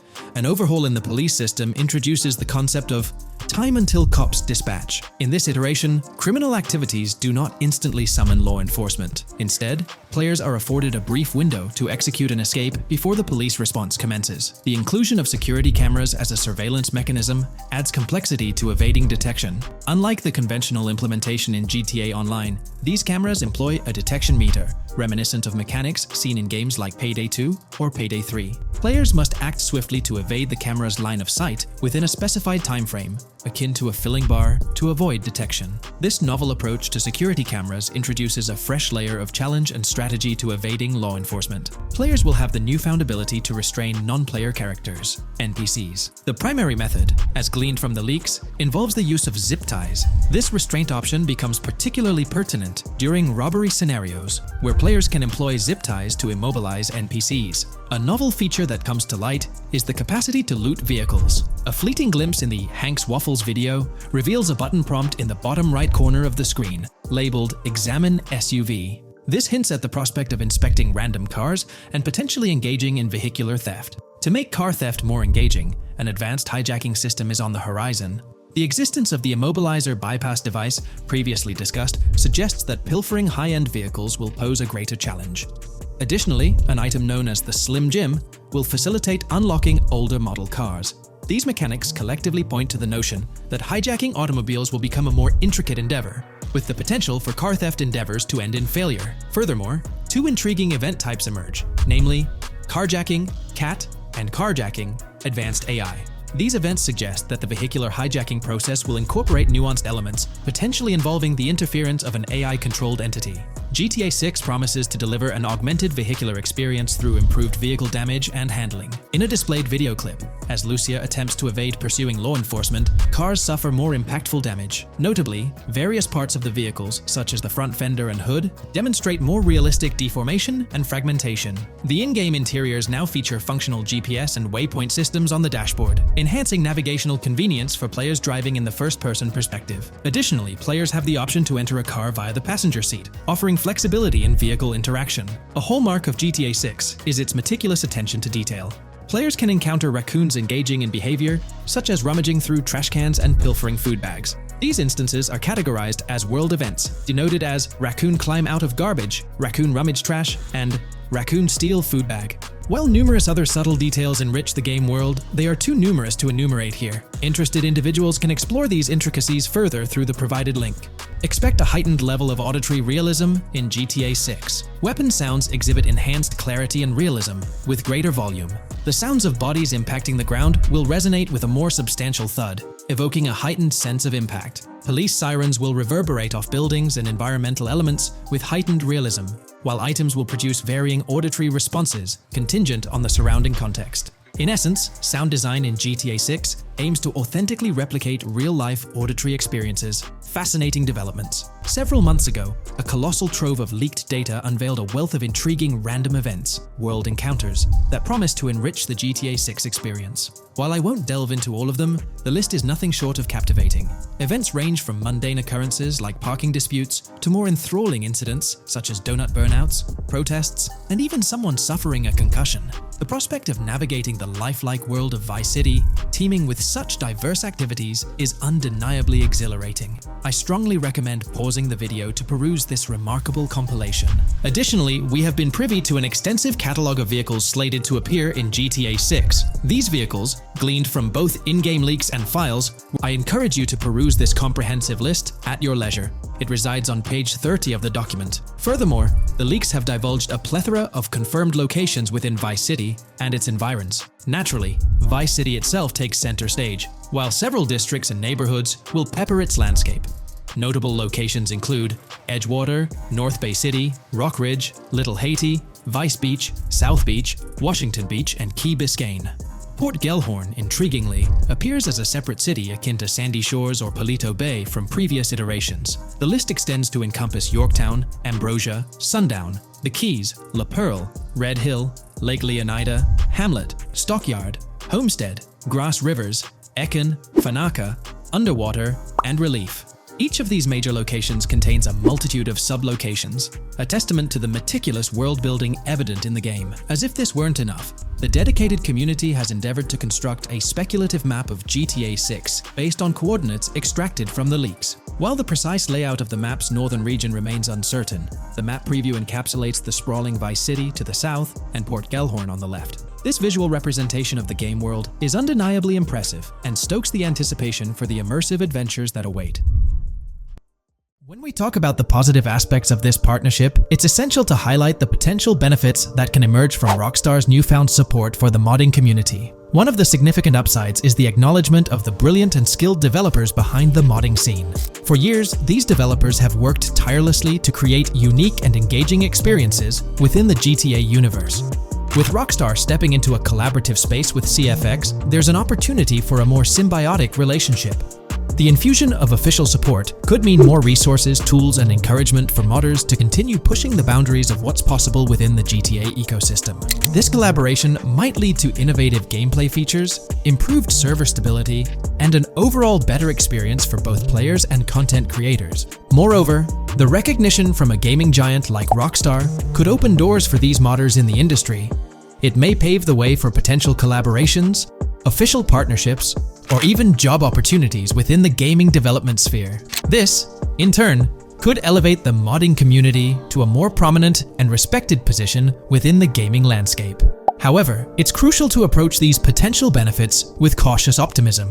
While the partnership appears promising on the surface, the reality lies in how Rockstar manages the delicate balance between maintaining control over its intellectual property and allowing creative freedom for the modding community. The outcome will heavily depend on Rockstar's willingness to foster collaboration, rather than imposing strict regulations. As GTA 6 draws closer, the impact of this collaboration will become more apparent. Whether it becomes a model for future partnerships between game developers and modders, or encounters challenges that hinder its success remains to be seen.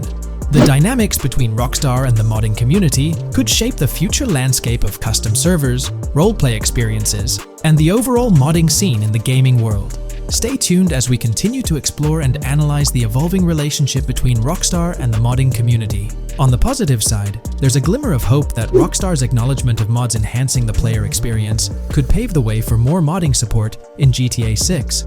This shift in perspective might lead to a more collaborative environment, where modders can contribute to the game's richness without fear of stringent restrictions. With Rockstar officially and financially supporting 5M, the CFX team gains more resources to elevate the GTA 6 server. This could mean a server even more impressive than the ones they currently run. The fact that 5M is now a Rockstar Games product suggests a vested interest in its success, promising additional funding and manpower to ensure its flourishing. An intriguing prospect emerges concerning the accessibility of custom servers. Currently limited to PC players, there's speculation that GTA 6 might integrate dedicated servers within the game itself, eliminating the need for external programs like 5M. If this unfolds, it opens the door for console players to join the custom server experience, broadening the player base and community. Moreover, Rockstar seems to be attuned to fan desires. Despite a larger audience watching RP compared to those actively playing it, Rockstar appears committed to making improvements. Their intent to let custom servers thrive suggests a more fan-centric approach, acknowledging and catering to the desires of the gaming community. However, there are potential pitfalls to consider. The most glaring concern is Rockstar's inclination to monetize these servers. While the specifics remain uncertain, it's almost certain that some form of monetization, be it through custom server shark cards or a pay-to-play system, will be implemented. This could introduce a paywall, affecting the accessibility and enjoyment of custom servers for certain players. As we navigate through this evolving landscape of Rockstar's partnership with 5M, the delicate balance between fostering creativity and implementing monetization strategies will determine the ultimate impact on the gaming community. Stay tuned as we continue to unravel the complexities of this collaboration and its implications for GTA 6 and the modding community. Let's unpack this a bit more. The whole monetization story got its moment in the spotlight during an earnings report where Take-Two CEO Strauss Zelnick spilled the beans. He essentially said, "If folks are messing around with our intellectual property, why not make a buck or two? It's a straightforward business move, really." Taking a page from the unprecedented success of GTA Online, it seems like Rockstar caught a glimpse of how these free servers could turn into a money-making machine. Now, the potential downside of this situation lies in the realm of competition. Rockstar's got its A-team working on the custom servers gig. That means anyone outside the Rockstar circle trying to whip up something akin to 5M is practically painting a target on themselves for a cease and desist.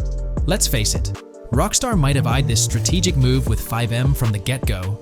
However, with those servers gaining crazy popularity and the game becoming a sensation on Twitch and YouTube, shutting it down wouldn't have been the smart play. Instead, they pulled off a masterstroke, acquiring the team behind the biggest servers, effectively cornering the market and positioning themselves to profit from any potential imitators. Now, with GTA 6 on the horizon and servers in the works, Rockstar's sitting pretty. Some in the gaming community are even giving them a nod for finally throwing a bone to the community. But, and there's always a but, at the end of the day, Rockstar's the one making the rules. We'll all have to toe the line because, quite frankly, there won't be any other alternatives in the neighborhood. So, buckle up for Rockstar's GTA roleplay. It's going to be a wild ride. The landscape has already witnessed the repercussions, with servers and mods being handed the shutdown ticket for not playing by Rockstar's latest rulebook. The new mandates include a strict no to real-life vehicles, mission mods, and porting old Rockstar maps or assets rules that weren't in the playbook just a couple of years back. Now, while the financial backing from a mega corporation might seem like a savvy move on the surface, there's a lingering skepticism about whether it'll blossom into the fairy tale ending we've all been envisioning. It's a bit premature to slap a final verdict on the fate of 5M once GTA 6 hits the stage. Now, let's consider the potential repercussions for the vibrant RP community. While the partnership between Rockstar and 5M could bring about positive changes, there's an underlying worry within the RP enthusiasts. The fear is that with increased control and potential monetization, the organic and immersive RP experiences that players have come to love might face disruptions. RP communities thrive on creativity, flexibility, and a sense of autonomy. If Rockstar's influence leads to more rigid guidelines, it could alter the dynamic of these communities, potentially affecting the unique narratives and interactions that make RP servers so engaging. As we contemplate the potential impact, it's essential to look beyond the immediate horizon of GTA 6. The dynamics established through this collaboration could set a precedent for future interactions between gaming giants and modding communities across various games. Whether it becomes a model to be emulated or a cautionary tale will be closely watched by both players and industry stakeholders. The future of 5M and the broader modding community remains uncertain as GTA 6 inches closer to release. While concerns exist, there's also room for hope. The collaboration might lead to a harmonious blend of official support and community-driven creativity, enhancing the gaming experience for everyone involved. As players, content creators, and modders navigate this uncharted territory, the one constant is the love for the game and the shared hope for a positive evolution in the gaming landscape. Taking a stroll down memory lane, Rockstar's track record with monetization doesn't exactly calm the nerves. Add to that the current scenario where they're laying down the law for the CFX team, dictating what's permissible and what's not. This conjures up a cloud of uncertainty regarding the future of both 5M servers and the broader modding community. Personally, I'm a big fan of RP servers and that immersive content. It's my cup of tea. The idea that the same company that set the stage with GTA 5 might potentially tarnish 5M, turning it into a monetized maze with no alternatives, that's a bit of a buzzkill. Yet, here we are, in the waiting room until GTA 6 steps into the limelight. Looks like YouTube is gearing up to investigate the leaked GTA 6 trailer. We're going to dive into all of that and more in this video. For those who might not remember or didn't catch it, Rockstar had a special plan for unveiling the first official GTA 6 trailer. It started with an announcement from Sam Houser, the president of Rockstar Games. On November 8th, he posted on the Rockstar Games newswire, "A message from Rockstar Games. Next month marks the 25th anniversary of Rockstar Games. Thanks to the incredible support of our players worldwide, we've had the chance to create games we're truly passionate about. Without you, none of this would be possible, and we are so grateful for you joining us on this journey." In 1998, Rockstar Games was founded on the idea that video games could become as essential to culture as any other form of entertainment. We hope that we have made games you love, and that we're part of that evolution. We're very excited to announce that in early December, we'll be releasing the first trailer for the next Grand Theft Auto. We look forward to many more years of sharing these experiences with you all. Thank you, Sam Houser. We knew the GTA 6 trailer was set to drop in early December, but the exact date was a mystery until December 1st. That's when Rockstar Games posted on all their social media accounts announcing that Trailer 1 would be released on Tuesday, December 5th at 9 AM Eastern Time. They also mentioned that the trailer would be available on YouTube. It was set to be a premiere, which for those who don't know means the whole video is uploaded to YouTube with a countdown clock. This wasn't just Rockstar doing their thing, they had a partnership with YouTube. They even had a custom URL and a special countdown timer for the video. This was definitely a collaboration. However, a little over 12 hours before the trailer was supposed to go live on December 4th in the evening, it leaked. The trailer surfaced on X, formerly Twitter, from an anonymous account named Trailer Leaker. Their handle was GTA 6 Trailer Leak, and they posted the entire Grand Theft Auto 6 trailer in very low quality, with a Buy Bitcoin watermark and the caption BTC with a $sign.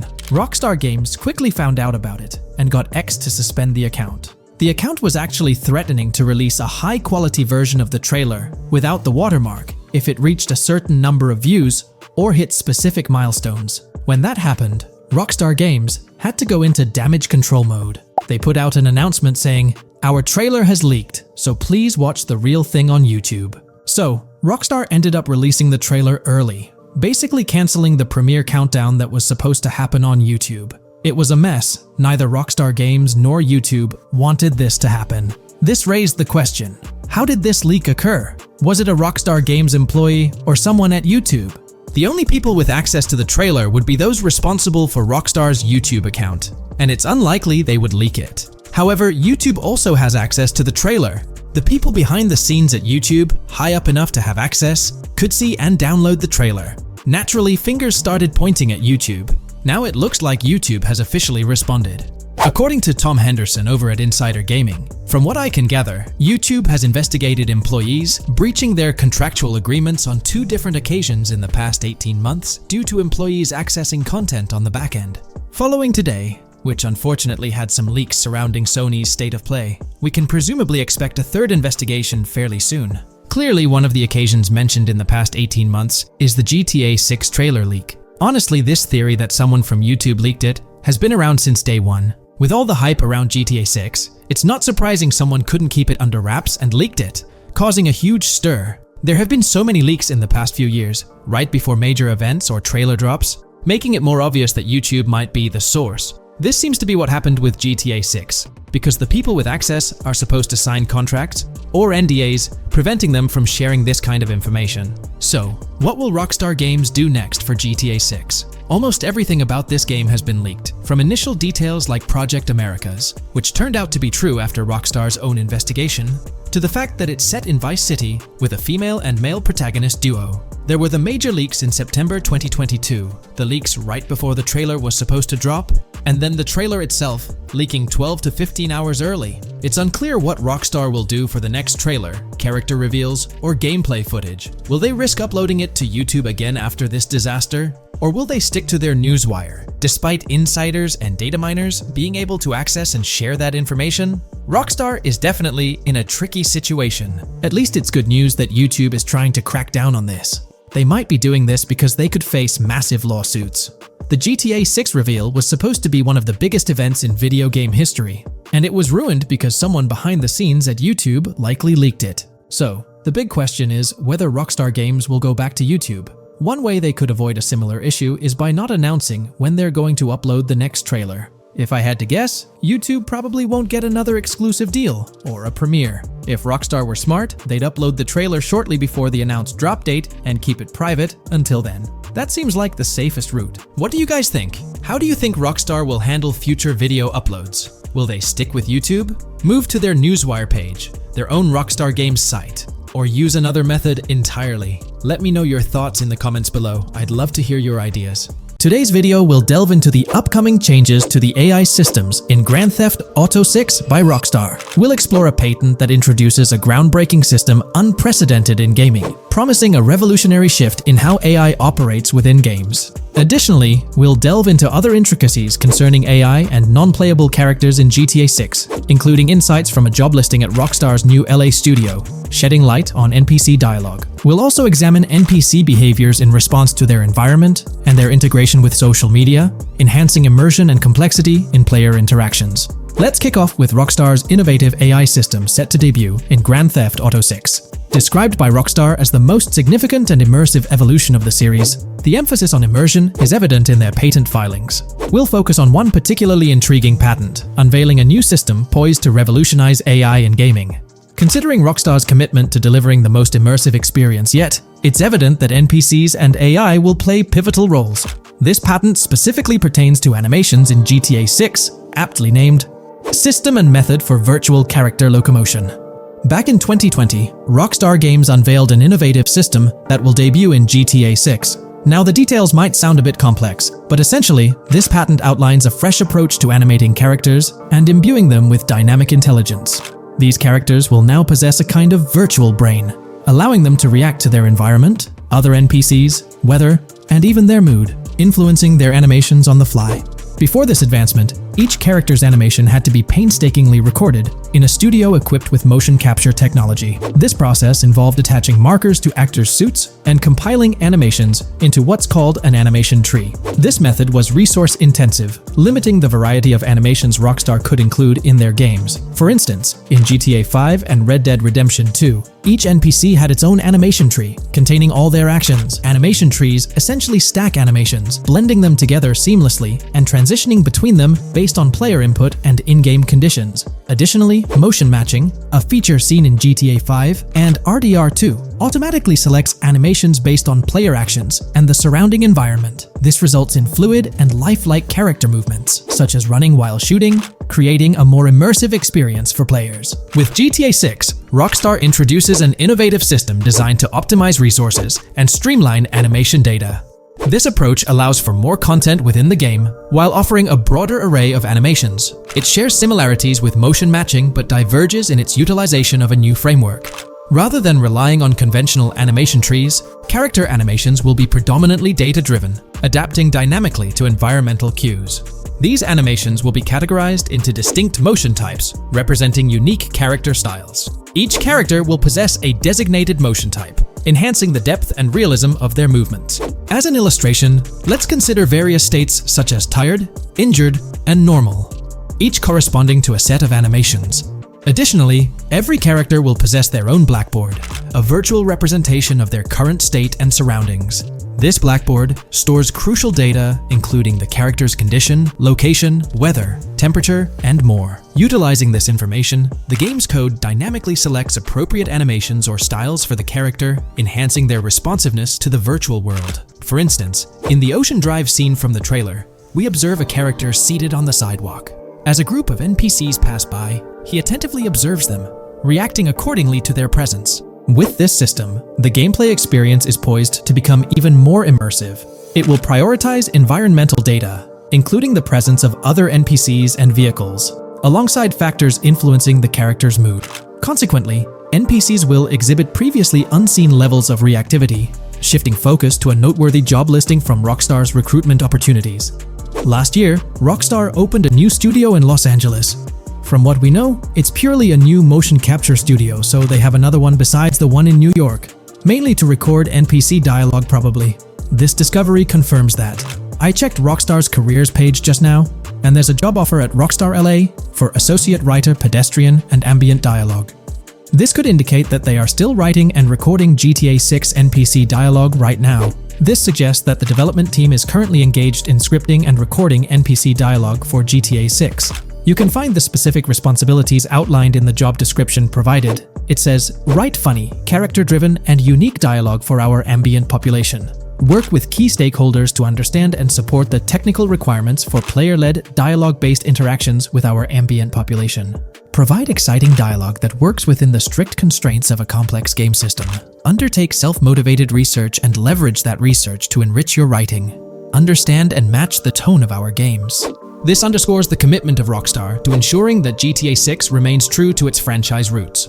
Aligning NPC dialogue with the established GTA universe bodes well for the game's authenticity. Shifting gears to another aspect related to NPCs, let's delve into how they'll integrate with social media. Not only will NPCs exhibit more lifelike behaviors and interactions with their surroundings, but they'll also engage with social media platforms, a novel addition to Grand Theft Auto 6. Here's a rundown of the phones observed. NPCs will be equipped with various phone models, as evident from both images and the trailer. Notably, NPCs will actively engage with their phones, which boast fully functional cameras and displays, an improvement over GTA V. For instance, in a scene from the trailer set on Ocean Drive, an NPC can be observed capturing photos or videos with their phone. The displayed imagery accurately reflects the NPC's point of view, suggesting the possibility for NPCs to record and share in-game content on the virtual social media platforms.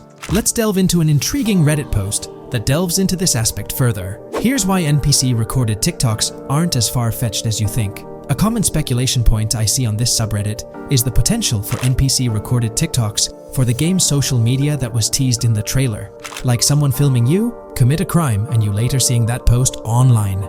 Many have dismissed this as far-fetched in terms of development complexity, but I wanted to discuss why it's plausible. Firstly, I think we've already seen a system that could serve as a base for building a TikTok-like system, the Instant Replay, ROCKSTAR editor from GTA 5. Given this game is more of a sandbox with physics rather than a competitive shooter, where replay systems are typically seen, it's even more impressive to consider this system in GTA 5. It accurately records and replays events just as they happened, with every car, ragdoll, etc., moving just as it did originally in the moment. The tech behind this isn't actually recording like a camera and replaying, it's really just recreating it, which again makes it impressive how much time ROCKSTAR put into it, making it accurate. To me, this feels like what could be used as a base for a system where NPCs record their own videos from their perspective. This next thing is something I could have sworn I remember hearing long ago, but can't seem to find, and was hoping someone on here remembers too. Back before GTA 5's launch, there were details revealed through various interviews, magazines, etc., and I remember hearing or reading something about being able to watch your own crimes on Weasel News on the TV. This obviously didn't end up in the game, but there is a slight remnant of it in GTA Online. Am I the only one who remembers this being mentioned for single player though? Maybe my mind is playing tricks on me.